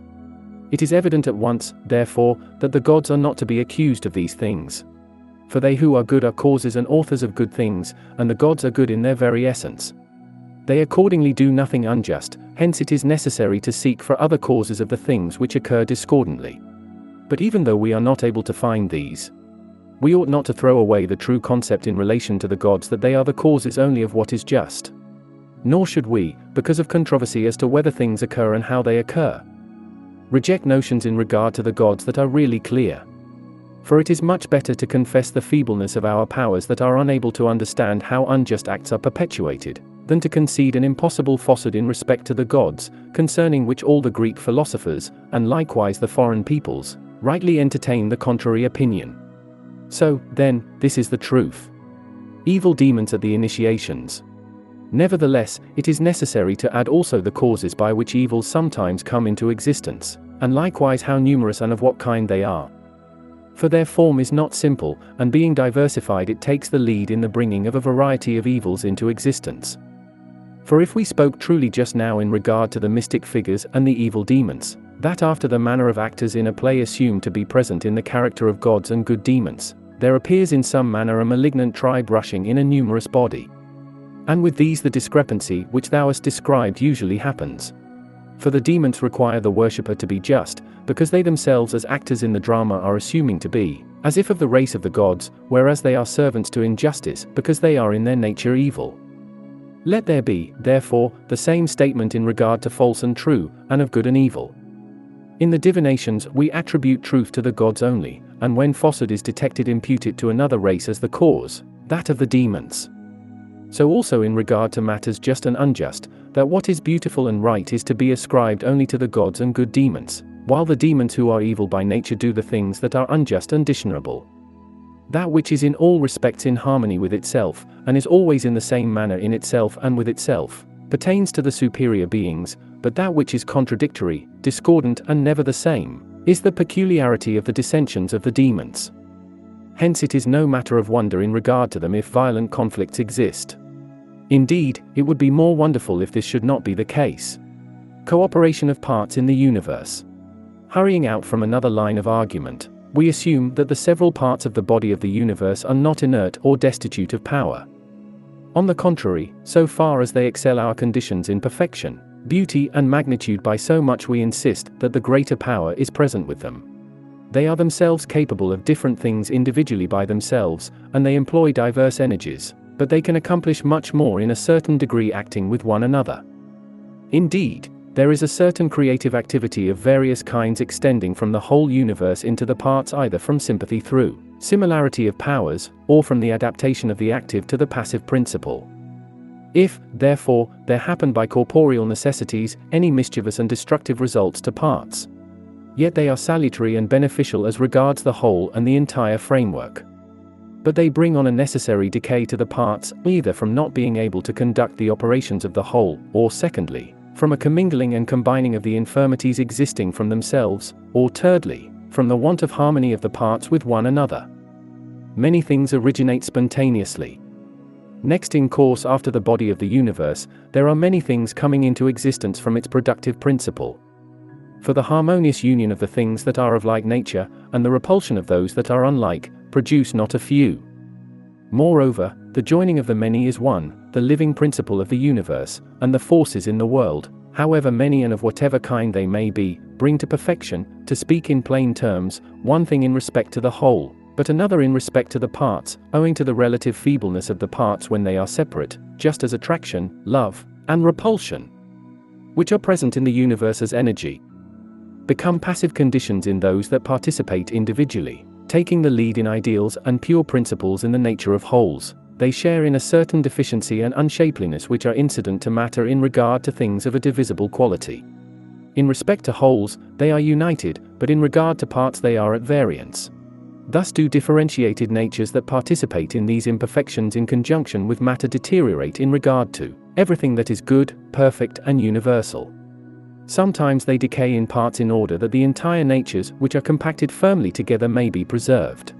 Sometimes, also, the parts are tormented and weighed down, while the natures that are entire remain insensible to such molestation. Divinity not the author of wrong. Let us, therefore, bring together the results from these conclusions. For if some of those who make the invocations at the rites employ the natural or corporeal powers of the universe, the gift comes of energy unpremeditated and without evil. Indeed, it is the one using the gift improperly who diverts it to contrary and useless purposes, and then it is joined in a contrary manner sympathetically to passive conditions through similarity of nature, but he draws the gift directly contrary to the right toward what is evil and base. He also makes the things that are farthest apart to operate together according to the one established order of the world. Yet if any one, perceiving this, should endeavor improperly to attract certain parts of the universe to other parts, they will not be the cause of that mischief, but, on the contrary, it will be the temerity of human beings, and the violation of order in the world, that pervert the things that are good and lawful. Hence, therefore, the things that are considered to be wicked the gods do not perform, but, on the contrary, the natures that are beneath them are the causes of them. And likewise the bodies. Nor do these, as is supposed, impart from themselves anything of a faulty character, but they send down instead, for the safety of all, their own auras to those races that are allotted to the earth, and those who receive these emanations change them by their own commingling and modifying and transfer what had been given for one purpose to others widely different. From all these things, therefore, it is shown that the divinity is in no sense a source of evils and wrongs. Continence. Moreover, thou askest, and at the same time hintest a doubt with this question, they the gods will not hearken to the person who is invoking them, if he is not pure from sexual contamination. Yet they do not themselves hesitate to lead chance individuals into unlawful sexual relations. Whether there are occurrences that take place outside of human laws, but according to another and higher source and order than the laws, or whether occurrences of this kind happen, and according to an agreement and affection in the world, but yet in part through some commingling sympathy, or whether the gift of beauty which was graciously imparted is perverted by those who receive it to that which is the opposite, there is, nevertheless, a clear solution from the things that have been said before. Sources of incontinence. Of a truth it is not necessary to examine separately in regard to these same things and how they occur and what reason there is for them. We must bear in mind that the whole universe is a single living being, and the parts in it are separated by spaces, but with one nature, and are desirous to be with one another. The whole impulse for coming together and the cause of commingling attract the parts spontaneously to an intimate union. It is also possible, however, for this to be excited by artificial means, and likewise to be increased beyond what is becoming.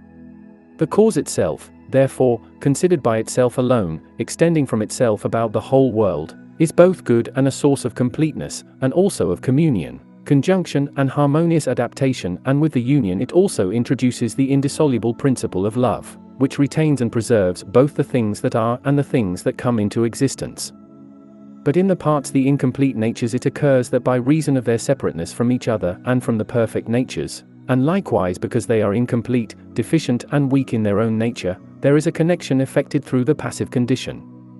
On this account there are innate desire and appetite inherent in the principal number of them. In art, therefore, observing that this innate desire is thus implanted by nature and distributed through her domain, and being itself distributed over the realm of nature in many forms, attracts it and leads it on. That which in itself is arranged in order, it brings into disorder, and that which is beautiful it fills with ideals of corresponding disfigurement. The sacred purpose in them all which is by nature that on union it changes to an unseemly complement of a different character, a bringing together of diverse things in some way according to a common passive condition. It likewise gives forth a material from itself which is adverse to the entire creation of what is beautiful, either not receiving beauty at all, or changing it to something else. It likewise mingles with many different forces of the realm of nature, from which it directs as it pleases the comminglings incident to the sphere of creation.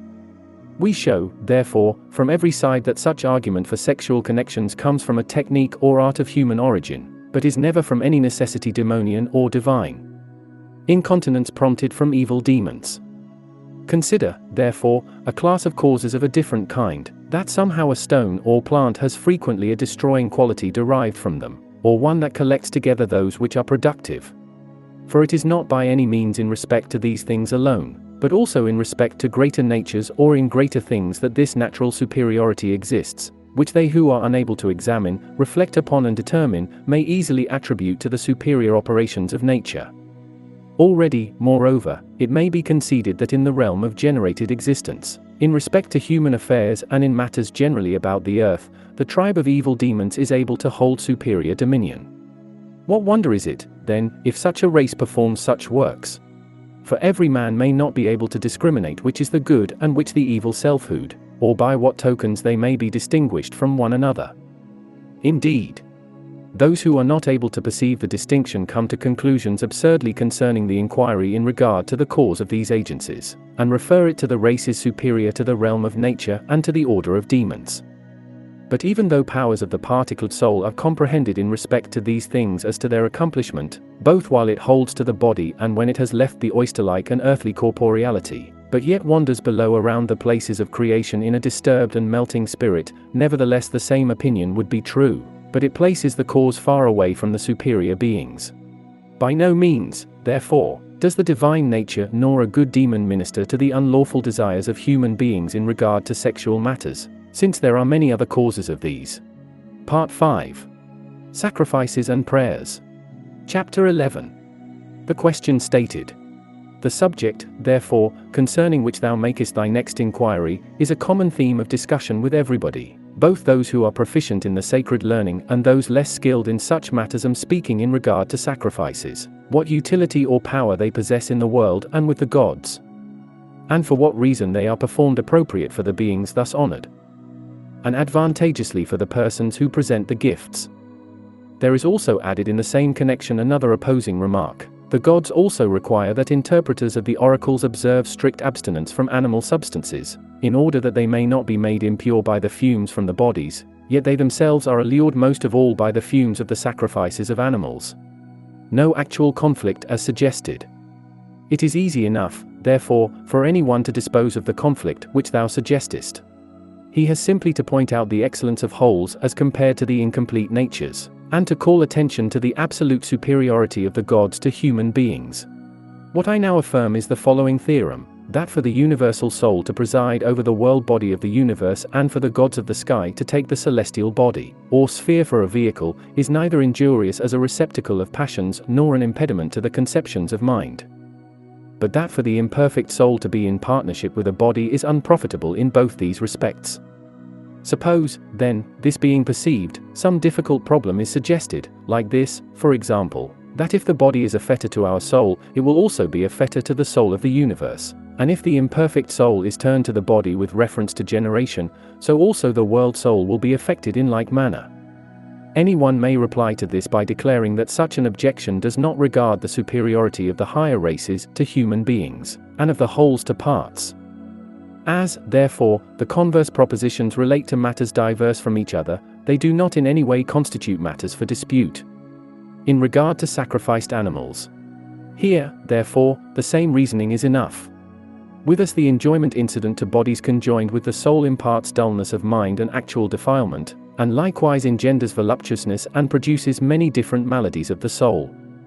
In the case, however, of the gods, and of the Creator's causes of the universe and all things, however, the exhalation from the victims going up in a manner proper in religious rites, and likewise encompassed and not encompassing, and itself joined to the all, but in no sense joining the universe and the gods with itself, is itself adapted to the superior races and the universal causes, but never restrains them or adapts them to itself.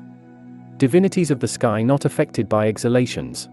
For if the matter is rightly understood, there is by no means any difficulty like that which suggests itself to thee and about which thou contendest in relation to abstinence from animal food. For they who conduct the worship of the gods do not abstain from animal food in order that the gods may not be defiled by the fumes from the animals. For what exhalation from the bodies will come near the beings who, before anything material reaches them by any possibility, put matter away from touching them? Not because their power removes everything that causes the bodies to disappear without coming near them, but on the contrary the celestial body the planet is unmingled with all material constituents. It does not receive anything into itself from without, and it does not give forth any particle from itself to things foreign to it. How, then, can any earthly vapor which does not rise 5 stadia 600 feet from the earth, before it sinks down to it again, come near the sky, or nourish the revolving and non-material body, or, in short, produce in it any defilement or other condition?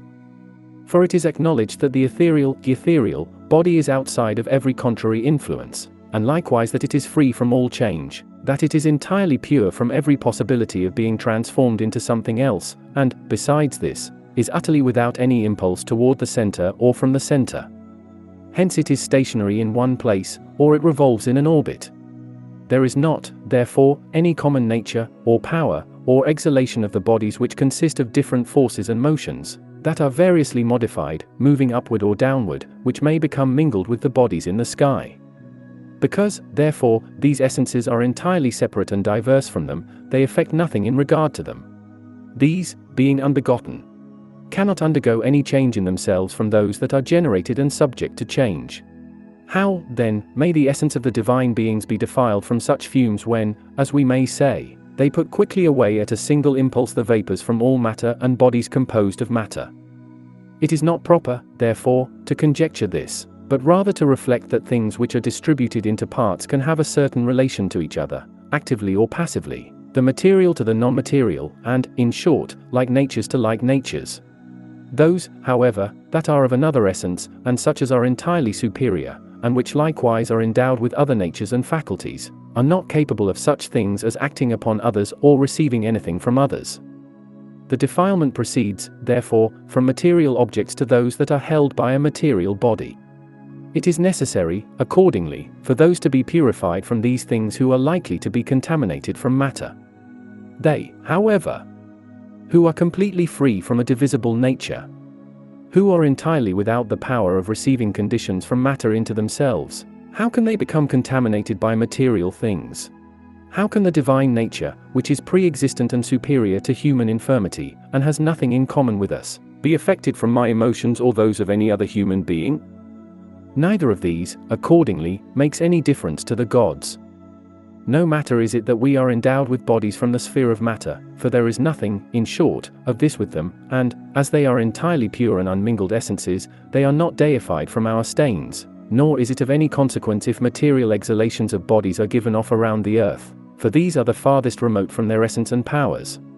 Hence if there exists no part of it in respect to the gods, the whole hypothesis of contrariety which has been put forth is completely destroyed. For how may that which is absolutely non-existent without an external substance have any conflict in itself? By vainly conjecturing such things, so absurd and unworthy of gods, thou bringest up questions which may not reasonably be adduced in respect to good men.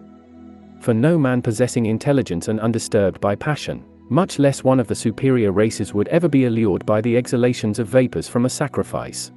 These things, however, will be made the topic of discourse a little later.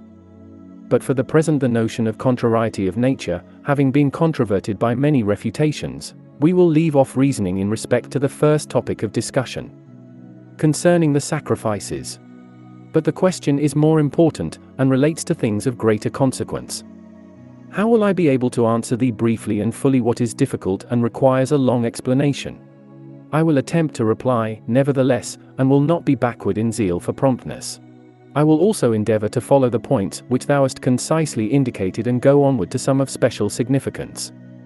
I will accordingly set forth to thee, so far as I may, the dogma concerning sacrifices, that it is by no means to offer them for the sake of honor along in the same way that we honor benefactors, nor for the sake of grateful acknowledging of benefits which the gods have bestowed upon us, nor yet as a first fruit or gift by way of recompense for older gifts which the gods have made to us. For these are things common also to mankind, and are likewise received from the common administration, but they by no means establish beyond question the supremacy of the gods and their rank as specific causes. Efficacy of sacrifices on sacred rites. That, however, which is of the greatest importance should now be considered. I mean, the efficacy of the sacrifices, why they effect so much. But for them there would come neither cessations from pestilence, nor from famines, nor from unproductive seasons, neither would there be showers of rain. Nor the things which are more precious than these, such as conduce to purification of the soul, or to perfection, or to liberation from the conditions of generated existence. Indeed, such modes of sacrificing do not exhibit these results at all. Hence, therefore, as they do not set forth properly in these rites the divine cause of the performances, we cannot justly approve of them. But if they are to be approved at all, it will be only after a secondary manner and as being dependent upon the primary and most ancient divine causes, the divinity superior to the realm of nature. The matter under consideration requires, therefore, that we shall set forth the principle according to which the sacrifices are adapted to the events, and have relation to the gods that are the causes precedent to the things that take place. Suppose, then, we may say that by having one life everywhere, the same in the whole universe as in a single living being, there is a participation of similar forces, or a repulsion of opposing ones, or a certain affinity of the active to the passive, which moves the things that are similar and in affinity at the same time, operating in them in like manner by one common sympathy and existing in the most distant as in the nearest. There is then something thus stated of things that are true, and that of necessity belong with the sacrifices. Yet the true purpose of the sacrifices is not thereby shown. For the essence of the gods is in no way dependent upon the realm of nature and upon natural necessities, so as to be aroused by natural passions or by the forces which extend through all the realm of nature. On the other hand, it is established by itself outside of these, having nothing in common with them neither according to essence, nor according to power, nor according to any other thing whatever. Chapter 12. Notions of the Egyptian priests criticized. The same absurdities occur, however, if any of these things are considered as causes of what is effected at the sacred rites, namely, certain numbers that are still regarded among us, as in regard to the crocodile, 60 as akin to the sun, or terms expressive of natural objects, as the powers and energies of animals, such as the dog, the baboon, the field mouse, which are assigned to the moon, or material forms, such as are beheld in the sacred animals, according to the colors and shapes of the body, or some other of the animals in relation to their bodies, or whatever else may be brought into notice, or an organ, like the heart of the cock, or other things of similar character, which are regarded in respect to the world of nature as causes of successful results in the sacrifices. For not one of the gods is shown from these things to be the cause beyond the realm of nature, nor is he as such set in activity by the sacrifices. but as a natural cause held fast by matter and physically encompassed by the bodies, it is aroused by them and put to rest again. Indeed, these things are essentials in the region of nature. If, then, anything of such a character is at the sacred rites, it accompanies them as a joint cause and as having the consideration of being indispensable, and in this way it is allied to the anterior causes. 3 grades of archetypes. It is better, therefore, to assign as the cause of efficacy an attraction and affinity, and likewise an interrelation such as allies workmen to the things which they have wrought and parents to offspring.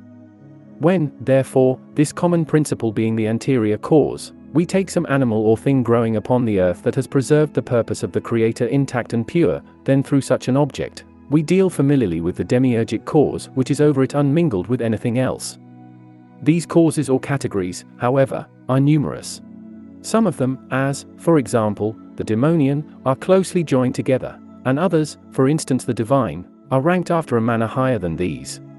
And then still beyond there is their leader, the one most ancient cause. All the categories act together at the perfect sacrifice. Every one is adapted to it generally according to the rank which is possessed. If, however, any sacrifice chances to be defective, it goes forward to a certain extent, but it is not possible to go still further.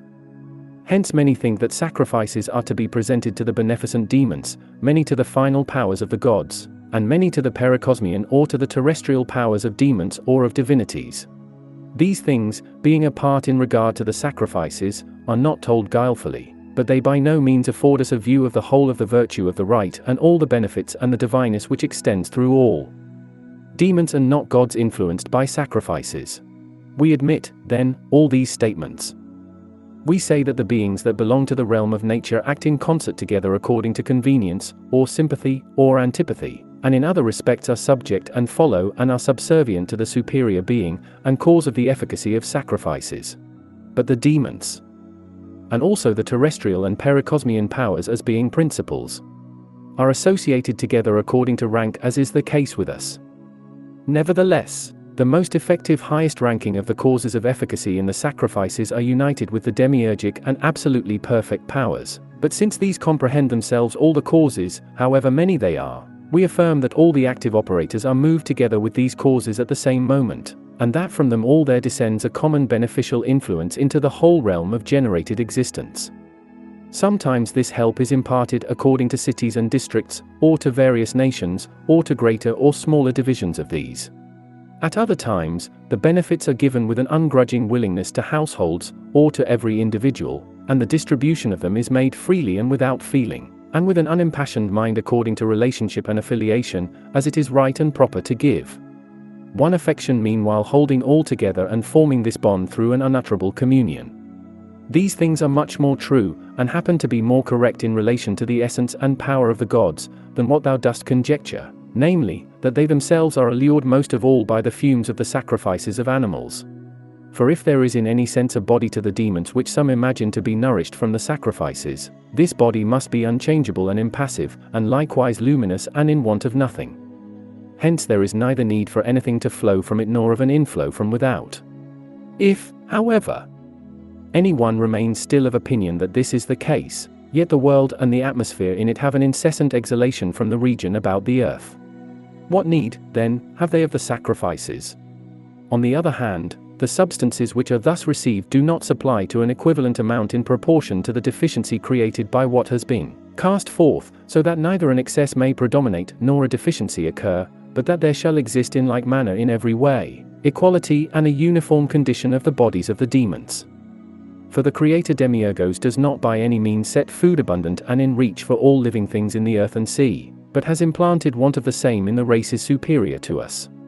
Nor has he furnished to the other living things a natural abundance of the necessaries of life. But to the demons he gives food of a quality adapted to their nature, which is contributed by us human beings. Hence, if we, through laziness or some other pretext, as is likely, should neglect such contributions, the bodies of the demons will be in want of food, and will experience both privation and disorder. Why, then, do not they who make these assertions overturn the whole order of things so as to establish us in a better and more powerful arrangement? For if they make us agents to supply nourishment to the demons, we shall be of a category superior to the demons. For everything receives food and what it requires from the source by which it came into existence. This may be seen in the visible world of created beings, and it is also perceivable in the universal order. For they who are living upon the earth are nourished from the celestial regions. But it becomes more distinctly manifest with the invisible causes. For soul is sustained from mind, and physical nature from soul, and other things are also nourished in like manner from their originators. If, then, it is impossible for us to be the ones who brought the demons into existence, by the same reasoning it is demonstrated that we are not the sources from which they derive their support. How sacrifices are beneficial. It seems to me, moreover, that the question now being considered goes astray in another particular. For it ignores the bringing of the sacrifices through fire, as it is rather a consuming and destroying of the matter of which they consist, and likewise an assimilating of it to itself, while in no sense does it become itself assimilated to the matter.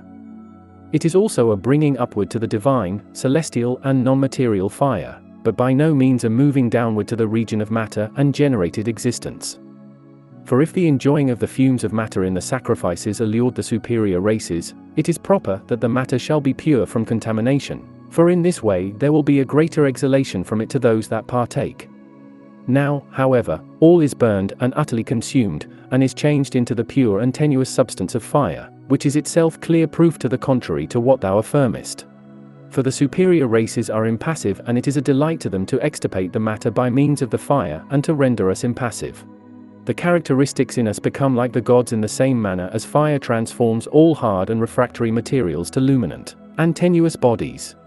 They likewise lead us upward, by the sacrifices and sacrificial fire to the fire of the gods in the same way that fire rises to fire, by leading and drawing upward those qualities which drag downward and are opposed to the divine and celestial essences. Sacrificial fire a purifier.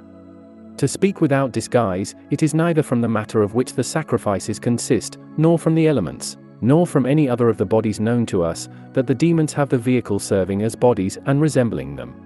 What fruition, then, can ever take place from an essence of one kind to a different one, or what enjoyment can be imparted by alien natures to those that are alien to them? There is none, but rather it is far the other way. As the gods cut the matter away with the electric fire and separate from it whatever things are non-material in their essence, but yet are held firmly and fettered by it, and as they likewise evolve impassive natures from the impassible, so also the fire that is with us, imitating the operation of the divine fire, destroys everything in the sacrifices that is constituted of matter. It purifies the things that are brought to the fire, releases them from their bonds in matter, and likewise renders them, through its purity of nature, fit for the commonalty of gods. It also, through these changes, releases us from the bonds of generated existence, makes us like the gods, and likewise renders us fit for their friendship, and our material nature near to the non-material essence. The true concepts. Having thus refuted the absurd opinions generally in regard to sacred rites, we will introduce in their place the true conceptions. As it belongs to another subject, we omit the explanation in detail in respect to each form of sacrifices which the peculiar reason in respect to the rites requires. Nevertheless, any person who is well endowed will be able, from what has been said, to extend his understanding from one subject to many, and cognize quickly from these the things which have been passed over in silence. I think, therefore, that these things have been sufficiently explained, in their different aspects, and because our explanation sets forth becomingly the pure essence and quality of the divine beings. This, however, may appear equally incredible and by no means clear, and likewise suspicious as not setting the reasoning faculty at work, but not extending to the discourses upon the soul. I mean, therefore, to go over these things a little more fully, and likewise, if possible, to bring forward proofs more conclusive than those which have been already examined. 2 orders of divinities. The best introduction of all shows plainly the institution of sacred rites as it relates to the ranking of the gods. At the outset, therefore, we may lay down that some of the gods belong to the realm of matter and others are beyond it. Those of the sphere of matter encompassing the matter in themselves, and organizing it, and the non-material divinities being entirely separate from matter and superior to it. In the sacerdotal technique, it is necessary for the sacred rites to be begun from the divinities belonging to the realm of matter, for otherwise there would be no going upward to the gods who are aloof from matter. They have therefore a communion with the sphere of matter in so far as they are placed over it. Hence they have control of those affairs which are permitted in relation to the sphere of matter, as, for example, classification, active effort, repulsion, change, the generation and decay of all material bodies. Suppose, then, anyone should wish to worship divinities of this class according to theurgic rites, in a manner proper to them and as originally allotted. In such case, as they are of the realm of matter, the attention ought to be given to a form of service appropriate to that realm. For in this way we will be led wholly into familiar intimacy with them all, and will bring to them in worship what is appropriate to a kindred race. Hence dead bodies and creatures deprived of life, and likewise the slaughter of animals and consuming of the bodies, and also the manifold change, decay, and vicissitude generally which befall to matter pertain to the gods, not to them through themselves, but through the realm of matter over which they are rulers. For although they are to the utmost separated from it, they are nevertheless present with it, and although they encompass it by a power which is not of matter, they exist along with it. The things that are thus conducted are not alien to those who conduct them, nor are those that are put in order foreign to those who put them in order. And those likewise that are subservient are not unadapted to those that make use of them as instruments. Hence the offering of anything belonging to the realm of matter is alien and repugnant to the divinities of the supramaterial world, but it is perfectly proper for all those that are allied to matter. 2 kinds of sacred rites. Let us next consider what is in harmony with the sentiments which have been uttered, and with our twofold constitution. For when we become entirely soul and are outside of the body, and soaring on high with all the gods of the non-material realm, we occupy ourselves with sublime visions. Then again, we are bound in the oyster-like body and held fast under the dominion of matter, and are corporeal in feeling and aspiration. There comes, accordingly, therefore, a twofold form of worship. For the one which is for unstained souls will be simple, free of the body and pure from every condition of generated existence, but the other, which is accommodated to souls that are not pure and liberated from the conditions of generated existence, is filled with corporeal things and everything that relates to the world of matter. I admit therefore that there are 2 forms of sacred rites. The one, those for individuals who are entirely purified. Such rarely happen, as Heracleitos affirms, beyond a single person at one time or a few that may be easily counted. The other class, such as are yet held by the body, consists of those who are of the realm of matter and of corporeal quality, sustaining themselves through change. Hence, unless such a form of worship shall be instituted for cities and peoples that are not relieved from the hereditary allotment, and that hold tenaciously to the communion with the body, they will fail utterly of both kinds of good, that which is superior to the realm of matter, and that which is of the world of matter. For the former they are unable to receive, and to the latter they bring nothing of kindred nature. At the same time every one performs his service according to what he is, and certainly not with reference to what he is not. For it is not proper for it to exceed the worshipper's own condition. I have the same thing to say also in respect to the intimate union which joins together the men who are worshipping, and the powers that are worshipped as members of a family. For I desire the same unity, that the usage of religious worship which is homogeneous with it shall be chosen, namely, not only that which is non-material being commingled in the manner accordant with itself, and joining the incorporeal natures in a pure manner with themselves, with pure incorporeal powers, but also uniting the corporeal natures after a corporeal manner with corporeal essences, commingling with the bodies the superior essences that pervade them. Why worship is of a sensuous character. We shall not, therefore, think it unworthy of us to treat also of matters of such a lower character. Thus in respect of the needs of the body, we often perform some office to the guardians of the corporeal nature, the gods and good demons, such as purifying it from old stains, or freeing it of diseases, and making it abound with health, or taking away from it heaviness and torpor, and imparting to it lightness and activity instead, or if nothing else, procuring for it all manner of benefits. We do not, therefore, in any way treat it as though it was of mental quality or even as though it was not corporeal. For the body is not constituted to participate in such modes of proceeding. But when it participates in modes of a nature corresponding to itself, a body is healed and purified by bodies. From necessity of such a kind, therefore, the institution of sacred rites will be of a corporeal ideal, on the one hand pruning away what is superfluous in us, and on the other supplying whatever in us is wanting, and also bringing into order and proportion in so far as it is disordered. We often make use of sacred ceremonies, beseeching from the superior races that they do for us many things of importance to the human life. These, doubtless, are the beings that take care of the body, or have charge of those things which we procure for the sake of our bodies. sensuous worship further justified. What, then, it may be asked, will there be for us from the gods who are entirely exempt from all human conditioned existence in respect to unfruitfulness of the soil, or abundance, or other concern of life? Nothing whatever, for it is not the province of those beings who are free of all such things to touch gifts of this kind. But suppose it is affirmed that the divinities who are entirely beyond the realm of matter encompass those of the other class, and when they encompass them, they also include their gifts in themselves, as being the one first cause. It may also be asserted that abundance of the divine bounty comes down from them. But it must be allowed to no one to say that these superior divinities who perform these things come in close contact with the affairs of human life. For such an administration of things here is capable of division into departments, and is exercised with a certain degree of care. It is likewise by no means wholly separate from bodies, and it cannot be endowed with authority entirely untarnished. Does not the mode of religious worship best suit the case in performance of this kind, which is mingled with corporeal matters and allied to generated existence, and not that which is wholly apart from the realm of matter and from concerns of the body? For the mode that is thus pure is absolutely above us, and is wholly unsuitable, but the one that makes use of bodies and of the powers that operate by means of bodies is, in the completest sense of all, especially allied to us.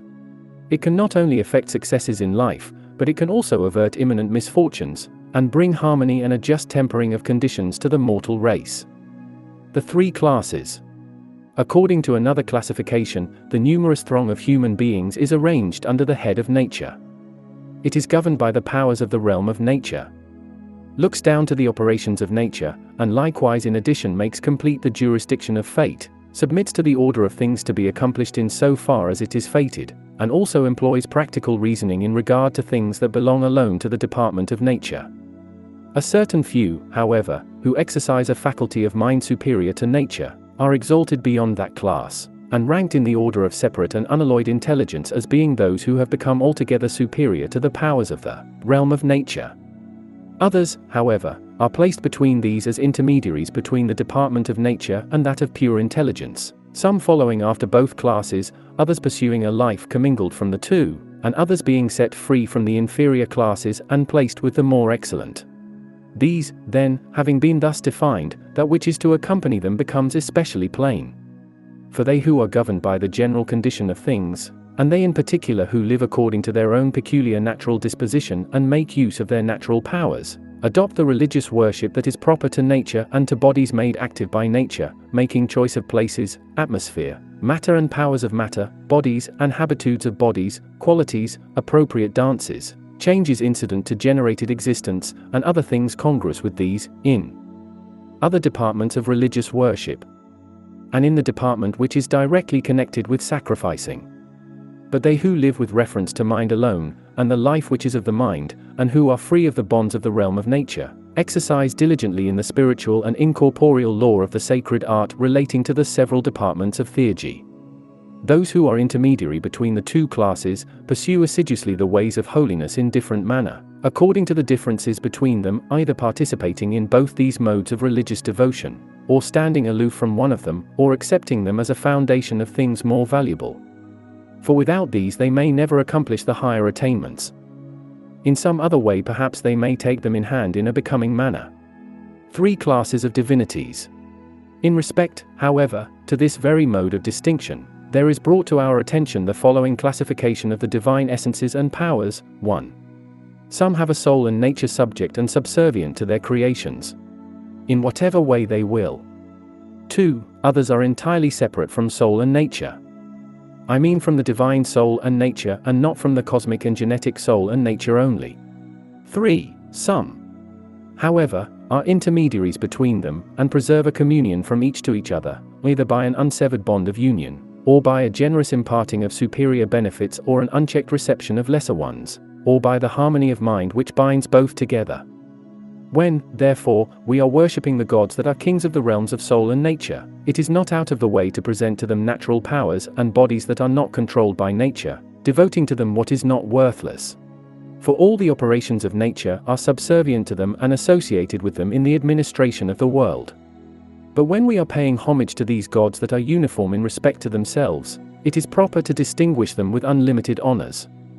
Gifts of a spiritual character are suited to them, things of the incorporeal life, and likewise such as virtue and wisdom bestow, and whatever good things of the soul are perfect and entire. And moreover, to the intermediary divinities, those who lead in benefits of the middle class, sometimes gifts of a twofold character will be suitable, and sometimes those common to both the classes, or those which are separate from the lower orders but belong to the higher, or to sum up the whole matter, those which will in one of the modes be amply sufficient for the intermediate. The exalted condition not common to all. Setting out from another original principle, that of the world and the cosmian divinities, and likewise the distribution of the four elements in the world, the apportioning of the elements by allotment in due proportion, and their circling revolution in orderly arrangement in respect to centers, we have an easy path to the true conception of the holy rites in respect to sacrifices.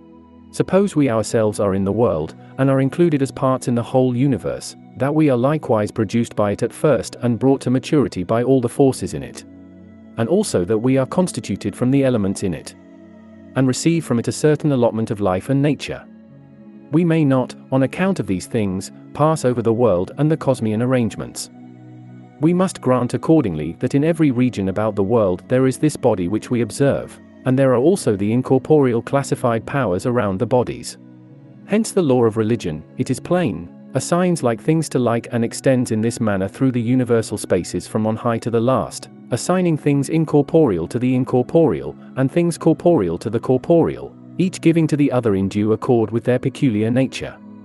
But when one of the Theurgists becomes participant with the supernal gods, which is the rarest occurrence of any, that individual, he, from whatever corner he may come, being united to the gods by a supernal power, is superior to corporeal things and the realm of matter, as respects the worship of the gods. This sublime attainment is made by a person with difficulty and at a late period at the end of the sacred experience. It is not proper, therefore, to set it forth as a matter common to everybody, and in particular it should not be made common to those who are beginners in the theurgic discipline, nor to those who are midway in it, for these, in some way or other, bestow attention upon sacred matters as if it were a matter of bodily concern. Chapter 13. Concerning the mystic rites. I think, therefore, that all who delight in the spectacle of theurgic reality will acknowledge this, that it is not proper to render to the gods partially or imperfectly the devotion which is rendered to them. Thus, therefore, before the gods make their appearance at the rites, all the powers potestates or demons that are subject to them are set in motion, and when the gods are about to move toward the earth, they come ahead and go before them in procession. He, therefore, who does not bestow on all of them what he should, and address every one according to the honor to which he is entitled, is made to go away uninitiated and disappointed of the participation with the gods. But he who propitiates them all, bringing to every one the gifts in his power that are most suitable and acceptable, always remains safe and without blame, having well and most carefully accomplished the reception of the divine chorus. Since, therefore, this is the case, which of the two is proper, that the ceremonial of the sacred rite shall be simple and consisting of a few particulars, or elaborate and adapted to every move, or, so to speak, as if from everything in the world mingled together? If, indeed, the power that is invoked and influenced by the sacred rite were simple and of one order alone, the ceremonial of the sacrifices would be of necessity also simple.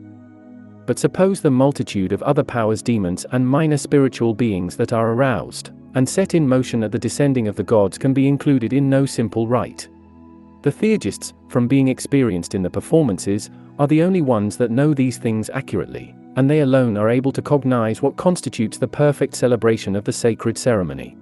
They are also aware that the omissions, though few, defeat the whole performance of the sacred rite, just as when in a harmony a single chord is broken, the whole becomes out of tune and discordant.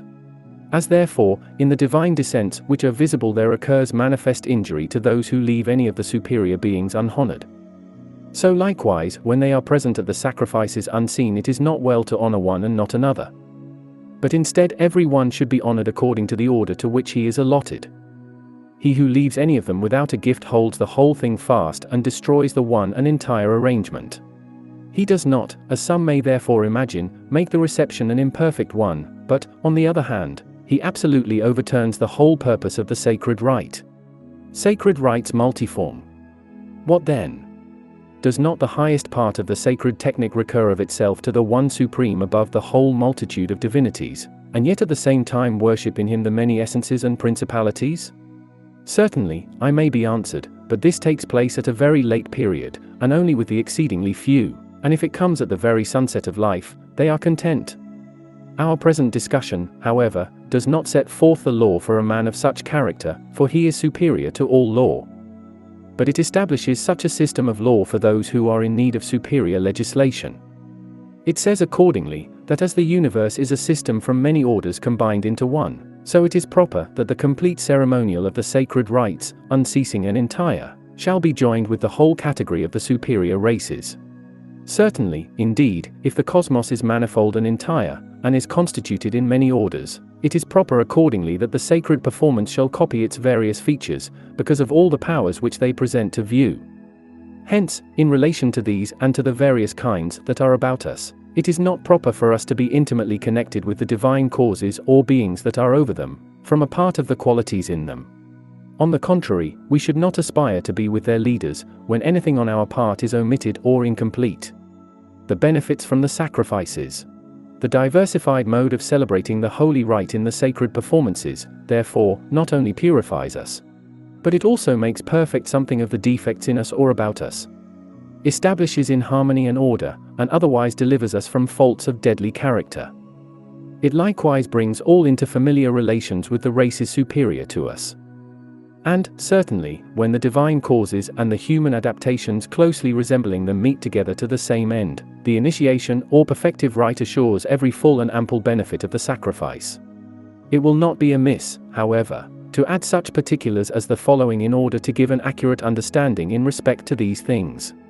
The divinities of the highest order have always a superabundance of power, and while it is superior to all, it is at the same time present with them all equally without impediment. In conformity with this statement, therefore, the very first illuminate the last, and those who are superior to matter are present with those belonging with matter, but not after the manner of the world of matter.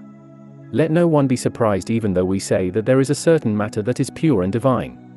For it originates from the Father and demiurgos of the universe and possesses a completeness of its own suitable for a receptacle of gods. At the same time, nothing obstructs the superior races from being able to illuminate the lower orders from their own substance. Nor does anything hold matter back from participating of the superior natures. So far as it is perfect, pure, and evidently good, it is not an unsuitable receptacle of the gods. For as it is necessary that the races in the earth shall be in no respect deprived of a divine participation, the earth also receives a divine portion from it, which is sufficient to admit the gods. The theurgic discipline, therefore, recognizing these things, and thus discovering in common with others the suitable receptacles of the gods according to the individual peculiarity of each, often joins together stones, plants, animals, and sacred aromatics, perfect and godlike, and afterward forms from all these a receptacle complete and pure. For it is not proper to be dissatisfied with everything material, but only with that which is repugnant to the gods. But that particular matter is to be chosen which is akin to them, as capable of being in accord both in building the houses of the gods, in the setting up of carved images, and, in fine, in the sacred ceremonial of sacrifices. For in no other manner can there be any participation in the receiving of the superior beings in places upon the earth, or by human beings dwelling there, unless such a beginning shall have been first established. We ought, then, to confide in the arcane declarations, that by means of the holy spectacles, a certain principle of matter is transmitted from the gods. This matter without doubt is of the same nature with the very ones themselves by whom it is given. Hence, does not the sacrificing of such a kind of matter arouse the gods to the visible manifestation, invite them to come quickly to our perception, and likewise receive them when they are present, and cause them to unfold themselves perfectly to view? The kind of sacrifice is most proper. The same things may also be learned from the assignment of the gods according to places, and from the division of authority over every particular thing, so far as they are assigned according to the different ranks, or the greater or lesser allotments. For this is certainly plain, that to the gods that are in large over particular places the things that are produced by them are the most proper to be brought for sacrifice, and those that pertain to the governed are best suited for the divinities that govern. For to the makers their own works are most particularly gratifying, and to those who first of all introduce certain things such are acceptable above all else. If, on the other hand, certain animals, or plants, or other of the productions upon the earth, are under the rule of the superior races, the divinities participate together in their superintendence, and procure for us an inseparable union to themselves. Some of these things, therefore, being carefully saved and guarded, increase with the gods the intimate familiarity of those who hold them fast. Inasmuch as by being kept inviolate they preserve in full force the communion of gods and men. Of such a character are some of the animals of Egypt, and in the same manner, the human being everywhere is sacred. Some of the consecrated victims, however, make the familiar relationship more conspicuous, so far as they affect the analysis in respect to the kindred, and more sacred origin of the primitive elements with the superior divine causes. This being accomplished, the benefits which are imparted from it are more perfect. A tutelar divinity to every people. If, then, these were human customs alone and so derived their authority through our institutions, it might be asserted that the holy rites of the gods were inventions of our own devising. Now, however, God, who is thus invoked in the sacrifices, is their author, and the gods and angels around him constitute a numerous throng. Under him, likewise, there is a public overlord assigned by allotment to each nation upon the earth, and to every sanctuary its own. Of the sacrifices made to the gods, a god is director; of those to the angels, it is an angel; of those to the demons, a demon; and in like manner in other cases a superintendent is appointed over each in the manner consonant with the particular race.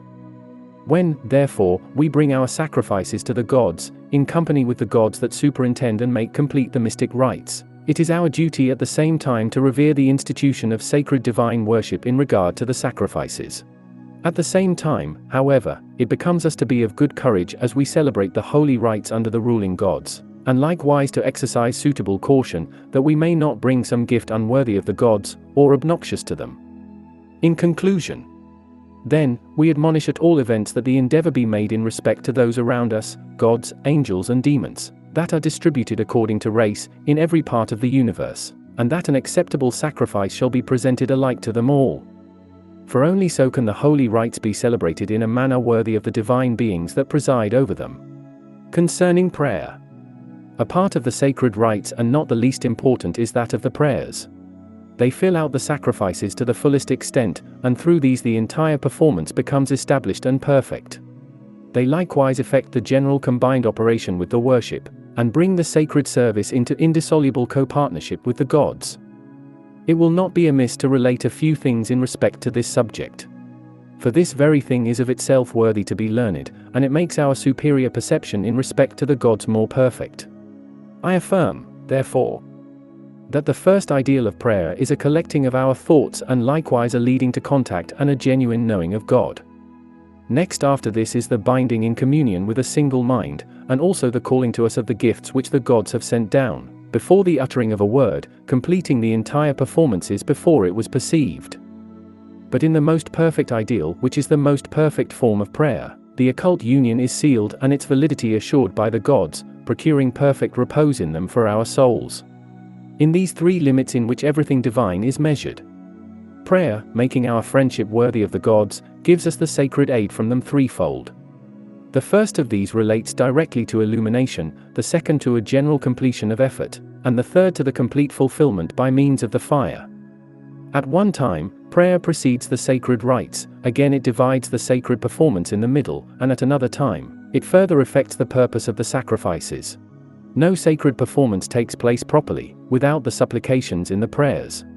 But continual exercise in them nourishes our mind and spiritual nature, makes the reception chambers of the soul vastly more spacious for the gods, opens the arcana of the gods to human beings, accustoms us to the irradiations of the light, and by degrees perfects the qualities within us to a conjoining with the gods, bringing us back again to the very summit.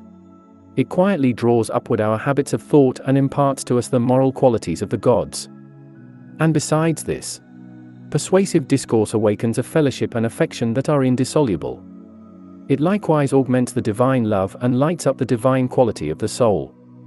It also cleanses away everything from the soul that is of a contrary character, and removes whatever about it is of ether-like and luminant spirit, so far as it is allied to the sphere of generated existence. It likewise makes perfect a good hope and confidence in respect to the light, and, in short, brings to perfection those who are exercised in these disciplines, so that we may call them companions of the gods. If this is what may be said of prayer, that it effects in us benefits of such importance, and likewise that it has a close relation to the sacrifices which we have mentioned, does not the object of the sacred rites thereby become clear, that it is a participating in intimate relations with the Creator? As then through the celebrating of the rites. The benefit from it is as much as is conferred by the demiurgic divinities upon human beings. Indeed, from that source the exalting, the perfecting and completing influence of the prayers becomes manifest, how it becomes active, how unifying, and it has a common bond which is given from the gods. In the third place, therefore, any one may easily perceive from what has been said, that the two prayer and sacrifice are established through each other and impart to each other the sacred power of the holy perfective rite. Hence there is manifest through all parts of the sacerdotal system, the complete agreement and joint working with itself, the parts of it being more naturally connected than those of any animal, and joined together by one uninterrupted continuity of substance. Of this fact we ought never to be unmindful, nor should we accept half of it and reject the other half, but should be exercised in them all alike. It is necessary that they who desire genuinely to be conjoined with the gods should be initiated through the whole of them. These things, therefore, may not be otherwise. Part 6. Chapter 14. Conditions for successful results. Contamination from dead animals. In regard to what remains to be considered, it is high time for me to pass on to the difficulty which you next suggest. It is also required, you say, that the beholder must be pure from the contact of anything dead. And yet of the rites employed to bring the gods hither, many are made effective through dead animals. In order to reconcile these apparent contradictions, we will take a survey of the conflict that seems to exist. There is no opposition at all in the case, but it only appears to be a contradiction in terms. For, indeed, if the law of the rites commanded both that the dead bodies of the sacrifices should not be touched, and also that they should be touched, this would be contradictory to itself. But if it enjoins to keep aloof from those bodies that have not been consecrated, but permits to touch those that are purified, this is no contradiction. Further still, it is not allowable to handle the bodies of human beings after the soul has left them. For there is a certain trace, an eidolon, or reflection of divine life which has been extinguished in the body by death. But it is not an unholy act to touch other animals that are dead, since they do not share the diviner life. It is, therefore, in the case of the other divinities, such as are not separate from matter, that abstinence from touching is essential, but in that of the gods that preside over animals and are intimately united to them, the invocation through animals in sacrifice is conceded.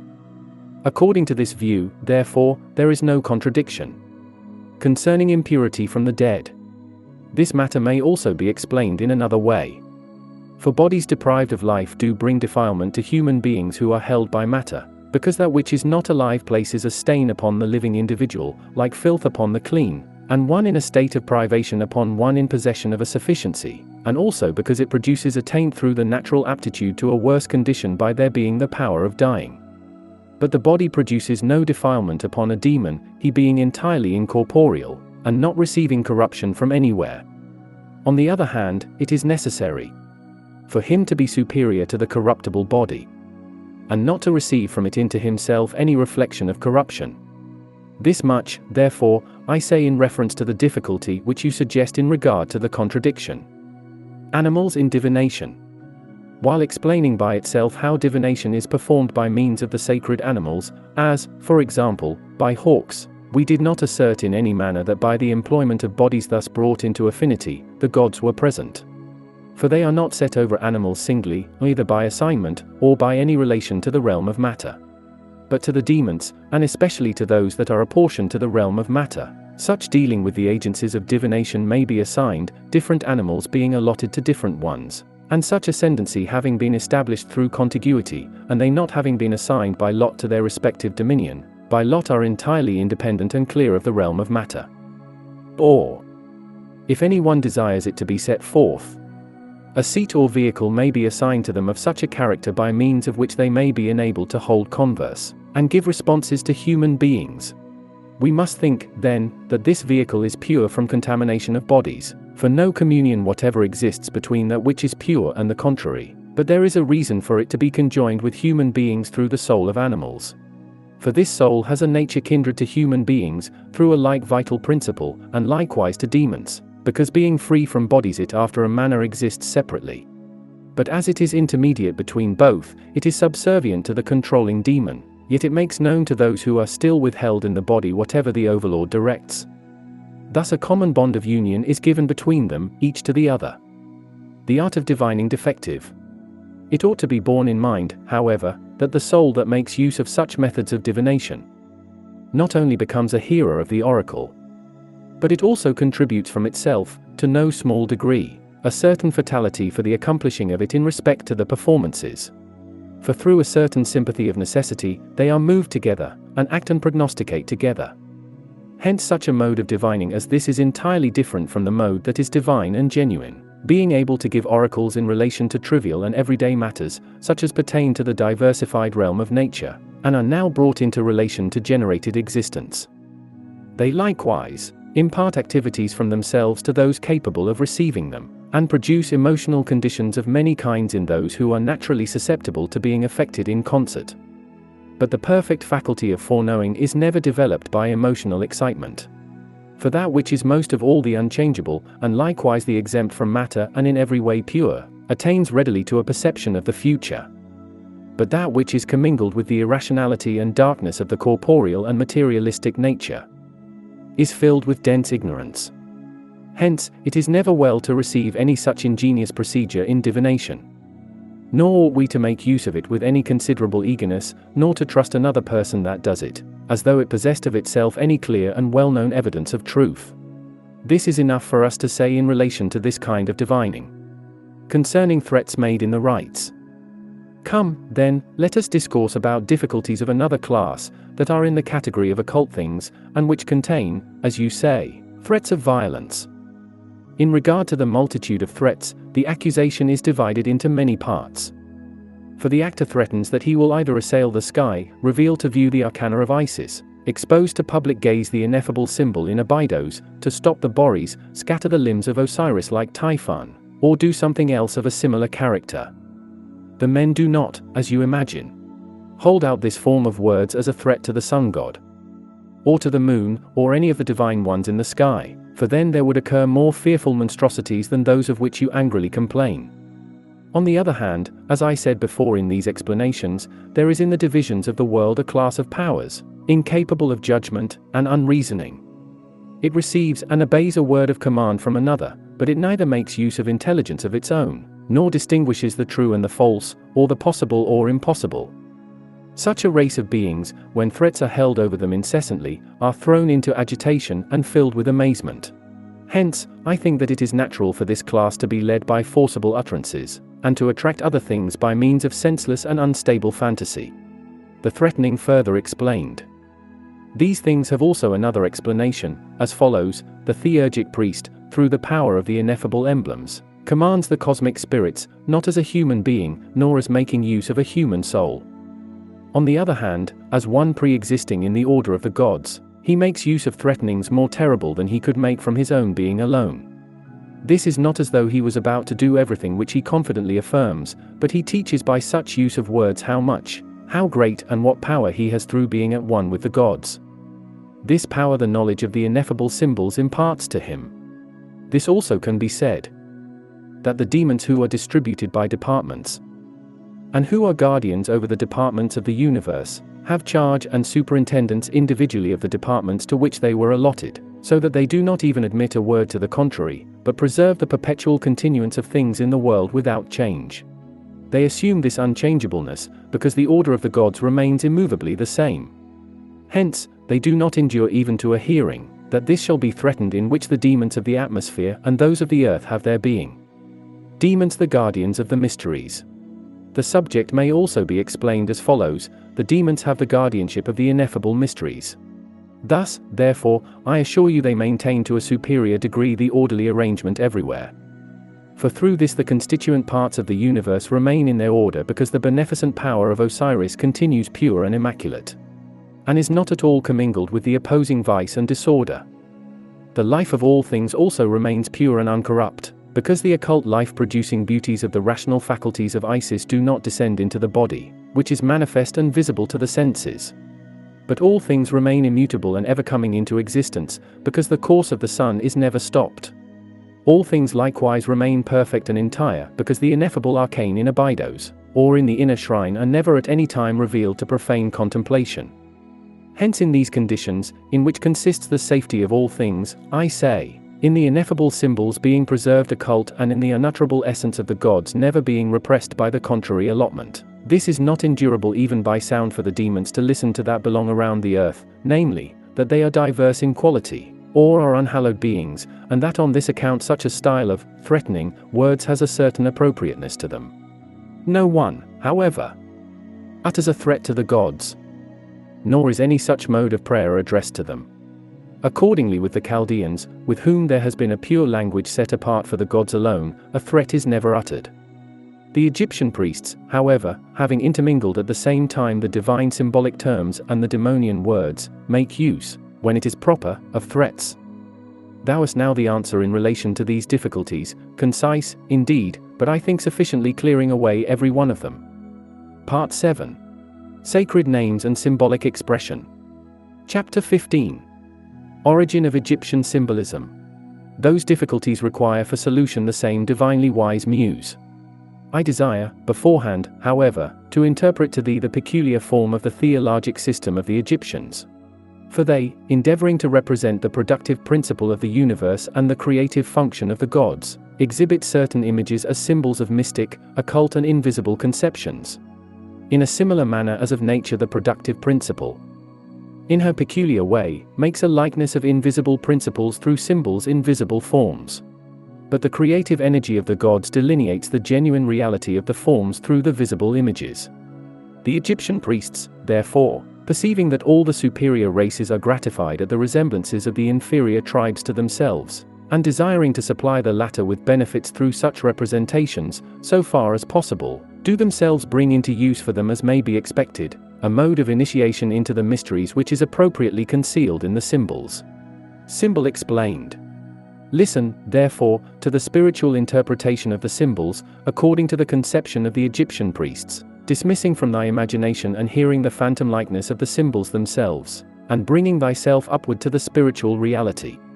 By eyeless or slime, then, recognize everything of a corporeal nature or belonging to the realm of matter, or that is nourishing and procreative, or such as is a material form belonging to the realm of nature and borne along with the never-still currents of the realm of matter, or such as the river of generative existence contains and which sinks with it, or the originating cause of the elements and of all the powers relating to the elements, which subsisted before in correspondence to a foundation.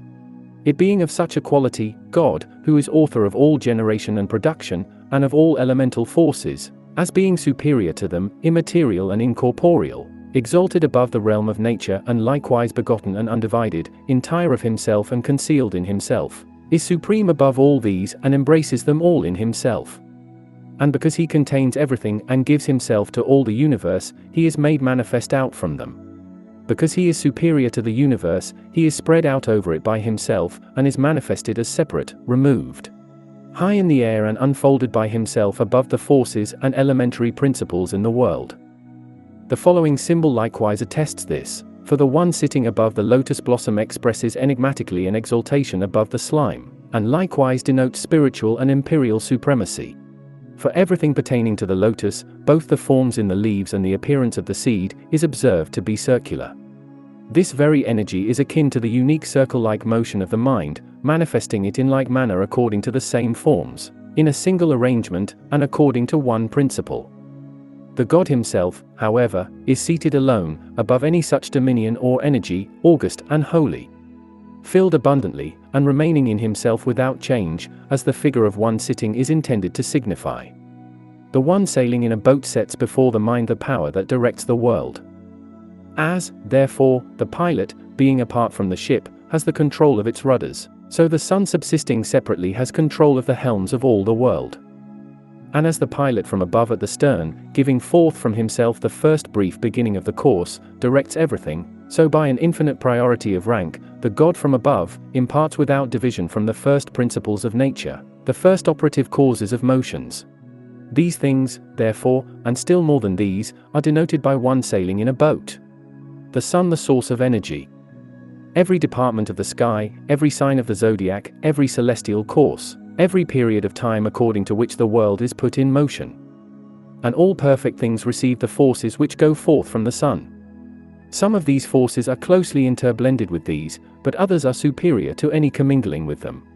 Accordingly, the symbolic mode of expression also suggests them, assuming a shape according to the signs of the zodiac and changing forms according to the season. It likewise manifests his unchangeable, constant, unceasing, and generally universal and abundant giving to the whole world. The different receivers, however, are variously affected with regard to the indivisible boon of the divinity, and they receive from the sun powers of many kinds according to their peculiar impulses. In this way, the series of symbols coming in succession is designed, through the multitude of gifts, to make manifest the one God, the Sun, and through the manifold powers exhibited, to cause his one power to appear. Hence, also, it sets forth that he is one and the same, but that the changes of shape and the transformations are taken for granted among the recipients. On this account it is affirmed that the sun changes according to the sign of the zodiac and according to the season. Because these manifestations are diversified with respect to the god, according to the many forms of his reception. The Egyptian priests make use of such prayers to the sun, not only at the autopsias, but also in the more public prayers which have an interior sense, and are offered to the divinity with reference to such a symbolic initiation into mysteries. Hence it is not permitted that anyone shall offer any explanation. The terms that are unintelligible. But the inquiries which follow, if we are to go through with them sufficiently in detail, require more information. Yet it is equally necessary in replying to bring out the truth in relation to them in few words. Thou demandest, why are terms preferred that are unintelligible? They are not unintelligible, however, as thou hast thought. Nevertheless, let them be unknown to us, or let some of them be known, with reference to which we receive solutions from the gods. They, certainly, are all of them significant to the gods in a manner not divulged. Nor can they be significant and also oracular with human beings through imaginings, but either spiritually by the mind which is at once divine and human, or in silence, or to express the conception in a better and simpler manner, by a mind united with the gods. We should, therefore, set aside all conceits and logical quibbles in regard to the divine names, and should, likewise, pay no attention to natural resemblances of speech which are closely akin to objects in the realm of nature. In the same manner, then, as the symbolic token of the divine likeness is spiritual and divine, the same thing is to be taken for granted in the names. Indeed, although we may not know it, this very thing is the most august in the case, for it is too grand to be classified for the purpose of being made known. In regard to those, however, of which we have received the skill to interpret the meaning we possess in the name, the knowledge of the divine essence, power, and order. Moreover, we guard carefully in the soul the mystic and ineffable image of the gods, and through this we lead the soul upward to the gods, and having exalted it as far as possible, we ally it with the gods. But you ask, why of names that are significant, do we place foreign ones before those of our own language? The reason for this, also, is connected with the mystic rites. For the gods have made known that of the sacred nations, like the Egyptians and likewise the Assyrians, the entire dialect is suitable for sacred places. Hence, we believe that we ought to address our communications in speech native to the gods, and because such a mode of speaking is primitive and ancient, and most of all, as those who learned the first terms relating to the gods, mingled them with their own language and transmitted it to us, as being proper and suitable for these things, we have always preserved the law of tradition till the present time inviolate. For whatever else pertains to the gods, plainly the everlasting and unchangeable is kindred to them. Why foreign sacred terms may not be translated? It is then objected, if the one who hears the voice gives attention to the signification, it is enough that the concept remains the same, whatever the term may be. The fact, however, is not as thou imaginest. For if terms had been fixed by conventional agreement, it would make no difference if some should be used instead of others. But if they are closely allied together in the nature of the things that have being, those the more like it will be most assuredly the more agreeable to the gods. From this fact it appears agreeable to reason that the language of the sacred nations has been adopted in preference to that of the rest of mankind.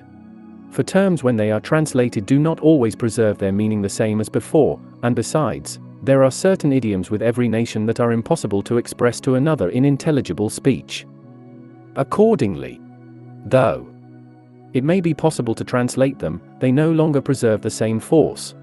Foreign terms, likewise, have great emphasis and much conciseness, and contain less ambiguity, diversity, and varied shades of meaning. For all these reasons they suit the superior races. away, then, with conjectures which deviate from the truth, such as this, whether the divinity that is invoked is Egyptian in race or makes use of the Egyptian language. Understand instead that the Egyptians were the first of mankind that were allotted to communion with the gods, and the gods that are invoked delight in the Egyptian customs. Suppose, then, these are all of them artful contrivances of jugglers, how is it possible that these things without which no sacred performance takes place successfully, which in the highest degree can join us with the gods, and combine us with them, and which possess powers almost equal to those of the superior races, should be only figments of the imagination? On the other hand, is it not true that these are disguises that have their origin in the passive conditions about us through being attributed to the divine agency? For it is not from what we have experienced, but on the contrary, from what are peculiar attributes of the gods, that we are aroused and address to them naturally the expressions proper for them. Nor do we form conceptions of the divine nature contrary to what it actually is.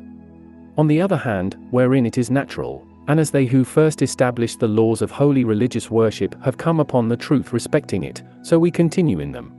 For if anything of different customs of a religious character harmonizes with them, it is what does not change. And it is necessary with the ancient prayers as with the sacred places of asylum to preserve them inviolate and in the same manner, neither taking anything from them nor adding anything to them from any other source. For this is perhaps the reason why at the present time everything is going to decay. And both the occult terms and the prayers have become without efficiency. They are constantly undergoing changes through the innovating disposition and the lawlessness of the Greeks, and nothing remains as it was. For the Greeks are by nature fond of innovation, and they are carried onward rushing eagerly in every direction. They have no ballast in them and they do not preserve what they received from anybody, but letting it quickly go, they remodel everything according to a never-ceasing fluency of words. But the foreign priests are steadfast in their customs, and continue firmly with the same words, for which reason, making use of the words grateful to them, they are themselves beloved by the gods. Nevertheless, to change them in any way is not lawful for any human being. This much we have answered thee in regard to the words which are called both unutterable and barbarous or foreign, and yet are becoming in holy rites. Part 8. Chapter 16. Questions proposed. We will now pass over these matters.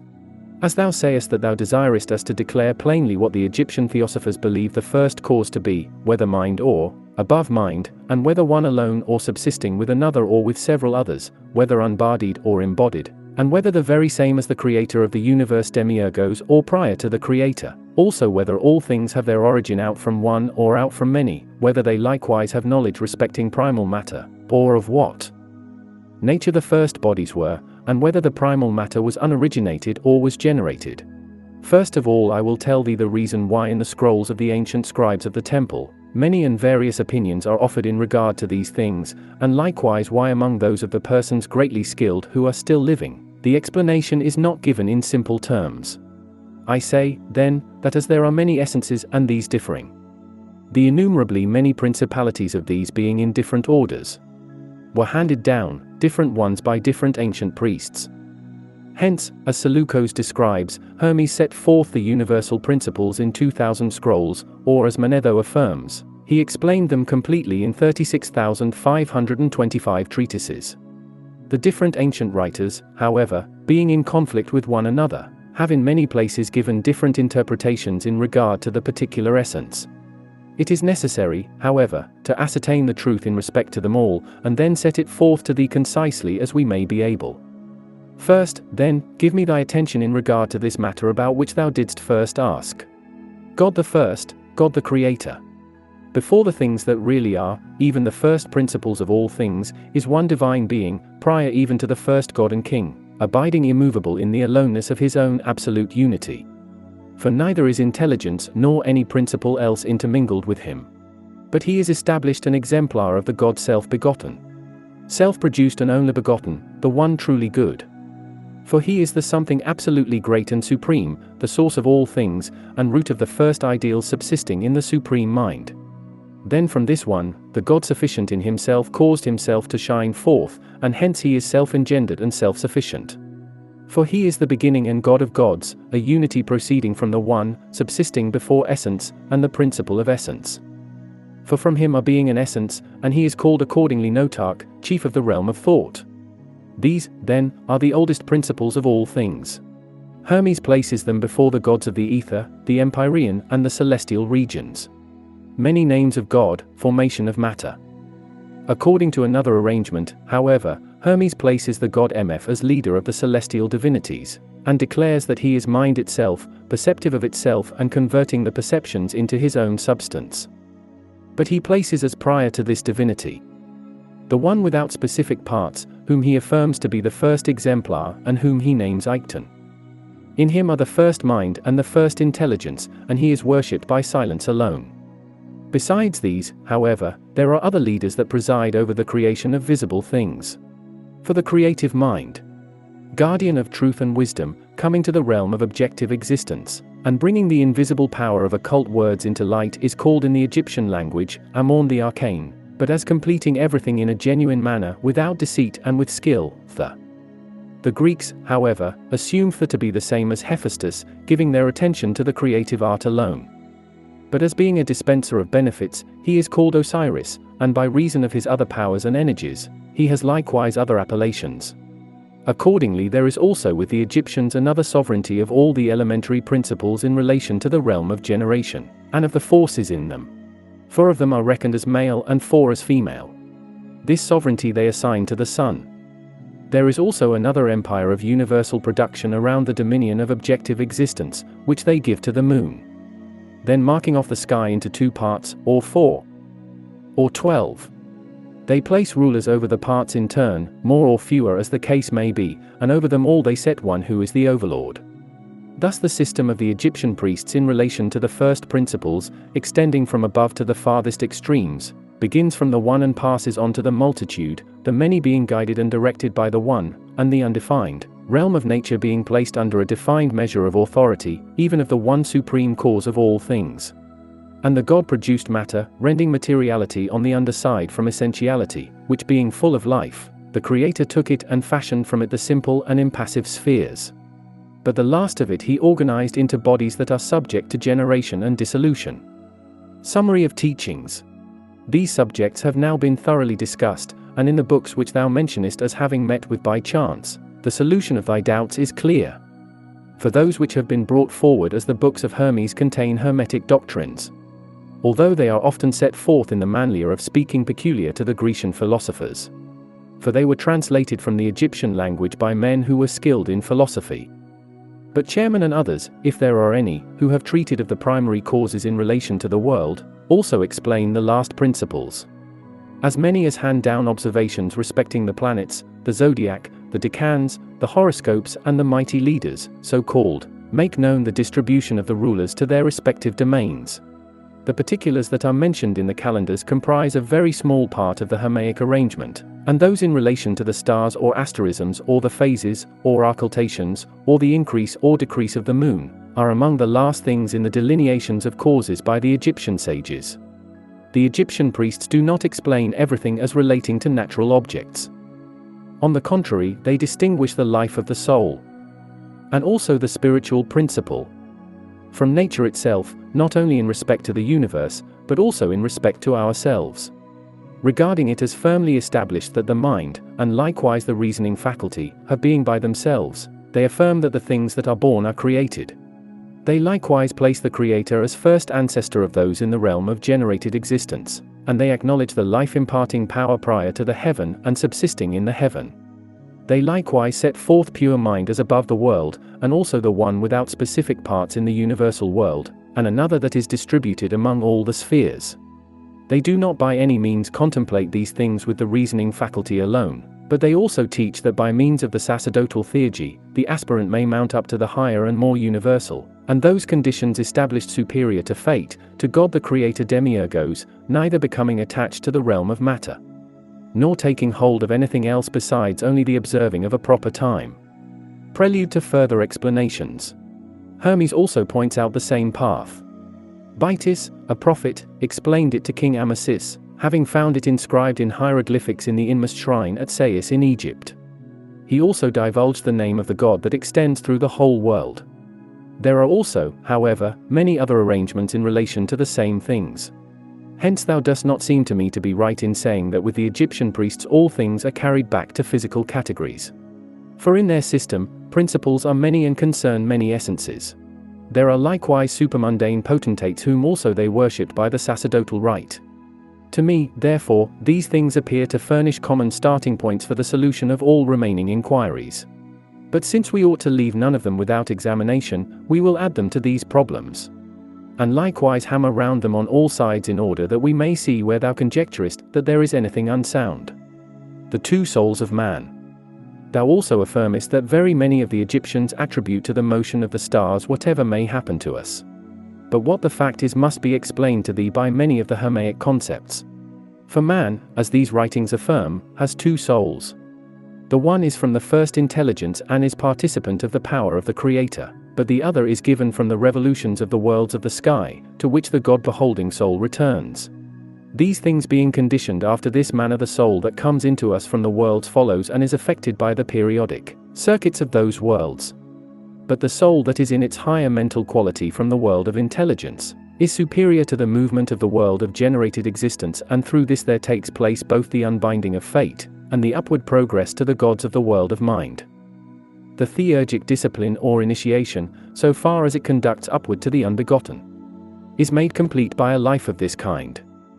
Liberation from fate. That condition, therefore, about which thou utterest doubt, does not exist, namely, that all things are bound fast in the indissoluble bonds of necessity, which they term fate.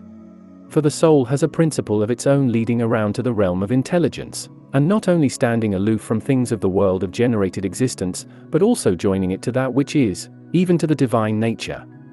Nor do we connect fate with the gods whom we worship in temples and with carved images, as being unbinders of fate. Yet the gods do unbind fate, but it is the last and lowest natures that descend from them and are in close alliance to the genesis of the world and to the body, that make fate complete. With good reason, therefore, do we perform to the gods every holy rite in order that they may deliver us from the evils impending over us from destiny, as they alone, through the moral power of persuasion, have rule over necessity. Nevertheless, all things in the world of nature are not controlled by fate. On the contrary, there is another principle of the soul which is superior to the whole realm of nature and generated existence. By it we can be united to the gods, rise above the established order of the world, and likewise participate in the life eternal and in the energy of the gods of the highest heaven. Through this principle we are able to set ourselves free. For when the better qualities in us are in activity, and the soul is exalted to those beings superior to itself, then it becomes separate altogether from everything which held it fast in the realm of generated existence, keeps itself aloof from inferior natures, exchanges one life for the other, and gives itself to a different order, entirely abandoning the former. The liberation further explained. Why, then it may be asked, is it not possible to liberate one's own self through the gods that revolve in the sky, the ruling planets? To consider them as lords of destiny, and also as binding our lives with bonds that are not to be dissolved? Perhaps there is nothing to hinder this very thing. Although the gods possess numerous essences and powers in themselves, there are also inherent in them as many impracticable differences and contradictions. Nevertheless, it is lawful to affirm as much as this, that in every one of the gods, especially of those that are visible in the sky, there are principles of essence which are of the world of intelligence, and that through these takes place the release for souls from generated existence in the world. But although there were to be two classes of divine beings left, the gods that abide around the world, and those beyond, there will be liberty for souls through the gods above the world. These things are told more precisely in the treatise concerning the gods, as for example, who are the restorers, and what are their powers, and also how do they liberate from fate, and through what sacred paths upward. Also of what quality is the arrangement of the mundane realm of nature, and how does the absolutely perfect moral energy rule over it. Hence the passage which thou hast repeated from the Homeric poem, even the gods themselves are yielding, it is a profanation to utter. For the performances at the sacred worship in ancient times were prescribed by laws that were both pure and spiritual. Those who are in inferior conditions are liberated by a superior order and power, and when we remove ourselves from conditions that are inferior we come into a better allotment. It is not effected, however, contrary to any sacred ordinance that has existed from ancient times, in such a manner as to imply that the gods may be changed in disposition or purpose by sacred rites afterward performed. On the contrary, from their first descent till this present time God sent down the souls in order that they should return back again to Him. Never, therefore, does there a change occur by such a progress upward. Nor do the descents of the souls, and their ascending occasion violent conflict. For as generated existence and everything here are joined together at every point by the spiritual essence, so also in the arrangement of souls, the liberation from the conditions of generated existence accords with the diligence of those around the realm of generated existence. Part 9. Nativities and Guardian Demons. Chapter 17. The Personal Dæmon.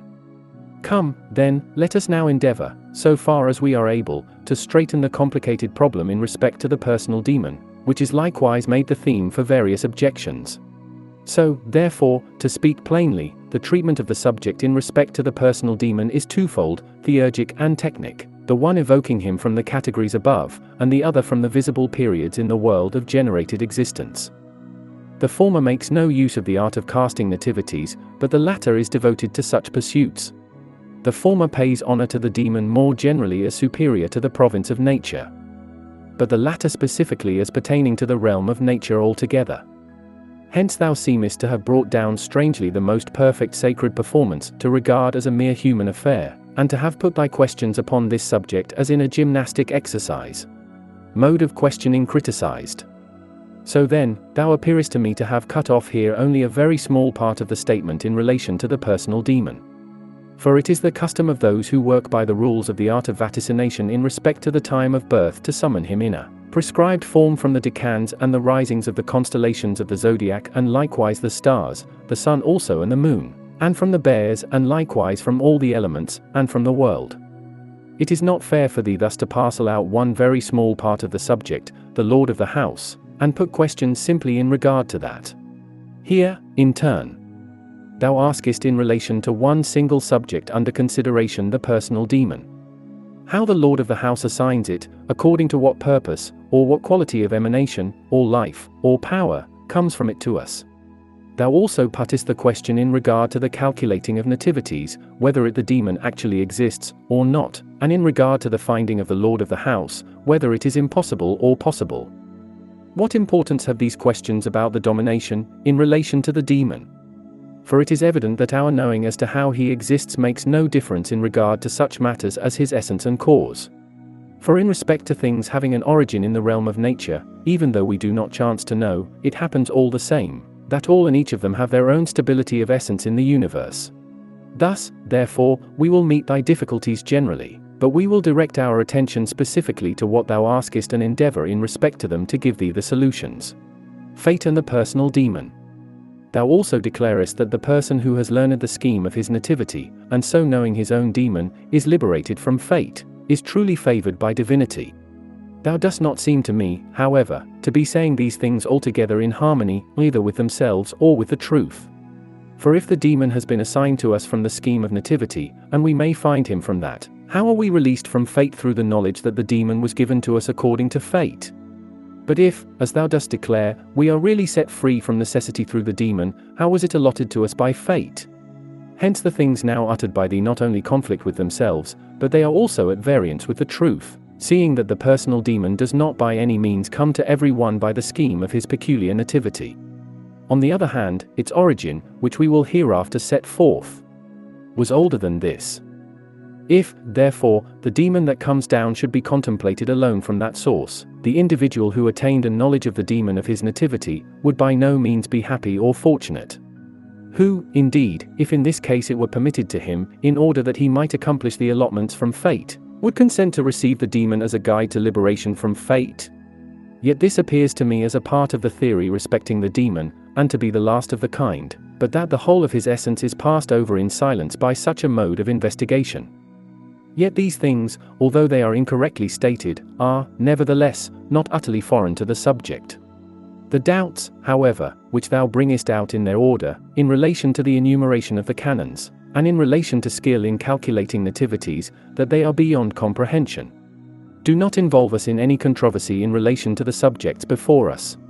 For whether these arts are knowable or beyond comprehension, yet the aura or emanation from the stars brings the demon to us, whether we ourselves are cognizant of it or not.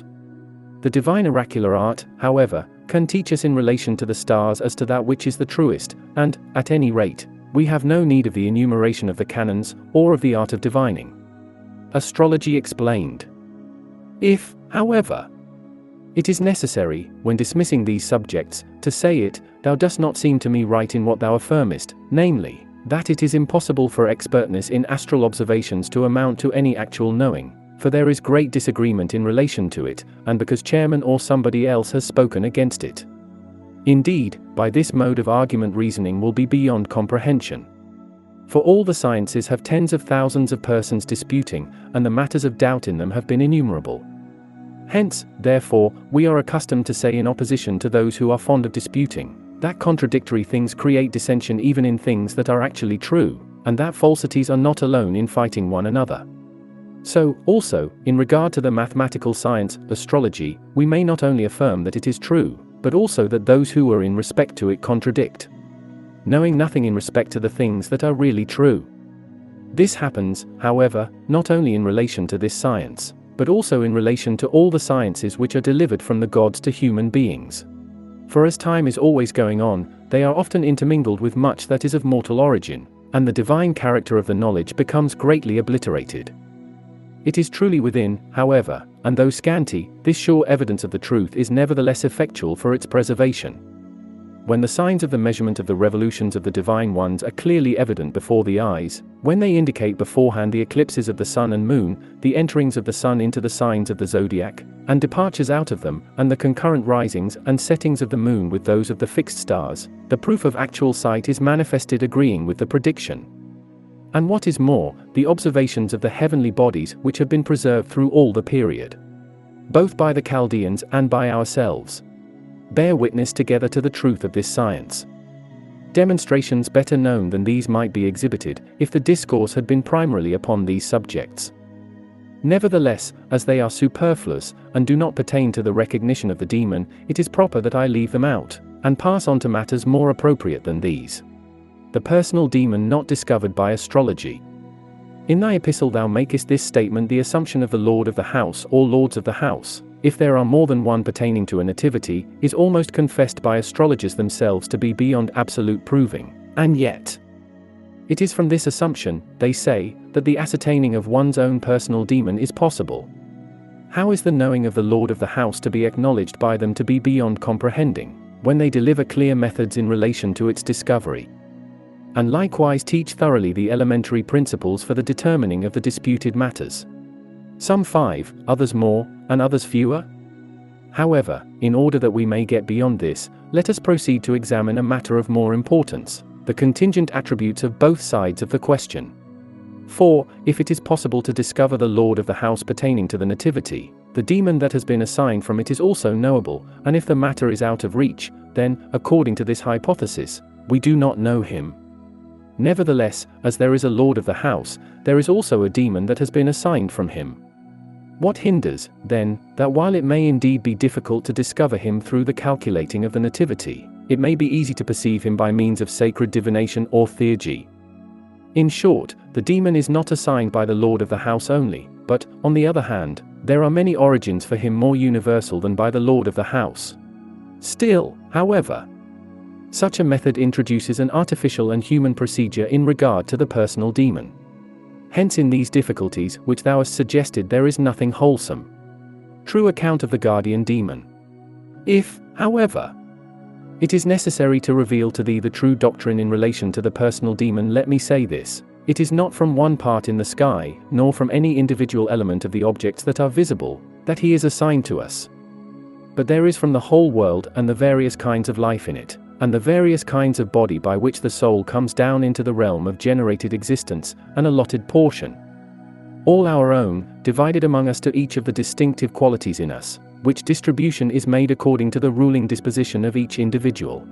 This demon, therefore, is present as exemplar before the souls descend into the realm of generated existence. As soon as the soul chooses him for leader, the demon immediately comes into charge of the completing of its vital endowments, and when it descends into the body, unites it with the body, and becomes the guardian of its common living principle. He likewise himself directs the private life of the soul, and whatever the conclusions we may arrive at by inference and reasoning, he himself imparts to us the principles. We think and do just such things as he brings to us by way of thought. He guides human beings thus continually till through the sacred theurgic discipline we shall obtain a god to be guardian and leader of the soul, for then he gives place to the superior, or delivers over the superintendents, or becomes subject, as a tributary, to him, or in some other way is servant to him as to an overlord. One guardian demon only to an individual. From these facts I may easily reply to your next question. For the personal demon does not preside over specific regions in us, but simply over all at once. He pervades every principle about us, in the same manner as it was assigned from all the orders of intelligence in the universe. For it also seems proper to thee to remark as follows, that there are demons placed over specific departments of the body, one over health, one over the figure, and another over the bodily habits, forming a bond of union among them, and that one is placed as superior over all of them in common. This very thing thou shouldst consider as proof that the authority over everything in us is vested in one demon alone. Accordingly, it is not right to define one demon as guardian of the body, another of the soul, and another of the mind. For if the living person is one individual and the demon manifold that is placed over him, the notion is absurd. Certainly the ruling powers everywhere are single rather than those that are ruled. But it is still more absurd if the many demons ruling over special departments are not akin, but are to be classified apart from one another. Thou also declarest that there are contradictory characters among them, saying that some demons are good and others bad. Evil demons have no allotment whatever as guardians, and they are never classified in opposition to the good, like one party against another, as though having equal importance. The guardian demon not a part of the soul. Having in succession abandoned these points, thou goest quickly over to the conjecture of the Grecian philosophy, yet in relation to the personal demon thou overturnest the entire hypothesis.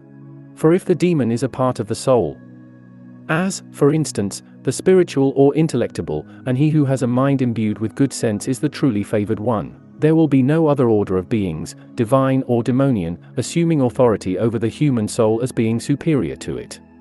Instead, there will be special parts of the soul, or some power existing separately supreme over the many forms of the life within us, and these, not as allied by nature, but as having been set apart as superior in their nature to our entire substance. Several guardian demons. After this thou callest to mind another statement in relation to the personal demon, namely, that some persons perform worship as to 2, and others as to 3 of this class. This, however, is all erroneous.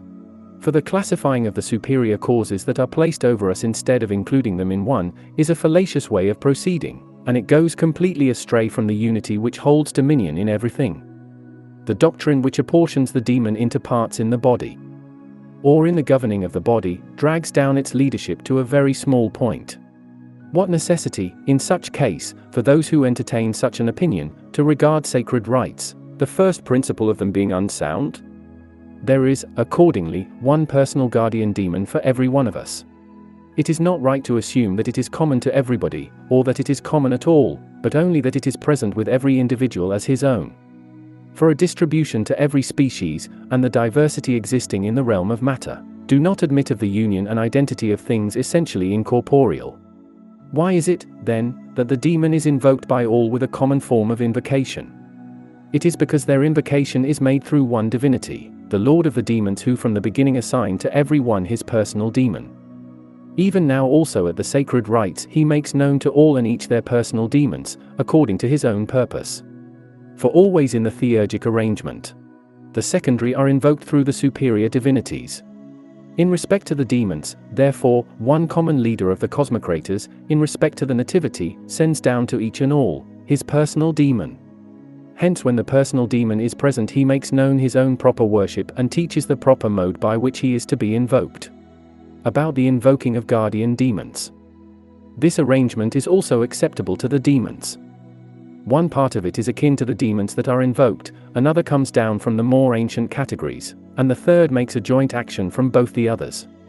Do not, therefore, liken the invocations of gods with those to men, nor things not to be uttered with those that may be told, and do not compare the things that are prior to every limitation and every undefined mode, to those that have been defined by men or with indefinite arrangements. For these things that belong with us have nothing in common with those who are wholly superior to us in their entire race and order, and rule the whole of our essence and nature. Nevertheless, right here especially, the greatest failures occur to men when from human weakness, They infer anything in relation to the guardianship of the demons, and when with things that are trivial, worthy of nothing, and in parts, they form a judgment of beings that are great, noteworthy, and perfect. This much we answer you in respect to the personal demon in addition to what was said before. Part 10. The First Cause. Chapter 18. Eudæmonia, or the True Success. The last subject remaining for discussion is in relation to true success. Thou hast put intricate problems with regard to it, namely, first, observations upon certain subjects, next, matters of doubt, and after these, questioning. We will accordingly place thy questions in their order, each and every one of them, and will answer these in due course in reference to them. Thou askest whether there is not some other path to true success apart from the gods. What different way upward can there be, entirely apart from the gods, that is reasonable? For if the essence and perfection of every good are comprised in the gods, and their primary power and authority are with us priests, and with those who are in like manner possessed by the superior divinities, and have come genuinely into union with them, and in short, if the source and end of goodness are earnestly pursued, in such case, there are present accordingly, the spectacle of truth and the initiation into spiritual knowledge. And with the knowing of the gods, the turning around to our own selves and the knowing of ourselves follow together. Various statements criticized. To no purpose, therefore, thou proposest the doubt whether it is necessary to pay any regard to human opinions. For what leisure has the person whose mind and thought are with the gods to look down for approval from human beings? Nor in what follows dost thou speak to the purpose, whether the soul does not now and then form grand conceptions. For what principle of fanciful creations has a place in those who have real being? Is not the faculty of imagination in us the former of idola? But when the spiritual life is perfectly active, there is nothing of the imagination awakened. Does not the truth in its essence coexist with the gods? At least, is it not established with rational principles harmoniously? It is in vain, then, that thou and others whisper such things. Nevertheless, these things about which certain mountebank priests and fortune-tellers calumniate those who minister at the worship of the gods, and thou hast spoken in the same way, are none of them at all connected with genuine theology and theurgy. Yet if, in some way, certain things of such a character shoot out as excrescences beside the knowledges of the things that are good, as evil arts sprout up with other arts, these very knowledges are actually more opposed by them than anything else. For that which is evil is more hostile to the good than to that which is not good. Concerning natural presentiment, I desire after this to go curiously over other remarks which misrepresent the divine foreknowledge. Thou comparest with it other methods for obtaining premonitions of what will take place. For to me, although a certain aptitude of nature aids in the signifying of what is to occur, just as the foreknowing of earthquakes, or of winds, or of storms happens to animals, it does not seem worthy of our veneration. For such an inborn faculty of divining accompanies acuteness of sense, or sympathy, or some other commotion of the natural faculties, and has nothing about it worshipful and supernatural. Nor if any one by human reasoning or systematic observation determines from symptoms those things of which the signs are indicative. As physicians from the systole of the pulse prognosticate a coming fever, he by no means appears to me to possess anything honorable and good. For he likewise sets himself to it humanly, and infers logically by our reasoning faculty in relation to things which confessedly occur in the order of nature, and he makes his diagnosis not very far away from the corporeal order of things. Accordingly, if there is in us any natural perception of the future, the faculty is clearly shown in activity as in everything else, but in having this nothing that is very happy is possessed. For what can there be of the qualities implanted in us by nature in the realm of generated existence that is a genuine, perfect and everlasting benefit? The divine endowment. The divine endowment of divination alone, therefore, being conjoined with the gods, imparts to us the divine life and likewise making us participants of the divine foreknowledge and the divine thoughts, renders us truly divine. It causes us to be genuinely the possessors of goodness, because the most blessed thought of the gods abounds with every good. Hence, they who possess the endowment of divining, do not, as you surmise, foresee and are not really successful, for all divine foreknowledge is seemingly good. Nor do they foresee future events, and not know how to make use of the foresight properly for themselves. On the contrary, with the foreknowledge, they receive beauty itself and order that are at once true and becoming, and there is with it that which is profitable. For the gods give them also the power of protecting themselves against direful calamities from the realm of nature, And when it is necessary to exercise courage and the uncertainty of the future contributes to this, they keep the things hidden that are to be, in order to make the soul better. Yet when uncertainty does not bring any help for this purpose, and the foreknowledge is advantageous to souls, for the sake of saving them and leading them upward, then the gods implant in their inmost beings the foreknowledge inherent in the inspired communications. The path to true success. But why am I prolonging these discourses? I have abundantly shown before by the many explanations which I have made in them, the superiority of the inspiration over human divination. Better, therefore, is what you ask from us, to make plain to you the path to success, and in what the essence of it consists. For from this the truth is then to be found, and all the difficulties may thus be at once easily resolved. I say, therefore, that the divine person gifted with intuition, having, in a former condition of being, been participant of the oneness, by the spectacle of the gods, comes at a later period to another soul or psychic condition which is adjusted to the human ideal of figure, and through this becomes involved in the bond of necessity and fate. Now then it is necessary to consider how he may be unloosed and set free from his bonds. There is no other way except the knowing of the gods. For the ideal or success is the apperceiving of the good. Just as the ideal of badness happens to be forgetting of what is good and deceit in relation to what is bad. The former, therefore, joins with the divine nature, but the latter, an inferior destiny, is inseparable from the mortal. The former seeks the intellectible essences by the sacred paths, but the latter, having swerved from the first principles, yields itself to the measuring out of the ideals of the corporeal environment. The former is the knowing of the Father, but the latter is the going aside from him and a forgetting of God, the Father, first in essence and sufficient for himself. The former preserves the genuine life and brings it back to its Father, but the latter brings the man ruling in the realm of generated existence down to the world which is never permanent but always changing. Let, then, this superior path to true success, which is the spiritual completing of the union of souls to the divine nature, be cognized by thee. But the sacerdotal and theurgic gift of true success is called the door to the Creator of the universe, or supreme goodness. In the first place it possesses the power of chastity of soul which is far more perfect than chastity of the body. Afterward, the preparing of the understanding for the participation and vision of the good and its release from everything of a contrary character, and after these, oneness with the gods the givers of all things good. Return of the soul to divinity. After the theurgic discipline has conjoined the soul individually with the several departments of the universe, and with all the divine powers that pervade it, then it leads the soul to the Creator of the world, places it in his charge, and frees it of everything pertaining to the realm of matter, uniting it with the sole eternal reason Logos. What I am saying is this, that it unites the soul individually to the one, Father of himself, self-moving. He who sustains the universe, spiritual, who arranges all things in order, who leads it to the supreme truth, to the absolute, the efficient, and other creative powers of God, thus establishing the theurgic soul in the energies, the conceptions and creative qualities of those powers. Then it inserts the soul in the entire demiurgic God. This, with the Egyptian sages, is the end of the return as taught in the sacred records. Concerning the good itself, they consider on the one side as absolute divinity, the God subsisting before thought, but on the other as human, who is a unity with him. Iamblichus has explained this from the Hermaic scrolls. This, therefore, is not passed over by the Egyptian priests, as thou dost suggest, but is handed down by them in a style worthy of the divine being. Nor do the theurgists call upon the divine mind in relation to trivial matters, but on the other hand it is in regard to matters appertaining to the purifying of the soul, its release and salvation.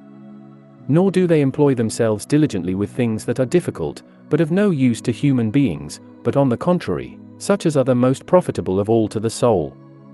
Nor are they imposed upon by a vagabond demon, who have in every instance not only contended successfully with the deceitful demonian nature, but have exalted themselves to the realm of mind and divinity. Valedictory.